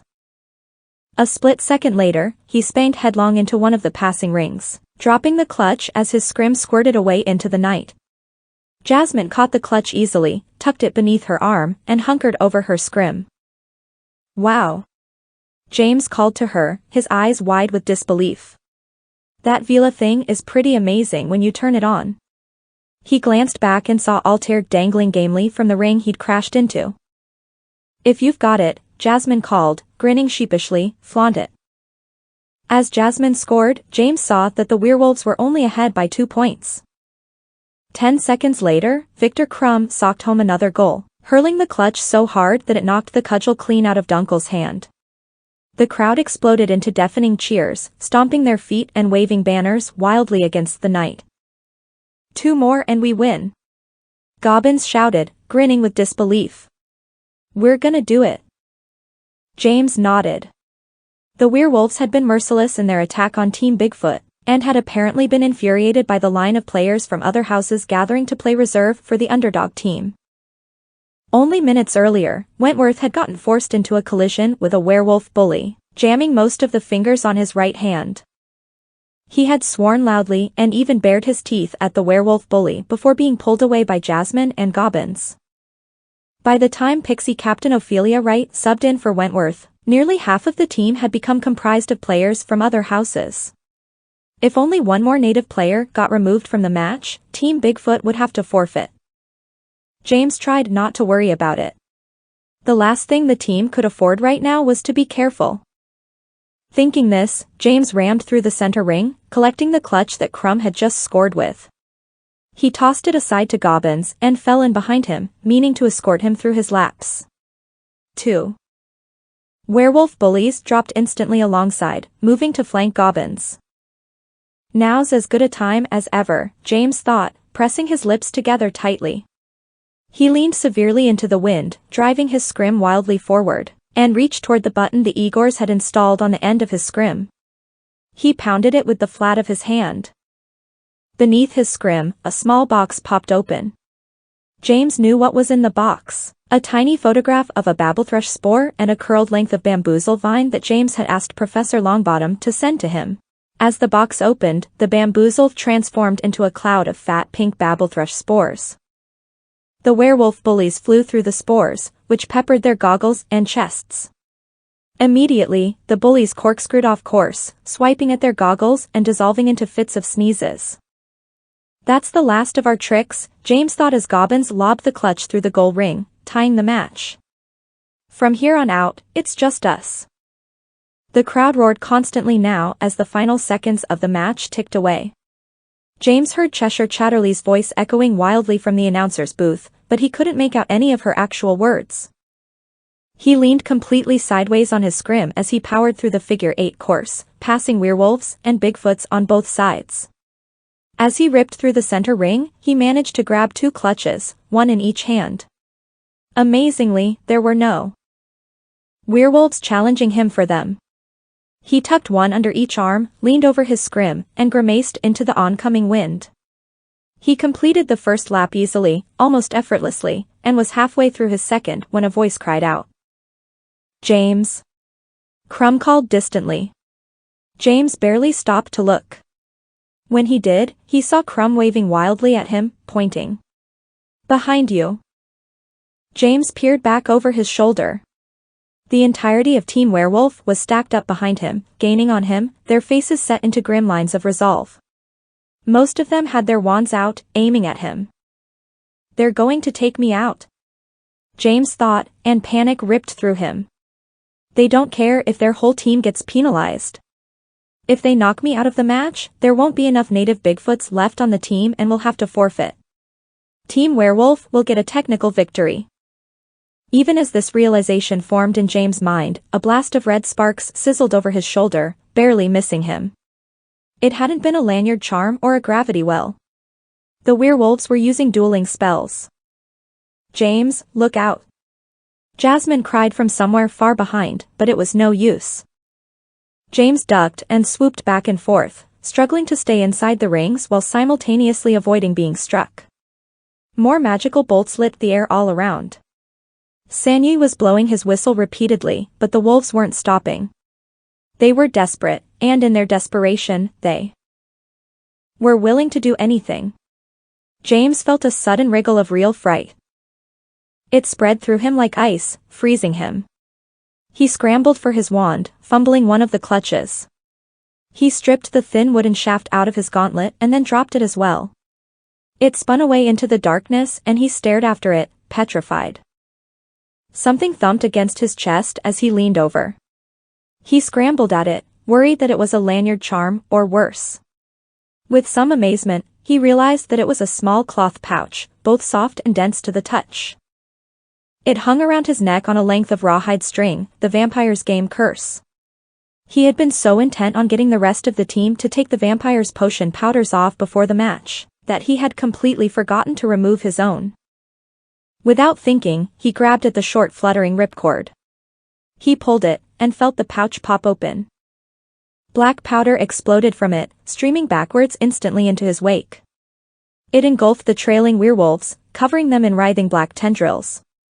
James glanced back, struggling to stay on his own scrim while holding onto the last clutch. The tendrils of black powder solidified around the werewolves, forming a sort of loose net. Then, violently, it contracted. The black net pulled tight, sucking the entirety of Team Werewolf into a monstrous collision. If the game curse had been deployed on a single player, it would surely have forced them to momentarily lose control of their scrim, sending them off course. Deployed on the entire team, however, the effect was both sickly amusing and utterly devastating. The team crashed instantly in midair, pulled together by the force of the magical black net. A second later, the net vanished into smoke and the werewolves fell out of it, scrambling to stay on their scrims, grabbing at one another, spiraling away in every direction. Breathlessly, James turned back to the course. Somehow, he had managed not to miss a single ring. He raised the final clutch, held it over his shoulder, and tossed it easily through the goal ring. No one was guarding it. The clutch sailed through so cleanly that James caught it himself, coming through on the other side. The crowd erupted into a single riotous cheer. The scoreboard flickered, reflecting the change in the score, 97-98. Team Bigfoot, including the several reserve players, collapsed around James, laughing wildly and hoisting him up over them. The horn sounded, echoing deafeningly over the grandstands. The match was over. Team Bigfoot had won. 23. The beginning of the end. For the Bigfoots, most winning matches had ended in a victorious evening celebration at the Kite and Key, crowded around a few tables in their usual corner, quaffing butterbeers and licorice sodas. The ending of the tournament match, however, launched a major event that nearly the entire campus turned out to watch. Thanks to the werewolves' recent string of championship victories, the March of the Houses had not been witnessed at Alma Aliron for over a decade. Apart from the teachers, hardly anyone had ever seen it. Ares Mansion had become a fixture on Victory Hill, and many had begun to think that it would never move again. They might have been right if Albus had not discovered the secret of Stafford Havershift's bewitched werewolf statue. Even now, already, rumors about the broken bronze statue were circulating among the student populace. James heard snippets of them, although he wouldn't hear Albus' complete story until later, during the journey home. Some students were whispering that the statue had been magical and had come alive, forcing Professor Jackson to destroy it. Others claimed that it had been a good luck charm that had been overwhelmed by the werewolves' tournament loss, resulting in its spontaneous destruction. Regardless of the reason, as Team Bigfoot gathered at the base of Victory Hill, James saw that the imposing statue was, indeed, destroyed. Its rear half lay several feet away from its base, and while James couldn't be certain, it looked to him as if the pose of the remaining half was rather different than it had been when he'd seen it last. People are saying that the statue just exploded as soon as the werewolves lost, Ralph said, crowding between James and Jasmine Jade. Like it committed statuicide in shame or something. I don't blame it, Zane commented from James' other side. Beside him, Warrington scoffed. Who cares what happened to it?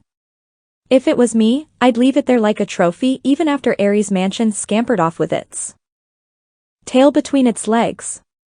James noticed that Warrington was still wearing the Bigfoot jersey he'd donned earlier in order to play reserve.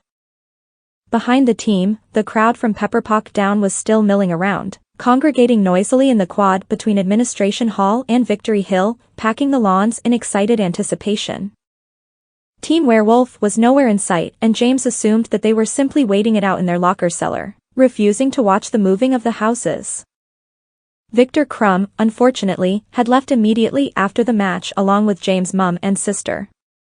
Word had leaked back to James that they had received an urgent message via the Shard, which Ginny had been carrying in her purse in the hope of news from her husband. James' dad, of course, was out on his reconnaissance mission to New Amsterdam, accompanied by Titus Hardcastle, in preparation for tomorrow's raid. Victor himself had wanted to go along, but Harry had been adamant in his refusal. Taking more than 2 spies on the night's mission would have been conspicuous, he'd said, and he had no intention of alerting the new WULF leader to the impending raid. James was quite glad that his father had insisted that Victor stay behind for the night. If he hadn't, the game would have ended in forfeit before it was barely half over. Now, in the wake of the Bigfoot victory, cheers still rang out from the gathering throng and pops of fireworks sounded in the hot evening air, flashing their colors up onto the hill and the stern facade of Ares Mansion. "So how's this going to happen?" Ralph asked, glancing around at the throng. "Does Franklin or somebody need to come out and, levitate the houses or something?" Gobbins shook his head. "I don't think so. I think the March of the Houses is old magic, set up by Pepperpock and Roberts and the rest back when they first built the Aileron. I think it happens all by itself. We just wait and watch." Even as Gobbins spoke, a low, ominous groan arose. James felt the rumble of it in his chest and the soles of his feet. It throbbed in the air, blotting out the other noises rather like a bass note on a gigantic magical amplifier. Immediately, the crowd hushed into bright-eyed silence. James looked toward Ares Mansion, but it simply sat there, unmoving, its windows unlit and blank like stubborn, staring eyes. "Is this it?" James called, raising his voice over the thrumming rumble. Zane shook his head, glancing around. "Must be. Look." He pointed, not at Ares Mansion, but backwards, over the heads of the throng behind them. James and the rest of Team Bigfoot turned around and gasped.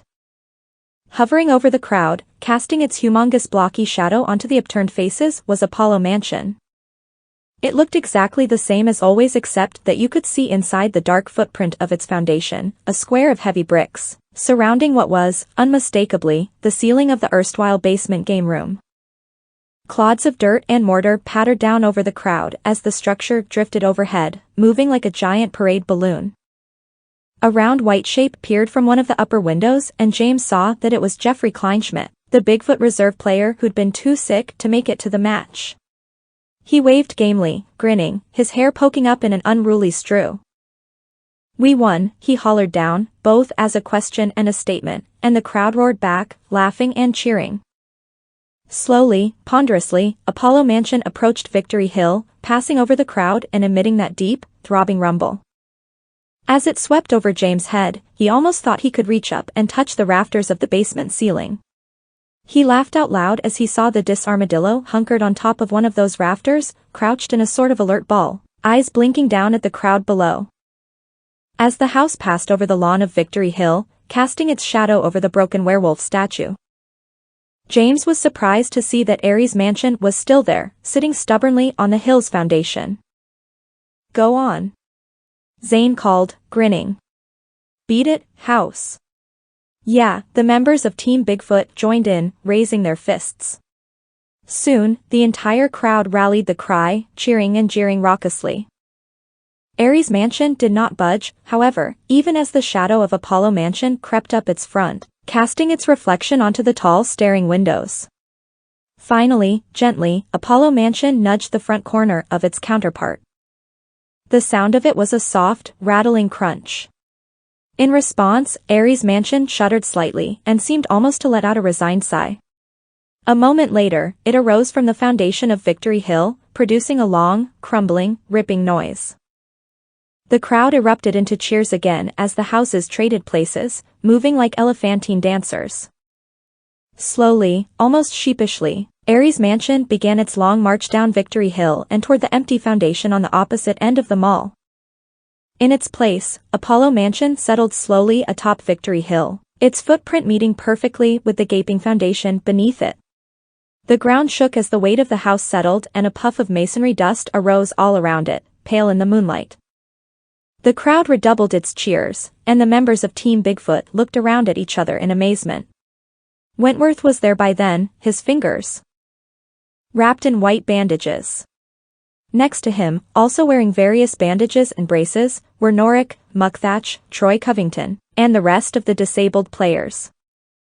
Geoffrey Kleinschmidt burst through the front door in his pajamas, his hands raised as if the crowd was cheering solely for him. He made his way down the walkway and joined the team where they stood beaming at one another, happy for the moment beyond words. "Go on in," Ophelia Wright cried out, nudging James forward. "Check out your new digs. See what the view looks like from Victory Hill." "You two," Jasmine called, turning to the reserve players from the other houses. "All of you. Tonight, you're all Bigfoots. Watch your mouth." Warrington replied, frowning, but he didn't argue when the gathering pushed him up the footpath toward Apollo Mansion. James thought that the building had been transformed, somehow.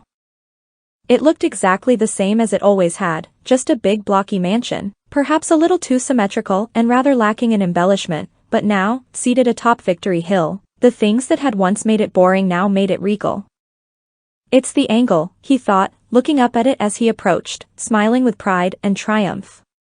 "This is where it was originally built, I'd bet my scrim on it. This is how it was meant to be seen." This thought was interrupted, however, even as James put his foot on the first step of the main entrance. A very loud, very strange noise fell over the entire campus, shocking the crowd into silence. James glanced back, alarmed. "What's the?" Zane began, but was drowned out by the noise as it sounded again. It was a sort of metallic creak, long and ragged, followed by a rumble and a distant tinkle of breaking glass. "Is that still the march of the houses?" Ralph frowned, his eyes wide and nervous. Next to him, Warrington shook his head. "No. That's coming from over there, just past Admin Hall." "It's the medical college," a voice cried from the crowd. "Something's wrong with it. Look out." The crowd began to move then in that alarming, sluggish way that only large groups of suddenly frightened people can move. They pushed and clambered, backing away from the corner nearest the beige bricks of the medical college. James looked, remembering what he had seen earlier, the small gathering in front of the medical college's main entrance, Uncle Percy, Lucy, Izzy, and the group of Wizarding Court agents. The arbiter, Albert Keynes, had not been in sight, but he had to have been there somewhere. "What have you done?" James asked under his breath, his eyes widening. He realized, with no real surprise, that the question wasn't addressed to Keynes. As he watched, the lights of the beige building flickered, flashed, and then fell dark. Inside, monstrously, that awful noise sounded again, creaking and groaning rather like a beast in pain. And then, with no warning, most of the windows on the nearest side of the building exploded outwards. Glass tinkled and flashed like confetti, spreading out and down into the nearby trees. Another noise followed, a sort of massive crumpling crash, and the face of the building changed. It sucked inward, distorting the shape of the structure as if it had been punched by a gigantic invisible fist. Bricks and broken masonry showered down into the bushes. "It's imploding," Zane announced, both frightened and amazed. What could make it do that? Not a what, James thought, but didn't say, a who. Debris rained down from the face of the medical college, but the noise fell away. The event seemed to have spent itself. A moment later, James sensed movement at the far edge of the crowd, closest to the distorted building. The gathering was parting, spreading away from some moving nucleus. James stood on tiptoes, trying to see who or what it was. From his vantage point atop Victory Hill, he could finally see. It was, of course, Petra. She was walking away from the medical college, her face pale and calm. Accompanying her, one on each side, were Izzy and Lucy. Both younger girls looked around at the parting throng, their eyes bright in the darkness. James broke away from his friends and moved down the footpath of Victory Hill, meeting Petra as she emerged from the crowd. No one had tried to stop her or even to question her. Perfect silence hung over the scene as everyone watched, inexplicably breathless. Petra met James' eyes. She looked tired and drawn but otherwise perfectly normal. She was holding Lucy's right hand and Izzy's left. Slowly, she glanced aside at the broken statue where it lay nearby, glinting in the moonlight. "Congratulations, James," she said weakly, and offered him a small affectionate smile. "You won." A ripple of commotion moved over the crowd as realization dawned on those closest to the front. This was Petra Morgenstern, the one who had attacked the Hall of Archives and cursed Mr. Henredin, the one who had been escorted to the medical college unconscious, in preparation for her imprisonment. "But they gave her the poison apple," someone whispered harshly. "How'd she wake up?" "She's a criminal," another rasped. "She's dangerous." And another, "Look what she did to the medical college." A low clamor arose from the crowd, spreading to a rabble. Then, louder voices called out in commanding tones. James looked up and didn't know whether to be relieved or dismayed to see Chancellor Franklin approaching, shouldering through the throng. Professor Jackson and Mother Newt were close behind, their faces grim. Inexplicably, Albus seemed to be following along in Professor Jackson's wake, his eyes shining with the excitement of it all. "Ms. Morgenstern," Franklin announced as he broke through the crowd.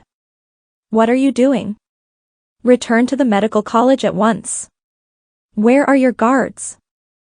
"I'm sorry, Chancellor," Petra said, and James heard in her voice that she truly was. "I'm sorry for everything that's happened. But I won't be going back. Perhaps I will be able to repair everything. But not now. There are more pressing matters." "There are no more pressing matters, Miss," Jackson proclaimed grimly. James saw that the professor had his wand in his hand, at the ready. Albus peered avidly around Jackson's elbow as he went on. "You are a convicted criminal. You understand that we cannot allow you to leave this campus. And you understand, I think, that there is no way you can stop me," Petra replied, almost apologetically. Jackson raised his wand. Franklin saw this and raised his as well, his face strained. He opened his mouth to speak, but Mother Newt interrupted him. "What is it you need to do, my dear?" she asked, moving ahead of the two men and smiling curiously at Petra. Petra looked aside, at James. "We have a journey to make," she answered. "Not far and yet, I think, very far indeed. Are you still with me, James?"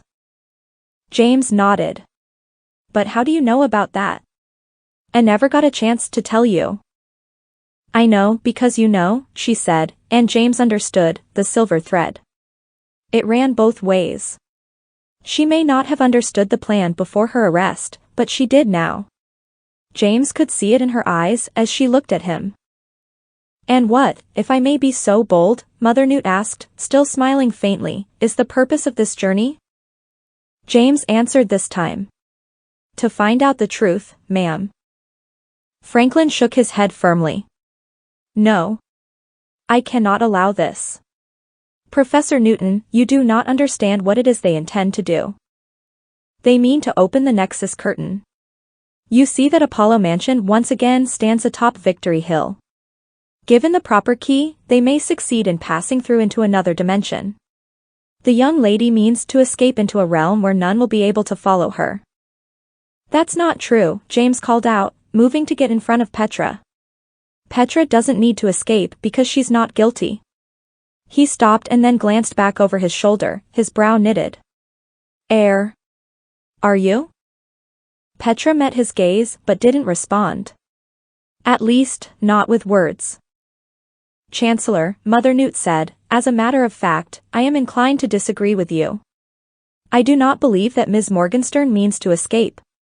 I believe that she is telling us the truth. About everything."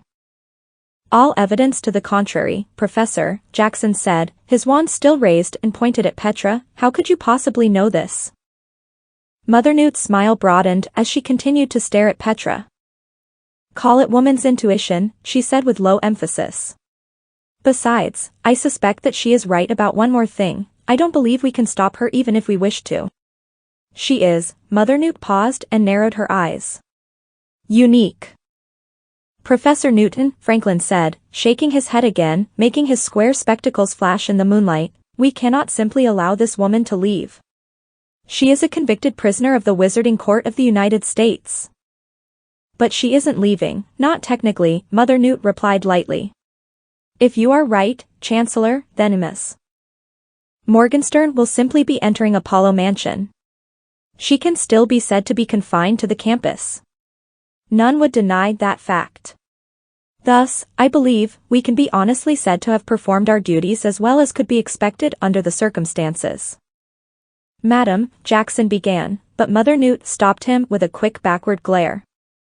Put down your wand, Theodore, she said, her voice suddenly steely. Don't be a fool. We are teachers. This is, as they say, well above our pay grade. She is a prisoner of the wizarding courts, Franklin insisted urgently, lowering his own wand. And we are not arbiters, Mother Newt answered, sighing. Let the young lady do what she means to do. She will return. Won't you, dear, she asked, addressing this last to Petra. If I can, Petra answered. And I will submit to whatever consequences there are when I do. I am hoping that things will look a bit different by then. To all of us. Franklin's face was red with tension. Jackson appeared to be balanced precariously between raising his wand again and submitting to Mother Newt's suggestion. Thank you, Professor, Petra said to the older woman across from her. Please, Newt said, smiling in a grandmotherly fashion, call me Mother Newt. Petra turned to James again and then glanced aside toward Ralph and Zane, who had also approached, their eyes wide and grave. I guess I'll go get the unicorn horseshoe, Zane suggested in a hushed voice. It's still buried under the warping willow. No need, Petra said. She let go of Lucy's hand and reached into a pocket on the front of her drab dress. James would have sworn that the pocket was too small to contain anything so large, but when Petra withdrew her hand, she was holding the silvery horseshoe. It glowed faintly and a low murmur of awe and fear thrummed through the crowd. Dear God, a voice said faintly. James glanced back and saw Chancellor Franklin staring up at the horseshoe, his face draining of color.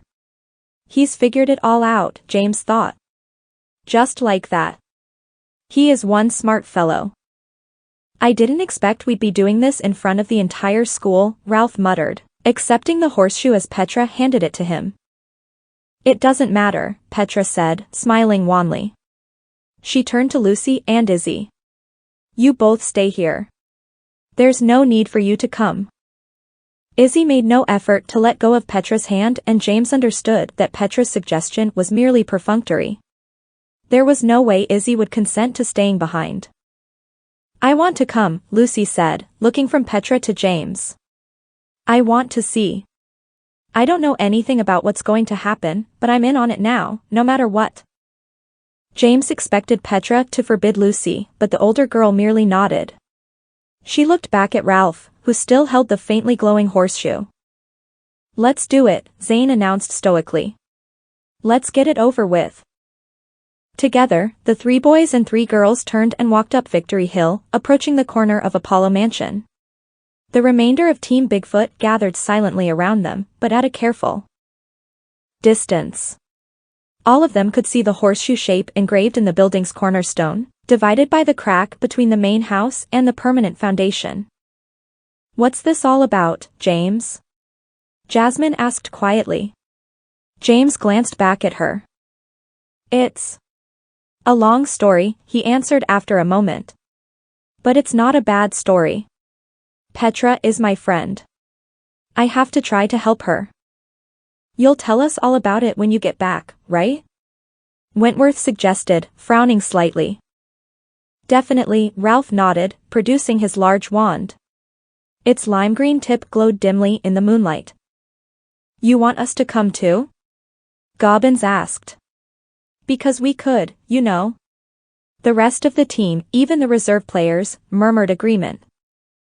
No, James replied, smiling, but thanks. Phew, Norik breathed. Good luck, then. Wherever you're going, and whatever you're gonna do when you get there, good luck. Mugthatch let out an encouraging woof. Ralph turned around and held the horseshoe up, measuring it against the shape carved into the conjoined cornerstone. Petra, James asked quietly, turning to look at her, what happened back there, in the medical college? What happened to Keynes? Petra met his gaze thoughtfully. He's still alive, she answered simply. James sensed her thoughts and sensed that this was the truth. It wasn't all of the truth, he knew, but for now, it was enough. He moved a step closer to her so that no one else would hear. "Is it true, Petra?" he whispered. "Are you a sorceress?" Her eyes hadn't left his. "Yes," she mouthed, and shrugged faintly. Tears stood in her eyes, shining dully. She tried to smile, but it faltered. James nodded. For now, there was nothing more to say. With a soft grating sound, Ralph pushed the unicorn horseshoe into the shape engraved in the cornerstone. There was no shocking noise or burst of magical light, and yet the crowd responded. A sigh of awe washed over the quadrangle.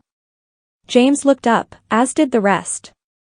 A faint rose-colored light glowed from every window of Apollo Mansion. It shifted softly, seeming to hint at every color of the rainbow and even some colors that James had never imagined.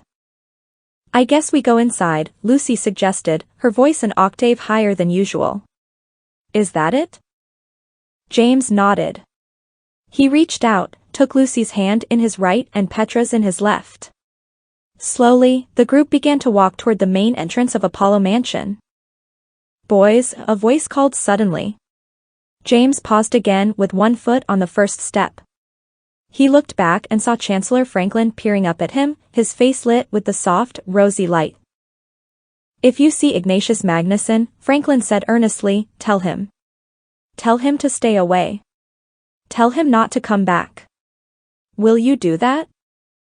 With those words, James thought he finally understood Franklin's reasons for wanting to keep the Nexus curtain closed for good. Magnuson, despite being Franklin's friend, had been a monster. If he had escaped through the Nexus curtain, then perhaps, hopefully, it had been a one-way trip. Perhaps the only way the murderer could ever return would be if the curtain was opened again from this side. Franklin had made it his life's mission to assure that that never happened.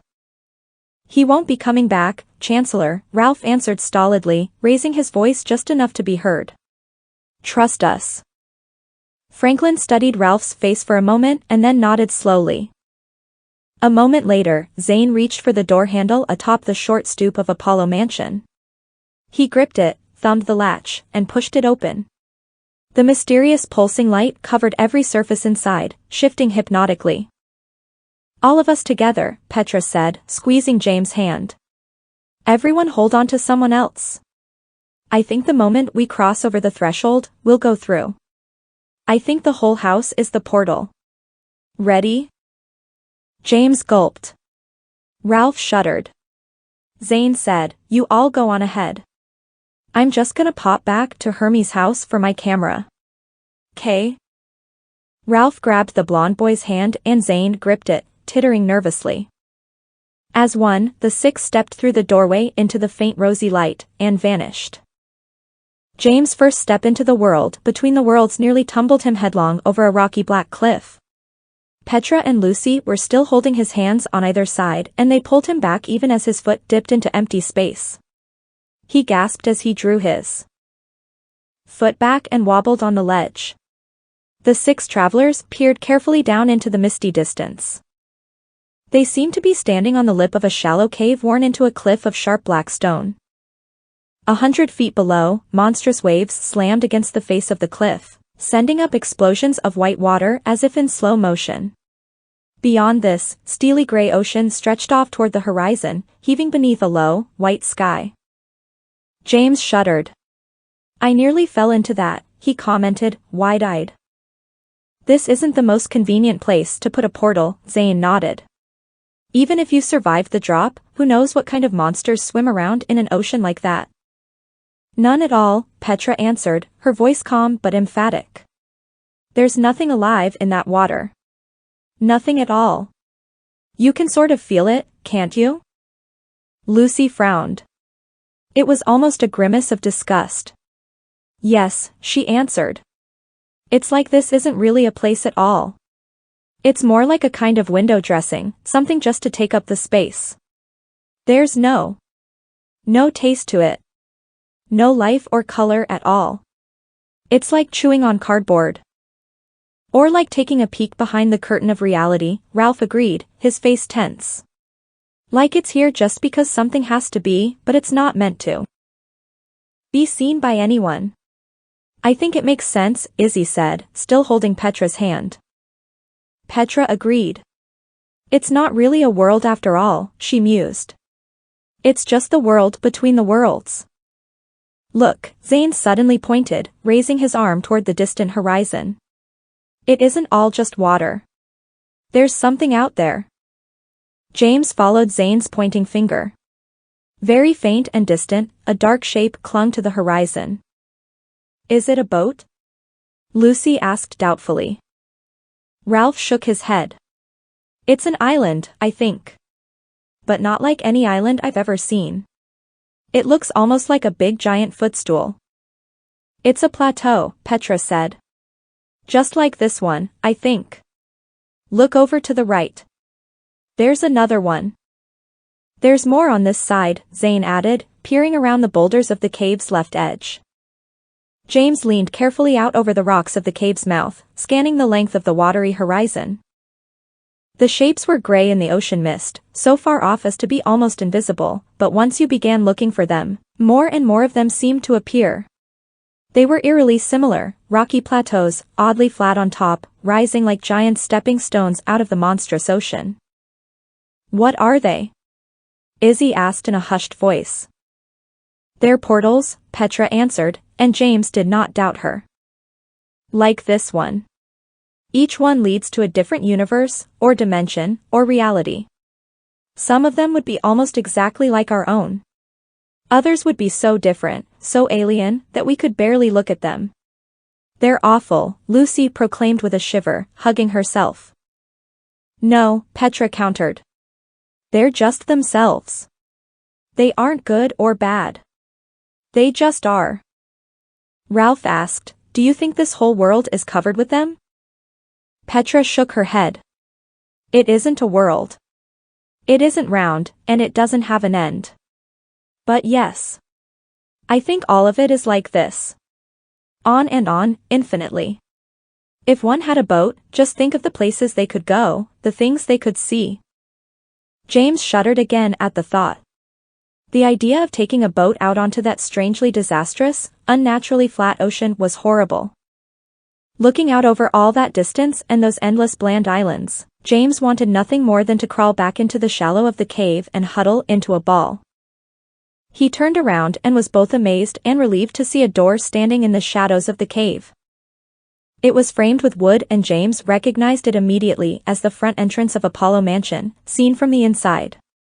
It hung open and through it, James could still see the slope of Victory Hill, the broken werewolf statue, and the crowd congregated on the quad behind Administration Hall, milling uncertainly. I guess that's how we go back when we're ready, he said, gesturing toward the doorway. The others turned and looked, and there was a palpable sense of relief. The view of the dark quad and the familiar campus was very comforting after all that bright, blank vastness. Lucy finally let go of James' hand. So what do we do now? James glanced around nervously. I guess we just look around, he ventured. The whole reason we came here is because this is the one place that someone could hide something as powerful as the stolen thread, from the Vault of Destinies. If we can find the thread, then perhaps we can find out who really broke into the archive and prove Petra's innocence. Not to mention, Zane added suddenly, as if the idea had just occurred to him, if we find the missing thread, maybe we can put it back into the loom. Maybe that would set everything back to rights again. After all, our loom was switched with one from another dimension. Right? It got stuck here instead of reverting back to its own universe because whoever broke into the vault stole the crimson thread from it. Remember what Professor Jackson said? He said that the switching of the looms between our dimension and some foreign one changed everything. And maybe even broke the balance of the destinies. He made it sound like if the thread wasn't returned, eventually things would break down into complete chaos. Maybe if we put it back, then all of our destinies will snap back to the way they were before the break-in happened, James said, completing his friend's thought. I wonder, is that really possible? Perhaps Petra will never have been arrested? Izzy suggested, a small ray of hope alighting on her brow. Maybe, if we replace the crimson thread, Zane replied thoughtfully, then none of this will have happened. The gathering was quiet for a moment as they all considered this. Finally, James nodded decisively. All right then, he announced. Everyone take a look around. Let's see if we can find any evidence that someone from our world was here recently. Ralph blinked.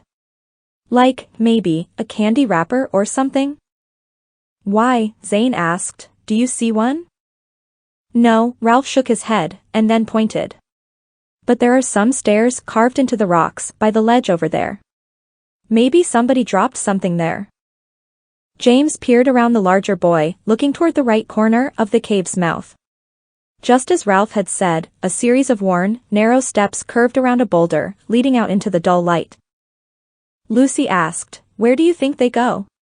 Petra took a step toward the stairs. Up, she said simply. She let go of James' hand, renewed her grip on Izzy's, and moved toward the nearly hidden stone staircase. The rest followed in silence. The stairs did indeed go up. As James followed Petra and Izzy into the strangely flat light of the world between the worlds, he saw the stairs rising unevenly before them, carved into the crags of the cliff. The steps were worn smooth with age, and were wet with mist so that James gulped as he began to climb them. He felt the pull of the distance on his left side, heard the shuddering crash of the surf as it reached up, trying to drag them all down into it. To compensate, he leaned against the cliff face on his right, nearly hugging it as he climbed. Behind him, Lucy, Zane, and Ralph followed closely, shooting worried glances into the hungry depths. Several minutes went by. The cliff was remarkably high and James felt that the steps had taken them some distance around the strange island. Finally, unexpectedly, the 6 travelers reached the top. Petra and Izzy moved a few paces out onto a flat plateau and the rest gathered around them, clustering unconsciously against the gaping white space all around.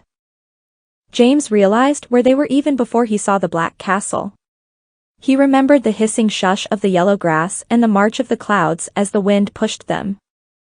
He'd seen it all in Petra's dream visions and had assumed it had only been a figment of her subconscious mind. Now, standing on the solid rock of this place, feeling the salty mist on his face and the feather of the wind as it combed through his hair like fingers, he felt the subtle shift of destinies. Here, everything was possible. The 6 of them were standing on the raw bedrock of reality, from which all dimensions sprang and grew. Here, every footstep had the potential to shake universes. And somehow, deep in the basement of Petra's mind, she had known. She had sensed they would end up here, and because she had known it, so had James. He just hadn't made the connection. I sure wasn't expecting that, Ralph breathed, staring with astonishment at the black castle. It stood on the distant ledge of the plateau, defying gravity, encrusted with turrets and conical roofs. Its windows were tall and narrow, glassless, black as doom. That's where we need to go, James said, not at all wanting to go there, but knowing it was their destination nonetheless. Beside him, Petra nodded. Someone's there, Lucy said in a low voice. Zane peered up at the castle. Looks empty to me, he commented, a little hopefully. It almost looks. Sort of. Dead. Nice, Ralph moaned. Petra spoke calmly. If there is someone there, then they're expecting us. This is what we came for, isn't it? Let's go. But keep your wands handy. You never know. The group began to make their way across the gentle hump of the plateau, wading through the whispering yellow grass. With a sinking jolt, James remembered that he had dropped his own wand during the last seconds of the clutch cudgel tournament, and had completely forgotten to retrieve it afterward. He cursed himself silently, but reminded himself that he was walking alongside one of the most powerful people in the magical world. If Petra proved unable to confront whatever was to come, then his wand surely would not be of any help anyway. As the minutes passed, the castle grew gradually closer. It was rather small, at least compared to Hogwarts, but nearly fantastically tall, scraping its towers at the grey clouds. James noticed that just as in the dream visions, the castle was perched on the ledge of the far cliff, jutting partly over it in complete defiance of gravity. Perhaps magic held it in place, or perhaps it was simply balanced there by habit. Either way, it was very disconcerting to look at. James felt that the mere weight of his gaze might be enough to send the structure collapsing backwards into the waiting waves below. "What's that?" Izzy asked suddenly, stopping and pointing. James turned and saw an object protruding from the grass some distance away, in the shadow of a low outcropping of boulders. Silently, the troop angled toward the object, cautious but curious. James was the first to reach it. He peered at it, trying to make sense of the shape of it. It was quite large, but low and streamlined, comprised of wood and metal and draped with tangles of thin, silky rope. It lay tilted onto its side, nearly buried in the grass. "It looks like a boat," Ralph suggested uncertainly. "But how could it have gotten up here?" "It's not a boat," Zane called from some distance away. "Look at the hill next to it. See all that old fabric?" James looked. Next to the boat shape was a pool of wrinkled blue fabric, faded almost white. It clung to the rocky hill like a skin, poked through in 1,000 places with tufts of grass. "It was an airship," Lucy said, her voice filled with awe. "Someone came here by air. A long time ago, by the look of it. Maybe decades ago. Maybe even centuries," Petra added. "There's no way to know for sure. There are no bugs here. Nothing to rot the cloth or wood, nothing to corrode the metal. It looks almost like the day it landed, except that the balloon is flat and destroyed by the grass that poked up through it." "Travelers from one of the other island dimensions, you think?" James asked, approaching the wooden hull and peering in. The inside was nearly empty save for a few seats and a large rudder handle which protruded crookedly from the rear. "One traveler, at least," Petra hazarded. "I wonder what dimension he came from. And if he made it into our own world?" James noticed a series of symbols painted onto the hull of the ship, faded almost into obscurity. Among them was the unmistakable shape of a unicorn, white and stern, its horn a pale purple. Ralph and Zane joined James there and saw the same thing. "The writer," James said quietly. "The one from the tapestries in Erebus Castle. This was his ship. His and the unicorn that came with him." "How can that be?" Ralph queried in a low voice. "When the writer came through, he arrived somewhere back home, in Europe, in the Middle Ages, didn't he?" James shook his head. "These portals aren't like normal doorways," he replied. "I don't think time or distance make much difference with them. The Nexus curtain may always be there, connecting to our world, but it probably looks different every time it opens. It may open up into entirely different times and places in our world. There's no way of knowing." Zane was barely listening. He was moving along the hull of the abandoned airship, studying the symbols painted onto it. "Look," he said, touching one of the drawings. "The unicorn that came through with the rider wasn't just a regular beast. You can see that just by looking at the way it's painted. It was smart. It wasn't the servant of the rider." "They were partners," Ralph agreed, leaning to peer at the drawings. "They were explorers." James shook his head darkly. "Too bad their explorations led them here. They knew the dangers they faced," a thin, ghostly voice said in James' ear.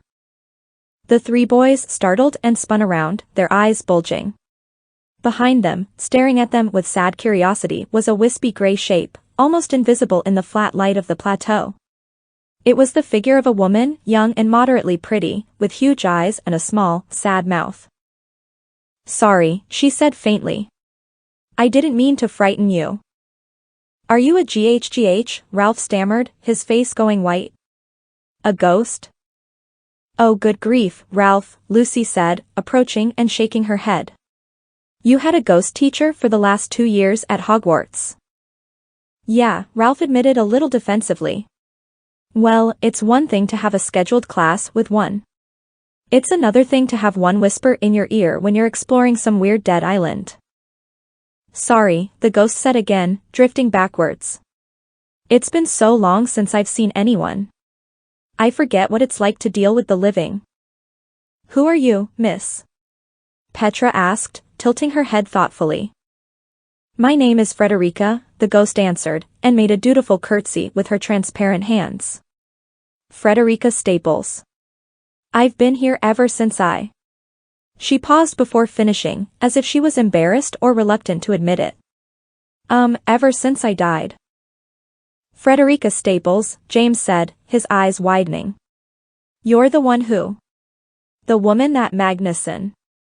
The ghost nodded and pressed her lips together, obviously not wishing to discuss the topic. Who? Lucy asked, but James shook his head. She died on the campus of Alma Aliron, he answered quietly.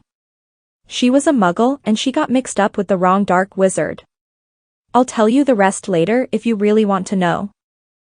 I don't, Lucy said quickly. Pleased to meet you, Miss Staples. I think. But I thought there weren't any ghosts at Alma Aliron, Ralph commented. Zane shrugged. I don't think we're in Kansas anymore, Toto. Ralph rolled his eyes. I don't know what that means. Lucy said, it means we aren't at Alma Aliron anymore, are we? The regular rules don't apply. Perhaps, Petra mused, as if to herself. Perhaps this place is the reason there are no ghosts at Alma Aliron.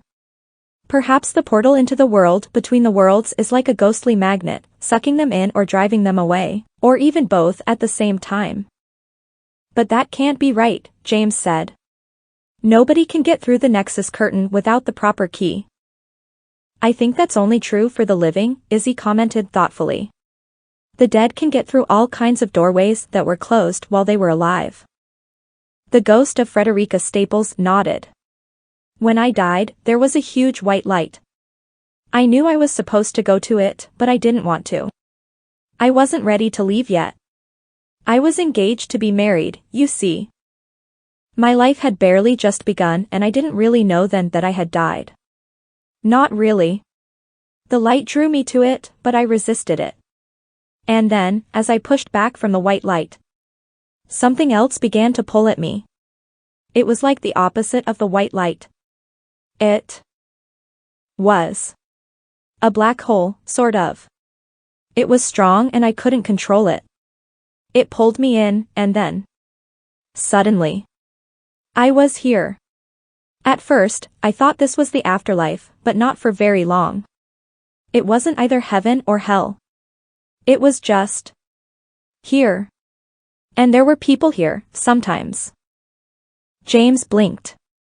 You've seen people here? Frederica looked at him and then gestured toward the ancient airship.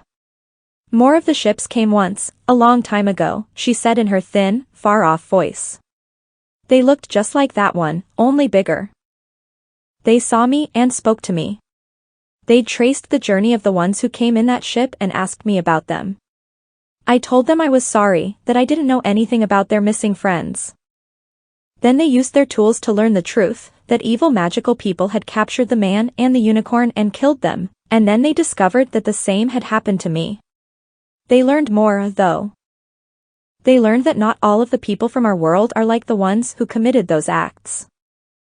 There are good ones among us, always fighting the bad, but the balance of power is forever changing. They determined that our world was too dangerous for them to explore, and built the Black Castle as a warning. It's been there ever since, empty and silent. Until very recently. You saw someone else, Petra said. It wasn't a question, but Frederica nodded anyway, turning her attention to her. I saw, but I didn't approach. I hid. I knew it was safer that way. Being a ghost has its benefits. Hardly anything can scare you anymore. But some things are worse than death. I hid and I watched. Petra seemed to understand this. They went to the castle, didn't they? Frederica nodded, unwilling or unable to say any more. That's where we're going, James said, and swallowed past a lump of fear in his throat. We should keep moving, before it gets dark. It never gets dark here, Frederica instructed blandly. Nothing ever changes here at all. Not even time. Come with us, Miss Staples, Lucy suggested. Maybe we can help you get back to our own world. Frederica considered this with obvious longing and then shook her head. I can't go into the castle, she said. I was afraid to go inside even before she arrived. Now I can't even bear to think of it. Petra said, Do you know where the staircase is, Frederica? The one that leads down to the cave portal? When the ghost nodded, Petra smiled. I think you'll be able to get back yourself if you really want to.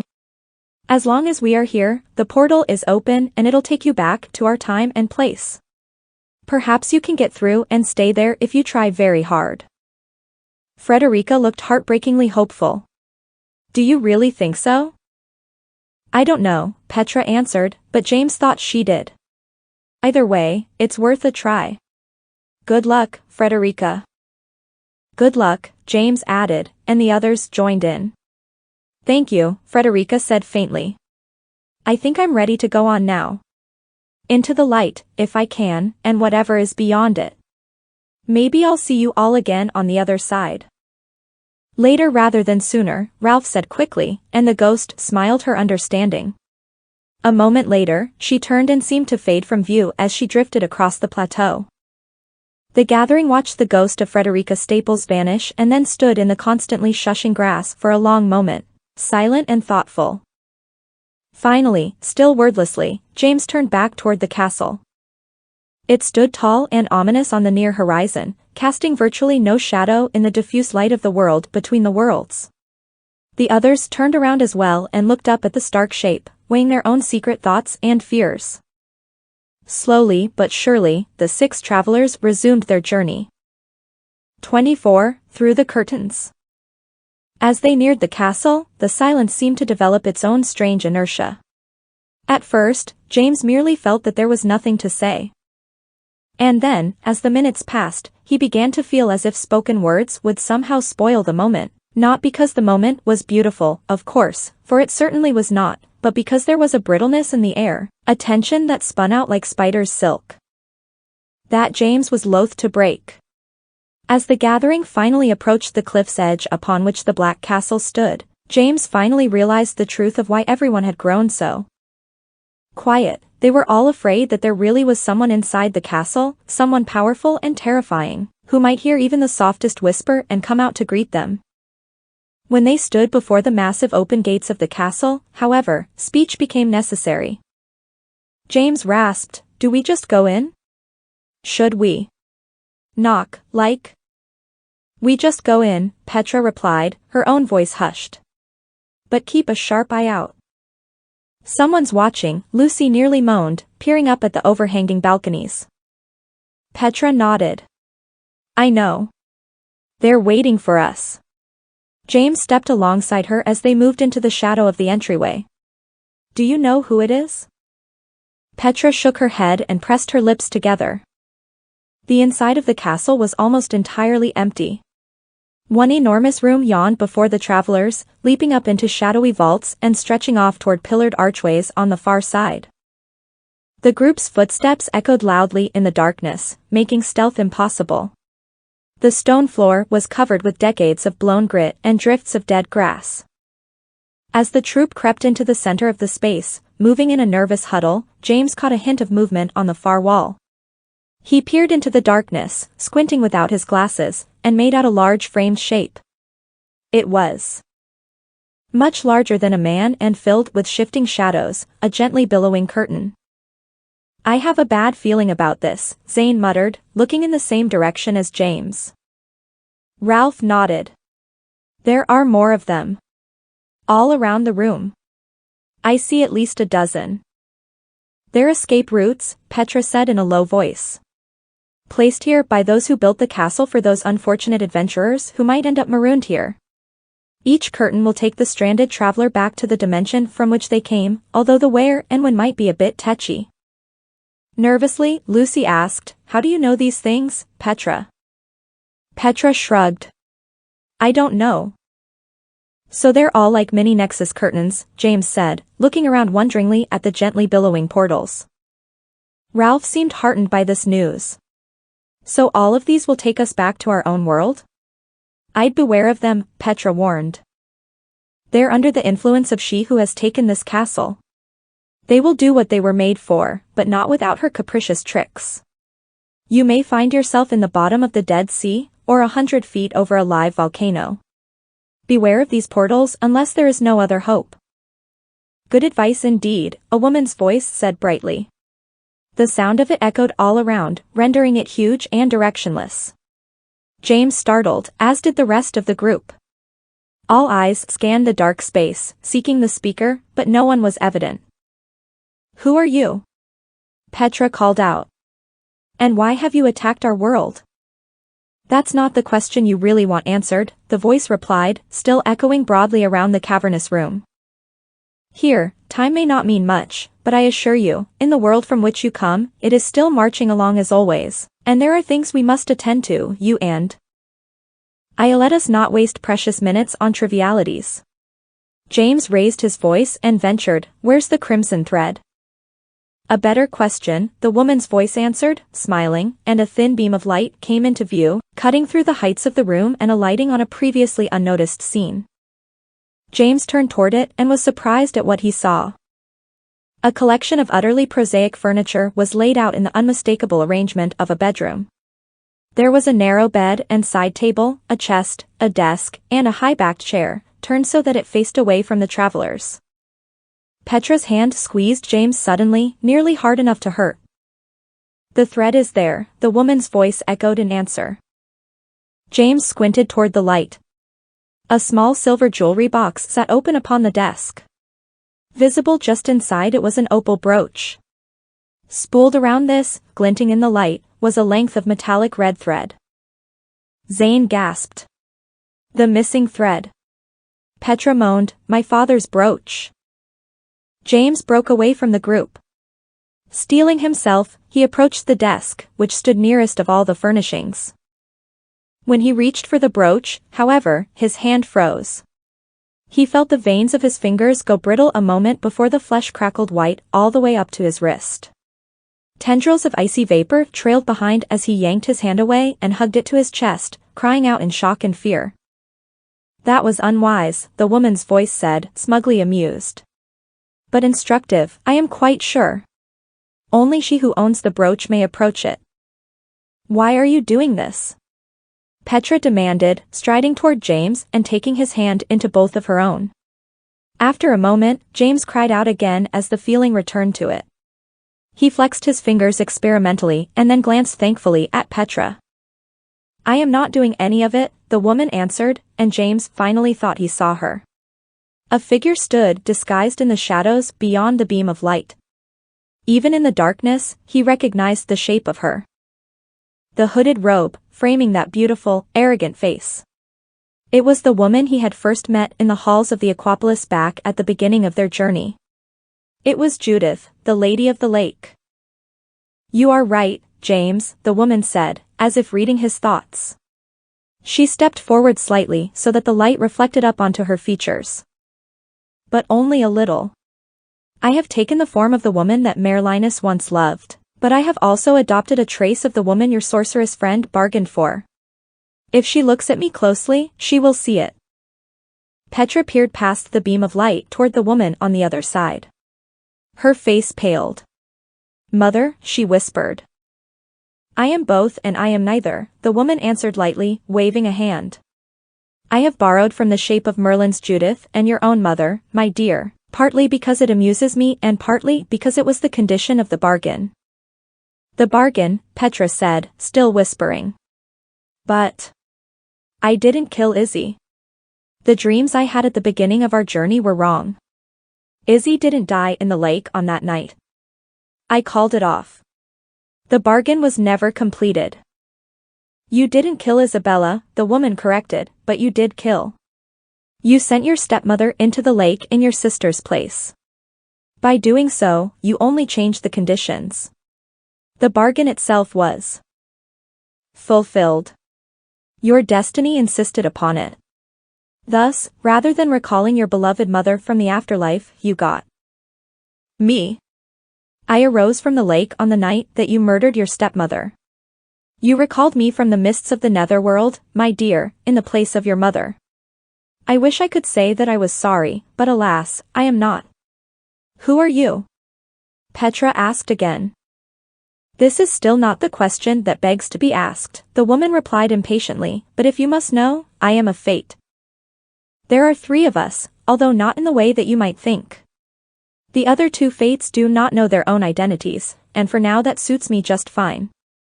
My true name would be unpronounceable to you, so you may simply call me Judith or the Lady of the Lake. I enjoy both titles. Why are you doing this? This time, it was Lucy who approached. She stood next to James. Why, the woman said, raising her eyebrows in a surprised smile. Because it is my destiny. And because I enjoy it. Need there be any other reason? She laughed. The truth is, I have been working toward this end for nearly a year by your time, almost since the moment I arose from the lake's surface. It took me some time to find all of you, but once I did, I knew that you would lead me to where I needed to be. I even assisted when it was absolutely necessary. And sure enough, you led me to Alma Aliran and that delightful device known as the Vault of Destinies. The rest was eerily easy. James felt Zane and Ralph join him now. The group was once again complete. Petra's voice turned cold as she said, "What is it you want?" Still the wrong question, Judith scolded, her smile turning brittle. Soon I will grow impatient with you. Stop wasting our precious time. We have work to do. Zane spoke up then, his voice trembling slightly. Give us back the crimson thread. That is a demand, not a question. Judith sneered slightly, turning her pretty face piggish for a moment. And I cannot grant your demand at any rate. Petra made to reach for the brooch, around which was twined the tantalizing thread, but Judith chided her warningly. I would not be so bold, dear one, she teased. The brooch can only be taken by she who owns it. But I own it. Petra exclaimed. It was nearly a plea. James took one more step forward, placing himself at the head of the group, his hand still intertwined with Petra's. Will you, he asked, framing the question with great emphasis, give us back the crimson thread? That's the question I've been waiting for. Judith cried out, clapping her hands with glee. And I have an answer for you, James Sirius Potter, you wonderful, bold young man. The answer is no. Why not? James demanded, barely stopping himself from reaching for the thread-twined brooch again. Because that is not the crimson thread. Judith exclaimed, delightedly. And because the real crimson thread does not wish to go back. As Judith spoke, James perceived movement inside the beam of the light. He turned toward it and saw that there was someone else in the castle with them, someone who'd been there the entire time, seated on the high-backed chair, turned away from them. A pale hand moved on the arm of the chair, gripping it as the figure stood, arose to her full height, and turned around. You wonderful fools, Judith breathed triumphantly, gazing at the young woman who now stood in the beam of light. You failed to understand the true meaning of the loom. That length of thread you see wrapped around the brooch is only a symbol. She is the true crimson thread, drawn through the Vault of Destinies from her own dimension, just as the symbolic thread itself was plucked from the loom.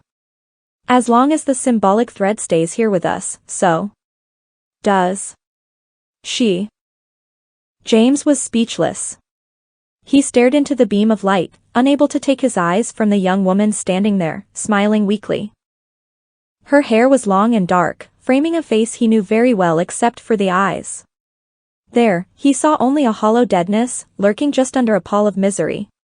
Except for the eyes, the young woman standing inside the light, at home in that odd bedroom assembly, was Petra herself. Izzy, the other Petra said, her voice cracking into tears. I'm so sorry I killed you. It was you I dreamed of, Petra said, staring at her sudden twin. Not me. In your world, you were too late. You killed her.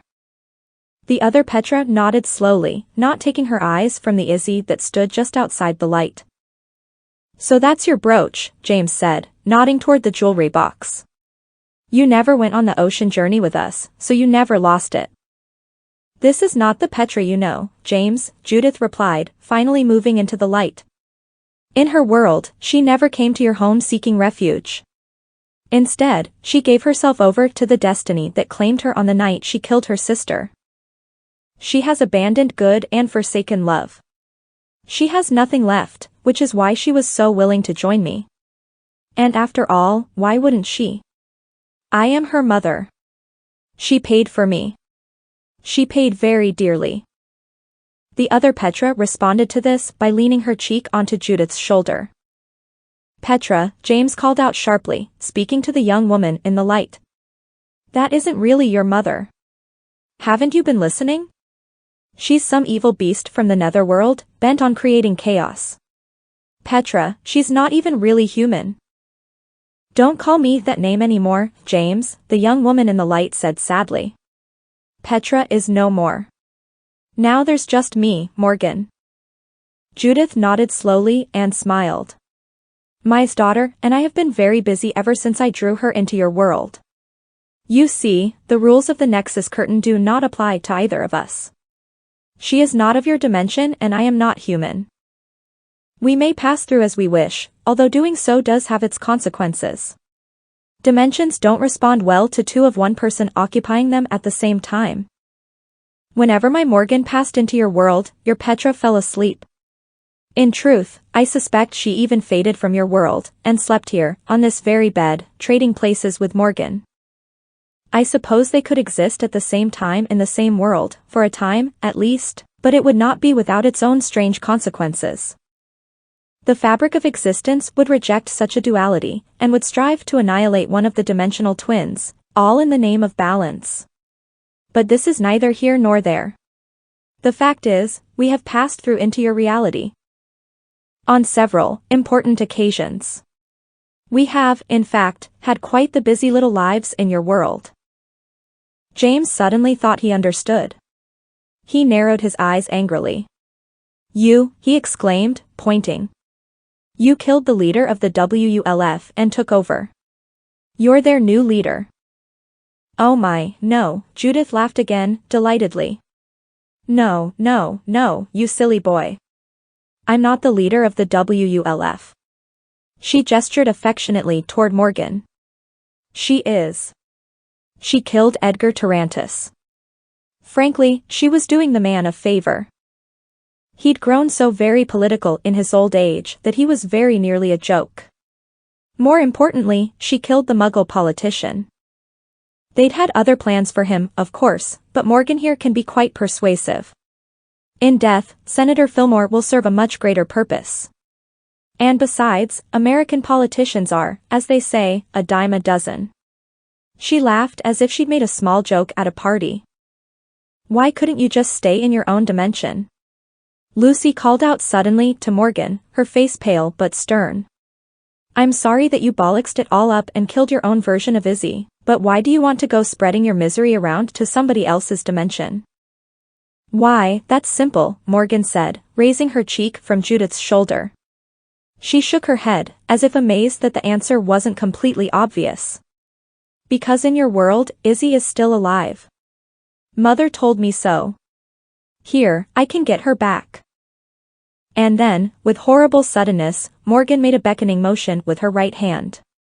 Izzy jerked away from Petra and flew into the light. Morgan caught her and instantly drew a hand down over the younger girl's face, putting her into a deep sleep. Izzy slumped. I'm sorry, Morgan said, nearly sobbing with relief. I won't ever let you go this time. This time, I'll keep you safe. Petra was rushing forward into the light, but she was completely unprepared for the bolt that struck her, emanating from Morgan's outstretched hand. Petra flew backwards, bowling into James, Zane, and Ralph, who toppled behind her.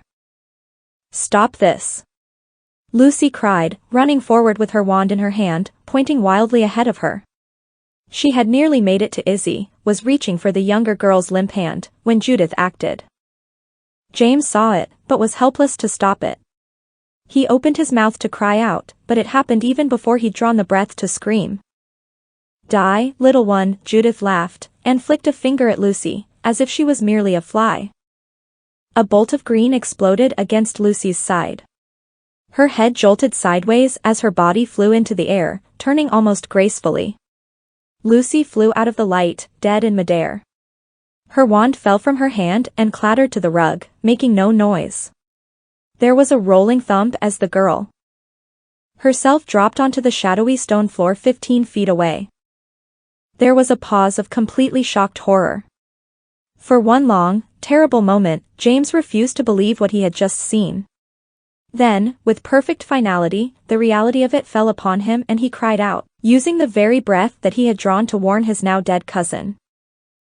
And oh, he shrieked, screaming the words so long and loud that sweat sprang out on his brow and his vision doubled. He saw Judith laughing at his horror, saw Morgan clutch Izzy even closer to her, ignoring the dead girl on the floor nearby. Zane and Ralph were clambering to their feet, moving as if in a daze. Between them, Petra seemed too stunned to speak. Her eyes were so round, her expression so utterly transfixed with shock and rage, that she looked as if she couldn't even move. And then, as Morgan and Judith carried Izzy toward one of the waiting curtains, Petra did move. She pushed her way through the makeshift bedroom, shoving furniture aside almost without touching it, chasing after the departing women. "Wait!" James cried out desperately, grabbing at Petra's arm. "What about Lucy? We can't just leave her here." Petra seemed not to hear. Across the vast room, Morgan and Judith passed through one of the billowing portal curtains and vanished. Petra began to run. Her dress streamed out behind her and coldness beat from her in waves. "Petra!" James shouted, turning his plea into a hoarse demand. "We can't just leave Lucy." He caught up to Petra, clutching her arms so hard that she finally stopped and spun around. When she turned her gaze upon James, he stumbled backwards. Her eyes were horrible, flashing like diamonds in a winter sun, yet dark as tombs. She blinked and seemed to recognize him, although her expression didn't soften. "I'm sorry, James," she said. "There's nothing I can do for Lucy. She's dead. But Izzy is still alive and she needs me. I can't stay here." James buried his face in his hands, overcome with helpless misery. He glanced back and saw Zane and Ralph kneeling over Lucy's body, lifting her hands as if to help her up. They didn't understand yet, or were simply refusing to believe it. "But she killed Lucy," James exclaimed, crying out with such affronted wretchedness that his voice splintered. "Then they should pay for it," Petra said, and her voice rang in the high chamber of the room, building on its echoes until it sounded like a chorus. James looked back again and saw Zane and Ralph crossing the floor to join them. Lucy's body hung limp in Ralph's arms and Ralph, James saw with real surprise, was crying. Tears streamed down the big boy's face, making shining tracks on his cheeks. "We did everything we could, James," he said pleadingly. "But we ran out of ideas. Even my wand won't do anything. And I tried. I really did." James found himself nodding at his friend. "I know, Ralph," he said, and tears filled his own eyes, tears of mingled misery and rage. "I believe you. Let's go get those two witches," Zane seethed in a low, fierce voice. His face had gone as pale as a gravestone. "Neither of them are witches," Petra said, turning back to the wafting fabric of the portal curtain. "But that won't help them when I find them." With a shuddering breath, James moved alongside Petra and gripped her hand once more. It was so cold that it almost stung. Together, with Ralph in the rear, still carrying Lucy's body, the four strode toward the curtain and vanished into its sweeping folds. When the curtain swept back from them, James blinked into darkness. Noises rang out all around, scufflings and shouts, the whoosh and crackle of spells, all forming the unmistakable clamor of a magical fight. A streak of green lit the space and James saw a man nearby, dueling a wildly grinning witch. "Where are we?" Ralph called, his voice frightened. "The Department of Mysteries," Petra replied grimly, striding forward. "But not in our time. Don't touch anything. Don't even raise your wands. This is not our destination. It's only a trick." James matched Petra's stride, but couldn't avoid looking around. What he saw sent a chill deep into his heart. The dueling man was his father's godfather and one of James' namesakes, Sirius Black. His black hair clung to his face in sweaty tangles as he manipulated his wand. "Give it up, Bellatrix," Sirius grunted, jabbing forth with a disarming spell. "You've always been far better with your tongue than your wand." The wild-eyed woman cackled eagerly, deflecting the spell and parrying with another green curse. "We are not real to them," Petra called out, walking directly between Sirius and Bellatrix as they battled. "Unless we stop and take possession of this reality, it will not recognize us. Don't interfere. There is another curtain straight ahead. That is where the Lady of the Lake and Morgan have gone. We must keep on." James looked and saw what Petra meant. Straight ahead of them, no more than 15 paces away, was another Nexus curtain, identical to the one through which they had already passed. Petra strode toward it purposefully and James matched her stride for stride. "James!" Zane exclaimed, grabbing at his friend's shoulder and pointing. "Look over there." "Is that?" James knew the story of where they were.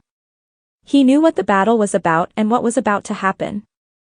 Sirius Black was going to be killed, sent through the veil that wafted even now behind him, the veil through which, ironically, James and his companions had just come. And yet, as he looked toward where Zane was pointing, James was stunned almost to a standstill.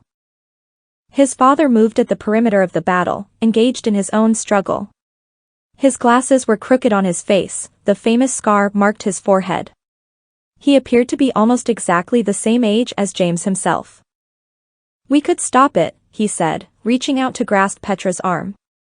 "We could stay here and stop it all. We could save Sirius and stop all the terrible things that happened afterward." "James," Petra said, pausing only for a moment, "you've been here before. It's the bargain of the gatekeeper all over again. We can't change what's been done, no matter how much we might want to. History will find a way to happen, no matter what. Our destiny is elsewhere. Come." Reluctantly, James agreed. The troop moved through the battle, unscathed and unseen, and stepped into the soft folds of the second portal. As he went, however, James couldn't help looking back. Sirius was taunting Bellatrix for her failure to strike him and she was raising her wand, her teeth bared in fury and black glee. And then, thankfully, the fabric of the curtain swooped around James and he felt that reality drop away behind him. This time, when the curtain passed over the travelers, they moved into the noise and heat of an even larger battle. James recognized their surroundings immediately. It was Hogwarts, although not quite as he knew it. Witches and wizards crowded the hall, engaged in outright war. In the near distance, James saw Bellatrix Lestrange again, only this time she was dueling his own grandmother, Molly Weasley, her face nearly unrecognizable with grim ferocity. More faces became visible in the fracas, his long-dead Uncle Fred, whom he knew only from pictures, Ted Lupin's mother, Tonks, even a much younger version of Oliver Wood, fiercely battling alongside Horace Slughorn. The floor vibrated beneath James' feet and enormous legs moved beyond the windows. A giant was just outside, its club rising to deliver a blow to the decimated castle. A snarling shape leaped over the crowd in a blur, landing directly beside James and flashing its bloody teeth. With a jolt of terror, James realized that it was the infamous Fenrir Greyback, the werewolf. "None of it can harm us," Petra called out, approaching a third wafting curtain. "So long as you do not engage in what you see. Try not to look." James heard the reluctance in Petra's own voice, however. If not for Izzy's kidnapping, she herself might have stopped and joined the battle, regardless of the consequences. The travelers stepped into the third curtain. Screaming met them this time. It was a woman's voice and James saw her almost instantly. She stood before a wooden crib, clutching a baby to her chest, shielding the tiny shape with her hands and arms. At her feet lay a dark-haired man. He stared unseeingly up at the ceiling of the small room, dead, and James recognized himself in the man's features. It was his grandfather, of course, James Potter I. A high, cold voice overwhelmed the woman's screams and James found himself walking directly in front of the figure of Tom Riddle, still young and bursting with malevolent strength. Make it easy on yourself, Lily, the Dark Lord instructed, raising his wand. In a moment, there will be nothing left for you to live for anyway. Go. James screamed out, pushing Petra toward the next curtain, which wafted in the doorway of the room's small closet. Either stop him from killing her or go. Go. I don't want to see it. Lily Potter continued to scream and James fled through the curtain, tears of helplessness and rage blurring his vision. A flash of blinding green light followed him, briefly but memorably.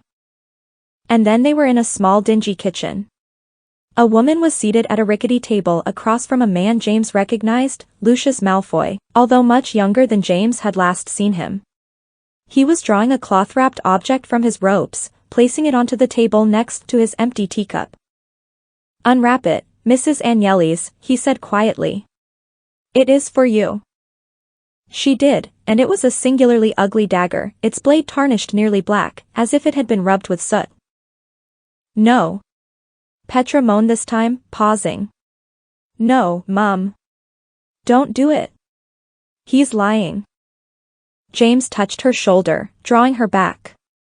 It won't change anything, he urged softly, hating himself for doing so. You were right before. It's all a trick. We have to save Izzy. Petra nodded, but didn't take her eyes away from the woman at the table. James saw the resemblance between the two. It'll hurt only for a moment, Lucius said soothingly. Go on, Zane said, nudging Petra gently. One more curtain. There's nothing we can do here and you don't want to watch. Petra nodded again, but still she did not move. Finally, she shook herself. She glanced at Zane, Ralph, and James, even at the sad bundle of Lucy's body in Ralph's arms, and then sighed deeply. She turned, saw the billowing curtain in the corner of the kitchen, and walked toward it. Somehow, James knew that it was the last of the portals. They had passed through the gauntlet. For better or worse, whatever was about to come, there would be no turning back. When the final Nexus curtain unfolded around them, the travelers were once again met with the noise of a crowd. James blinked, his eyes dazzled with flashing lights and monstrous hulking structures. People pressed in on him from all sides, thronging and jostling. It took several seconds for James to realize where and when he was. New Amsterdam. Zane called out, raising his voice over the noise. Why are we here? Is it the present day? Ralph asked. Our present day? Next to James, Petra swayed on her feet for a moment, as if disoriented. She clutched James' shoulder, and he covered her hand with his. Are you all right? She nodded uncertainly, and then seemed to recover herself. We are back to our own day and time, she said with grave confidence. Morgan is here. We are both here together. Suddenly, she turned and led the group through the throng, angling toward bright lights ahead. Ralph looked up at the looming skyscrapers and the rain of parade confetti. But why are we here, in New Amsterdam? Petra stopped at the perimeter of the crowd, where the view opened onto a section of the closed-off city street. Because this is where she wants us to be. James jostled to get next to Petra and saw. They stood on the edge of the Memorial Day parade route, which cut straight through the main thoroughfare of the great city. Flat wagons lined the avenue, covered in festive decorations and oversized tableaus, most decorated in red, white, and blue colors. The floats were stopped now, halted by a police helicopter which sat incongruously in the center of a wide intersection, its rotors revolving slowly. The parade crowd watched with avid interest as policemen in riot gear moved in an urgent circle, their weapons raised, surrounding two men. The men stood in the center of the street, flooded with spotlights, their arms held over their heads. James recognized both of them. One was Titus Hardcastle. The other was his father, Harry Potter. That's them, a woman's voice called out, heard by the entire crowd. James glanced wildly toward the sound and saw Judith herself, pointing, her chin raised and her eyes bright. They killed Senator Fillmore. I saw it myself in that basement hideout right behind you. His body is there even now, next to their names, written in his own blood. Look. They're terrorists and murderers. Arrest them. Nearby, Morgan stood at the edge of the crowd, still cradling Izzy against her shoulder, as if the girl had fallen asleep while waiting for the parade. The police approached Titus and Harry cautiously, hunkered low, their weapons raised. Near the helicopter, two men in black suits spoke urgently into a handheld radio, and James recognized them as the men from the Magical Integration Bureau, Price and Esposito. Harry and Titus did not attempt to flee their captors or use spells to escape. There were far too many Muggle observers. Television cameras surrounded the parade route, installed on tall gantries, even now broadcasting the event live to the entire country. James marveled hatefully at the perfection of Judith's plan. "She means to have your dad arrested, James," Zane cried, pushing James out into the street. "Stop them." "I can't," James shouted back. "The whole Muggle world is watching on TV. The giant disillusionment spell that hides New Amsterdam from the Muggles won't work on magic we perform right in front of them. It'd break the law of secrecy. Why do you think Dad and Titus are just going along with them?" "Look!" Ralph shouted suddenly, pointing into the air over the street. James looked and felt as if the entire world had dropped out from beneath him. 100 feet over the New York intersection, floating like a cloud of bats and hidden from the Muggle observers below, were dozens of broom-born wizards in black robes. It was the WULF, waiting for their moment to strike. They could be stealthy, James knew. They simply had to wait for the helicopter to rise into the air, bearing their enemy, Harry Potter, and they could strike it down easily, perhaps freezing its rotors or cursing the pilot dead in his seat. To the observers below, inured by the city's massive, constantly refreshed disillusionment charm, the crash would appear as a freak accident. Judith knew that Harry Potter and his Aurors were her greatest enemy in her pursuit of chaos. She didn't just mean to see him arrested. She meant to see him dead. "We can't let it happen," Zane insisted, staring up at the swirling dark wizards. "But we can't use magic," James insisted. "The vow won't let us. We couldn't do it even if we wanted to." "Some of us can," Petra said, her voice as flat and cold as iron. With that, she stepped out into the street and raised her right hand, her fingers splayed. A crackle of light exploded from it, but Petra did not aim it at the helicopter. Instead, she flung it out over the avenue toward the young woman who held her sleeping sister. This time, it was Morgan who was unprepared for the attack. Petra's bolt struck her in the shoulder and threw her backwards into a lamppost, which bent ominously at the force of the blast. Izzy flailed from Morgan's arms, but did not fall. Instead, she floated in the air, levitated by Petra herself as she strode out into the street. "Wake up, Iz," Petra said, lowering her sister gently to the ground. "Come back to me, love." Izzy blinked as her feet touched the pavement, and the crowd backed away all around her, frightened by the blast and the sight of the magically floating girl. "Petra." "The helicopter," Ralph called out, hoisting Lucy's body in his arms. The crowd was becoming agitated, progressing toward raw panic. "Drop your weapons," an amplified voice roared out. James spun toward it and saw a policeman in riot gear pointing an electric bullhorn at his father, who held his wand in his upraised hand. Behind the policeman was the Magical Integration Bureau agent named Price. He was pointing at Harry Potter's wand, instructing the officer to take it from him.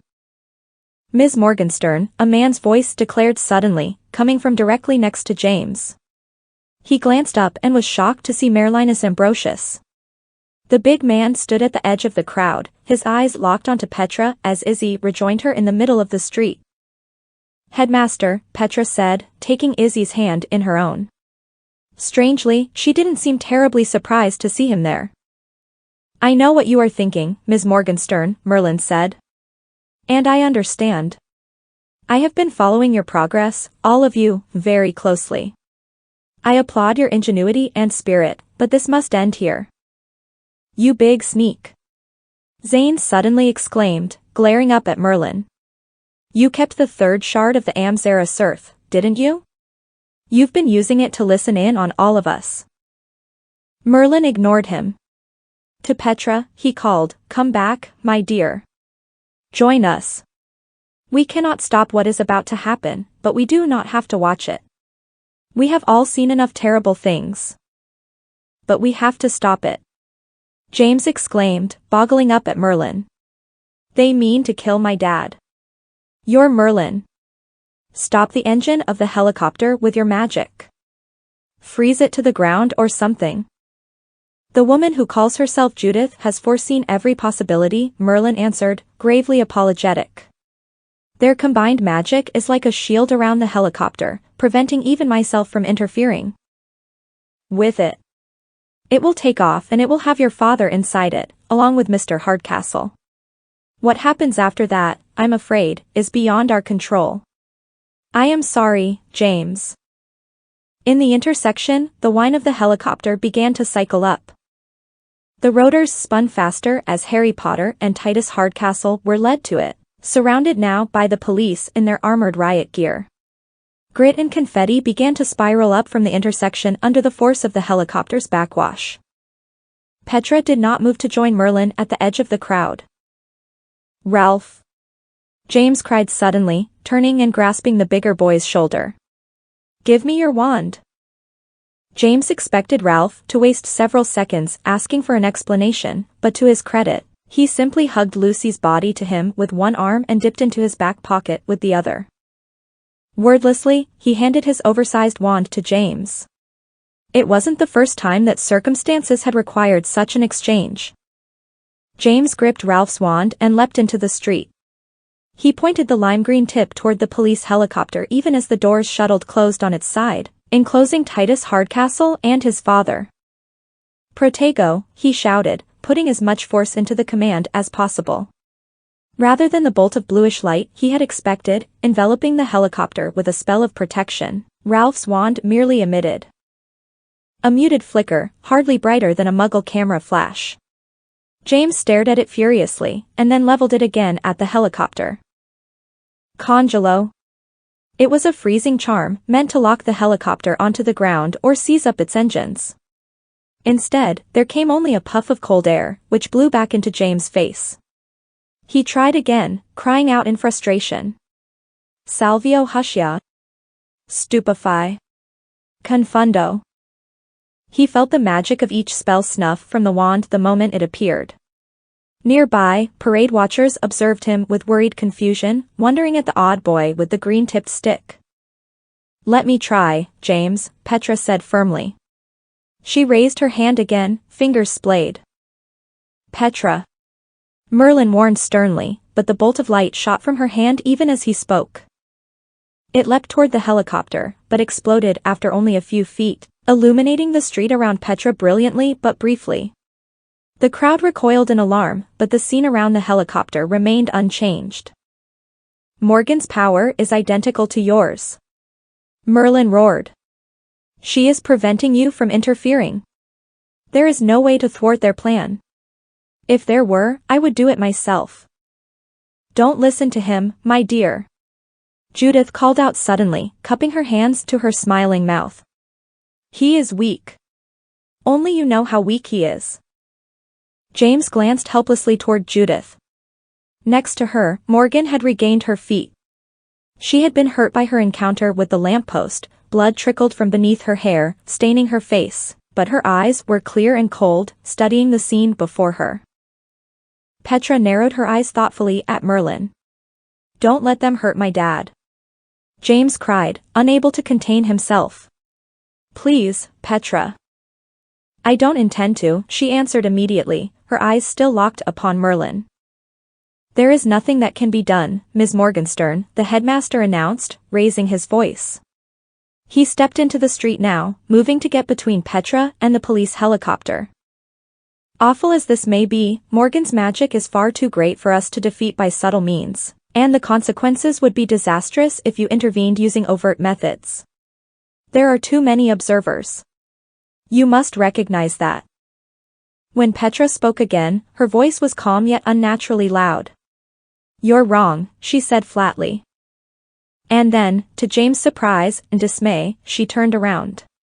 Together, the two girls began to walk down the center of the New York street, away from the police helicopter as its rotors whooshed faster and faster, turning into a blur. Petra. James called again, but his voice was drowned out by the increasing whine.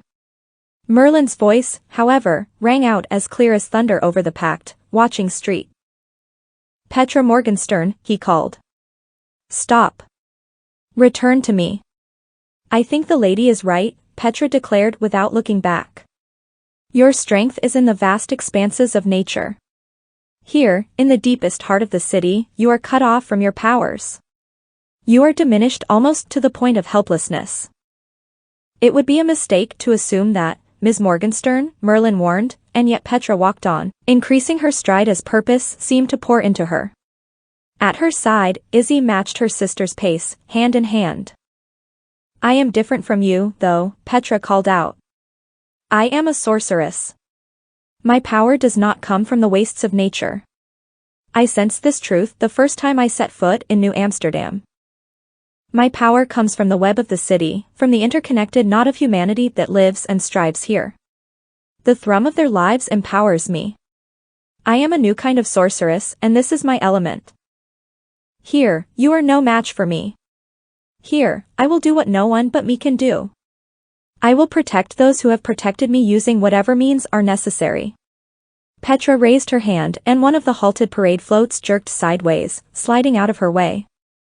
It rammed into a line of dumpsters with a rattling crash. The crowd observed this with growing alarm. Throngs began to break out into the street, running in all directions. Oblivious of this, the police helicopter first tilted forward on its skids, and then began to float upward, its engines falling into a steady roar. Above it, the WULF agents swirled into position, raising their wands. You are mistaken.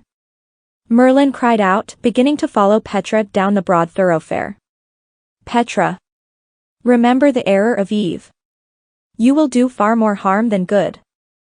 Enough killing, Petra said with calm ferocity. Enough death. No more. I cannot allow it, no matter the price. Petra. Merlinus cried, and raised his staff to strike her. A bolt of white light sprang from it, connecting with the slight girl, but it had no effect upon her. Neither Petra nor Izzy looked back. Above the din of the crowd and the roar of the rising helicopter, James heard Judith laughing triumphantly. Go forth, my sister Fates, she cried shrilly. Do what you were made to do. Together, you are more powerful than life and death. Call forth the chaos you have earned. She laughed again, and at her side, Morgan blinked. She looked askance at Judith and frowned. Oblivious of this, Petra raised her hand again and a second parade float lofted into the air, spinning gently. It crashed into a gas station, knocking the canopy over and shattering the windows of the small convenience store beneath it. Another float flew over the crowd and smashed against the columns of a bank before crashing onto the steps below. Muggle New Yorkers ran in all directions, screaming in panic. James was jostled from all sides as the crowd fled around him. He peered up, looking in the direction that Petra was walking. The avenue stretched away before him, wide as a river, leading toward the night glitter of the ocean. Framed between the buildings, shining in a grid of spotlights, was the Statue of Liberty. Suddenly, for no reason, James thought of his ride on the Lincoln Zephyr and his conversation with Chancellor Franklin about the conjoined Muggle and magical cities that had even then unrolled past the train's windows. The New Amsterdam Department of Magical Administration requested assistance from a foreign ally, Franklin had said, in the guise of a very unique and gifted witch. Petra Morgenstern. Merlin roared, stopping in the street, his staff held aloft next to him and his left hand raised imploringly. Stop. Remember that the heart is sometimes a liar. You do not know what you are about to do. And to James' surprise, Petra did stop.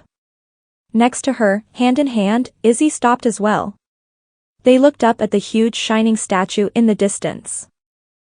A uniquely talented foreign witch, James thought wonderingly, amazed in spite of the circumstances, whose only job is to maintain the world's most perfect disillusionment charm. When Petra spoke, her voice rang out as loud as a cyclone yet as clear as silver bells. She spoke in the language of the giant witch before her. Cher madame, she said, lifting her chin to the distant statue, Baissez votre torche. The entire crowd heard it, and paused even in their panic. Every eye turned toward the great woman's statue where it stood over the ocean, glowing greenly in its web of lights. When it moved, the metallic groan and creak carried through the clear air. Lady Liberty first turned her head, looking over her monstrous shoulder toward the city behind her. Her calm eyes spied Petra and Izzy where they stood in the center of the avenue. And then, so ponderously that the entire action seemed to occur in slow motion, the statue's raised right arm began to lower, bringing down its lit, golden torch. The crowd gasped. It was a long, terrible sound, punctuated by the creaking moan of the distant copper figure. The arm lowered, and Lady Liberty began to hunker down, her great flowing robes pooling beneath her. She dropped her calm gaze to the ocean waves around her and then, with irreversible, balletic 1. Dear lady, lower your torch. Grace plunged her torch into the ocean, extinguishing it. A silent, gray explosion of water came up around it. From this came a sort of invisible, penetrating shock wave. It spread over the entire city, leaving a stunning numbness in its wake. All around, the crowd had fallen completely quiet. Every eye blinked, looking around the city as if seeing it for the first time. Next to James, a man in a tweed cap peered up at a nearby skyscraper. There, he breathed, his voice a high, worried tremolo. There. Flying. James understood. The entire Muggle city was seeing for the first time the magical city that overlay it, covering it like a blanket. Eyes bulged up at the flying highways of brooms and magical buses, the heretofore unseen entryways, facades, and bridges built directly into the sides of Muggle skyscrapers. And nearby, delightedly, the Lady of the Lake cackled. Television cameras swiveled atop their gantries, zooming in on the sudden magical city which had appeared inexplicably out of nowhere. The police helicopter dipped dramatically as the pilot became aware of the sudden wizarding air traffic that surrounded his craft. The whine of the rotors rose to a distressed scream as the machine wobbled back down toward the intersection, struggling to avoid the nearby traffic lights and power lines. The landing gear touched the pavement and scraped along it, sending up a screech and a curtain of sparks. A moment later, the machine ground to a halt and the rotors began to power down. Doors shuttled open on the helicopter's side and bursts of magical red light shone from within.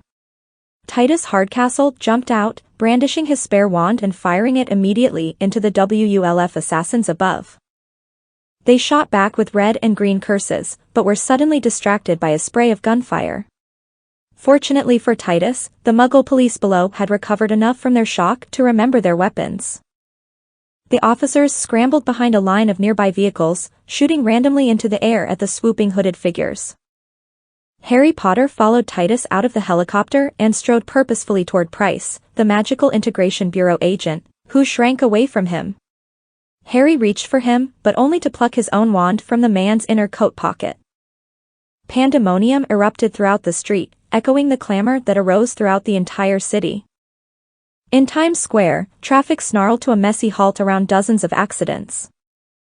Cabbies leapt from their stalled vehicles and turned their faces upward, toward the dozens of enormous magical signs that had suddenly appeared, hovering over them. Dominating them all, completely obscuring the Muggle Coca-Cola neon, was a monstrous grinning woman with clockwork arms. Mechanically raising and lowering a car-sized tin of Wimnut's wand polish and enchant enhancer. Every 10 seconds, her teeth sparkled magically, popping like a gigantic flash bulb. In Central Park, horses spooked and bolted before their carriages as an amateur clutch cudgel match suddenly sprang into view over the lake, producing screams from the nearby joggers and feeders of ducks. Along the newly erected elevated expansion of the New York City subway system, a conductor encountered the shocking sight of a magical train as it barreled straight toward him, popping into existence along the same length of track. Panicked, the Muggle conductor jammed the brakes. Lights flickered throughout the crowded compartments as sparks flew up from the locked wheels. The subway train squealed, lurched, and then derailed. Passenger cars jackknifed into zigzag patterns on the raised tracks, still screeching forward under the force of their inertia. Windows shattered and screams filled the cars, even as the magical train, before it leapt into the air, spun sideways, and vanished beneath the elevated tracks, zooming onward. Lincoln Tunnel became the site of 40-car pileup as motorists suddenly confronted the shocking sight of a flying hippogriff, and its rider, swooping low over the traffic, its wingtips brushing the roofs of buses. At LaGuardia Airport, alarms sounded at every terminal. Klaxons rang out over the runways, forcing planes to break even as they lined up for takeoff. Airliners suddenly pulled up in mid-landing as warning beacons lanced out, warning pilots of the thousands of unidentified flying objects which had suddenly appeared, crowding the New York airspace. Throughout the entire city, Muggles clamored to the windows of their apartments and office buildings, gaping at the strange flashing lights, alien billboards, and flying magical traffic. Some became alarmed enough to produce guns and make their way into the streets, demanding answers from the strange people that had suddenly appeared. Shots rang out, mostly aimed into the air, at the mysterious flying traffic, although, thankfully, very few bullets actually struck their marks. Across the country, televisions tuned to the event. Muggle viewers sat awestruck, disbelieving their own eyes as the networks interrupted their normal broadcasts, preempting them with live footage of the incredible scenes in New York City. Around bars, living rooms, and hospital waiting rooms, televisions were turned up as viewers fell silent, slack-jawed. CNN showed a live shot of the Statue of Liberty, suddenly and shockingly hunkered on her base, her torch plunged into the ocean up to her copper wrist. The running banner along the bottom of the screen read, New York Senator Charles Fillmore found dead. Unexplained mass phenomenon overwhelms NYC.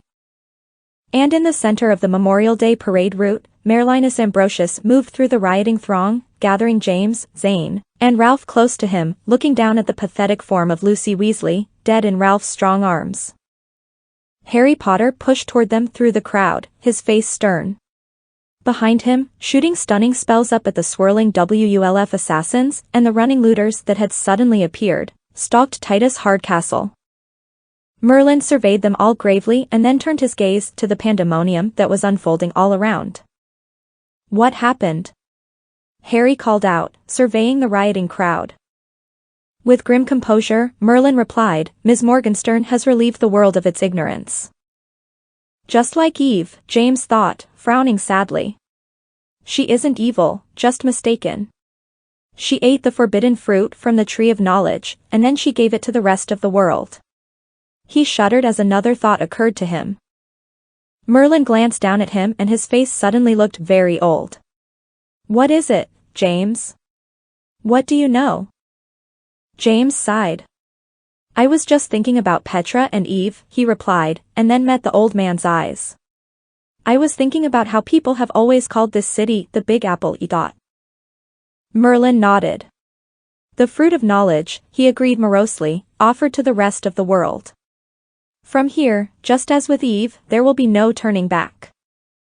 All around, the Muggle crowd roared and rioted, boggling up at the magical city above them.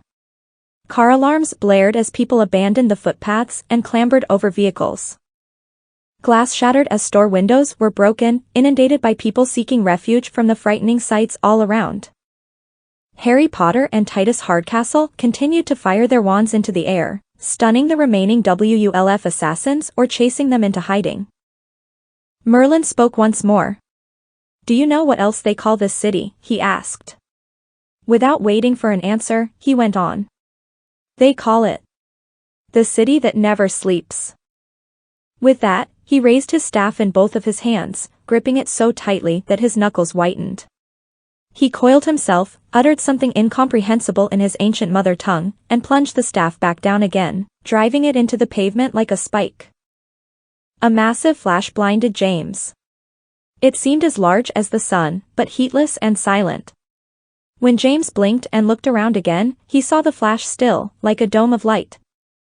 It spread along the canyon of the street, growing larger, rippling noiselessly over the thousands of Muggles gathered there. As it passed over them, lighting them for a moment with its bony glow, they froze in their tracks. Within seconds, the milling, heaving Muggle crowd fell silent and still, petrified by the receding blast, like 10,000 statues. The television cameras shut down. Every electric light in the city flickered, buzzed, and went dark.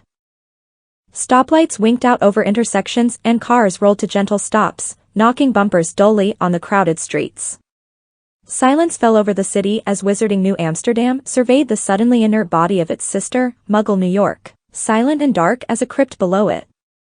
James turned back toward Merlin and blinked in surprise.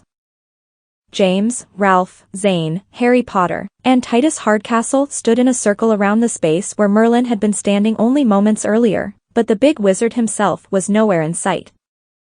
In his place, still vibrating faintly with the shock of its planting, was the rune-covered staff. The runes no longer glowed with their faint inner light. Now they were completely dark. "Oh no," Harry said into the sudden silence. He shook his head in woeful negation. James looked around at the frozen tableaus of Muggle humanity and then glanced helplessly up at his father. Harry wasn't looking at the human statues that filled the streets, however. He was looking down at the dead figure of his niece, held in Ralph's arms. "Lucy," he said, his voice barely a whisper. Gently, he took her body from Ralph and cradled it in his own arms. "The woman is gone," Titus declared somberly, scanning the petrified crowd. "And her protégé is dead." James blinked and followed Titus' gaze. A figure lay on the ground amidst the sea of human statuary. A hitch rose in James' chest as he broke away from the group and moved toward the shape. When he reached it, he knelt down. Morgan's hair had fallen across her bloody face, obscuring it. James could see immediately that the girl was dead just as Titus had declared. Protruding from her back, its jeweled handle glinting maliciously, was a silver dagger. For the third time that night, James' eyes blurred with tears. Morgan, the Petra from some other, less fortunate dimension, had merely been Judith's pawn after all. Petra and Izzy, Judith's unknowing and unwitting sister fates, had been the real prize all along. Once the Lady of the Lake had finished using Morgan, she had disposed of her, quickly and without a second thought. Morgan's eyes were open, staring calmly at the heel of a petrified man who had frozen in the act of jumping over her body. James bit his lip sorrowfully and then reached forward. As gently as he could, he closed Morgan's eyes.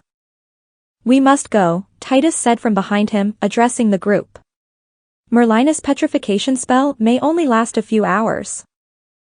James stood up slowly and turned around. Harry drew a deep breath and then, still cradling Lucy's body against his shoulder, lifted his wand to his throat. "Attention, all magical denizens of New Amsterdam," he called, sending his amplified voice echoing up into the canyons of the buildings. "You must leave this place immediately. It is no longer safe for you here. The city of New Amsterdam is now a compromised zone. Soon, the Muggle city below you will reanimate. When it does." Here, Harry paused and drew a deep, reluctant breath. "When it does, it will be unsafe for you to be here. For the immediate future, you must evacuate as quickly and as calmly as you can. Take only what you need, and attempt to be gone by morning." Overhead, the magical city began to rumble nervously. The flying highways and byways, which had paused in alarm during the massive flash of Merlin's petrification spell, fell into frantic, zooming motion. Harry pocketed his wand and took James' hand in his own. "I have sent word to your mother," he said. "She and your brother and sister will apparate here soon to meet us, and your aunt, uncle, and cousin Molly will follow them shortly." He looked aside, inviting Ralph and Zane into the conversation as well. "Tell me exactly what happened, all of you, so that I may be prepared to give Percy and Audrey this awful news." James drew a deep, shuddering breath, but Zane answered first. "She died trying to save Izzy," he said gravely. "There's a lot more to the story, but that's the most important thing. That's the only part that really matters." Together, as the group set out toward the nearby waterfront, weaving through the throng of Muggle statues, the three boys began to tell their tale. The Lady of the Lake was gone, vanished away into hiding, as were Petra and Izzy. Morgan, the unfortunate Petra from another dimension, lay dead with the ugly dagger still protruding from her back. Confetti still sifted down into the eerily frozen, suddenly darkened streets. And Merlinus Ambrosius was no more. 25. Those who stayed behind. Deniston Dolohov chose to remain in America, at least for a time. An envoy from the Crystal Mountain had met Harry Potter and the rest on the docks that very night, the night of the unveiling, as it soon came to be called. Benjamin Franklin was among the representatives from the American wizarding government, as was Professors Jackson and, to James' surprise, Persephone Remora, who was looking decidedly less composed than usual. Together, they extended their official condolences to Percy, Audrey, and Molly for their loss. Percy accepted this somewhat blankly, as if he was in shock. Audrey refused to look at her visitors or anyone else. Her eyes were red and swollen as she hugged Molly to her. Molly, James noticed, was sucking the first 2 fingers of her right hand, something she hadn't done since she was 5 years old. Next, the envoy acknowledged Harry and Titus' innocence in the death of Senator Charles Fillmore, but warned that this would be rather harder to prove to the Magical Integration Bureau. Franklin vowed to do his diplomatic best on their behalf, but made no promises. Finally, the envoy turned their attention to Deniston Dolohov, who had side-along operated directly to the harbor with Percy Weasley. James was surprised at what they said.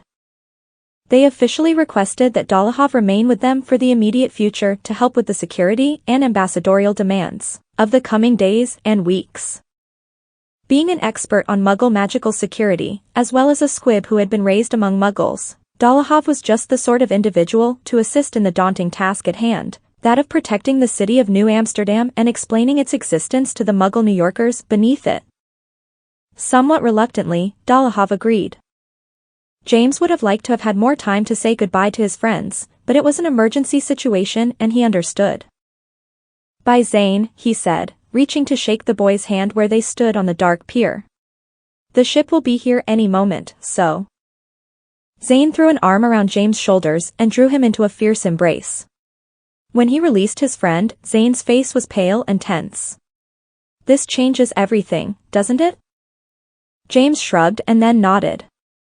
"That's what Merlin said back when the vault was first broken into." "Do you think the old man's really gone for good?" James did. He nodded. "See you, James," Ralph sighed. "I wish I didn't have to stay behind." "You'll be back soon enough," James assured him. "Just be careful. Things are like to be pretty dodgy around here for the next bit." Ralph nodded morosely. "I know it probably won't be much better back home, but still. This is where it's all beginning. I'd really love to just put the whole mess behind me for a while." "Sorry," James said seriously. "I know. Try to get home soon." A foghorn echoed over the dark water of the harbor. James turned and saw the silhouette of a low ship approaching, weaving its way through the much larger ships moored nearby. Soon, the magical ship, not the Gwyndomere this time, would be at the dock.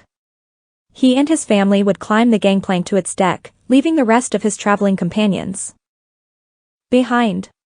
His heart was low as he turned back to his friends once more. "Take care of yourselves," he said. "We can keep up via the shard. You have mine and I can use Dad's. Don't forget." "We won't," Ralph assured him. "Tell Rose and the rest we said hi." James rolled his eyes, dreading the task of explaining all of this to Rose, but he nodded anyway. The ship swept slowly into position alongside the pier. Ropes thumped to the dock and were secured to nearby bollards. The gangplank appeared. It took only a few minutes for the Potters and Weasleys to climb aboard. Apart from a few hastily packed bags gathered by James' mum, they had left most of their things behind, abandoned, at least for now. Shortly, the ship was underway, gliding smoothly across the black waves beneath a cloudy night sky. James and Albus Owls, Nobby and Flynn, had flown to meet them at the pier and now circled the ship like silent kites, alighting occasionally on the ship's masts. James leaned against the stern railing and watched. The New York skyline was eerily dark, lit only by the relatively dimmer lights of New Amsterdam. "Why do you think she did it?" James asked quietly. Next to him, also leaning on the railing, Albus shrugged. "To save Dad and Titus. Right?" James shook his head vaguely. I don't know. He thought for a long moment, and then said, she could have done it some other way. Don't you think?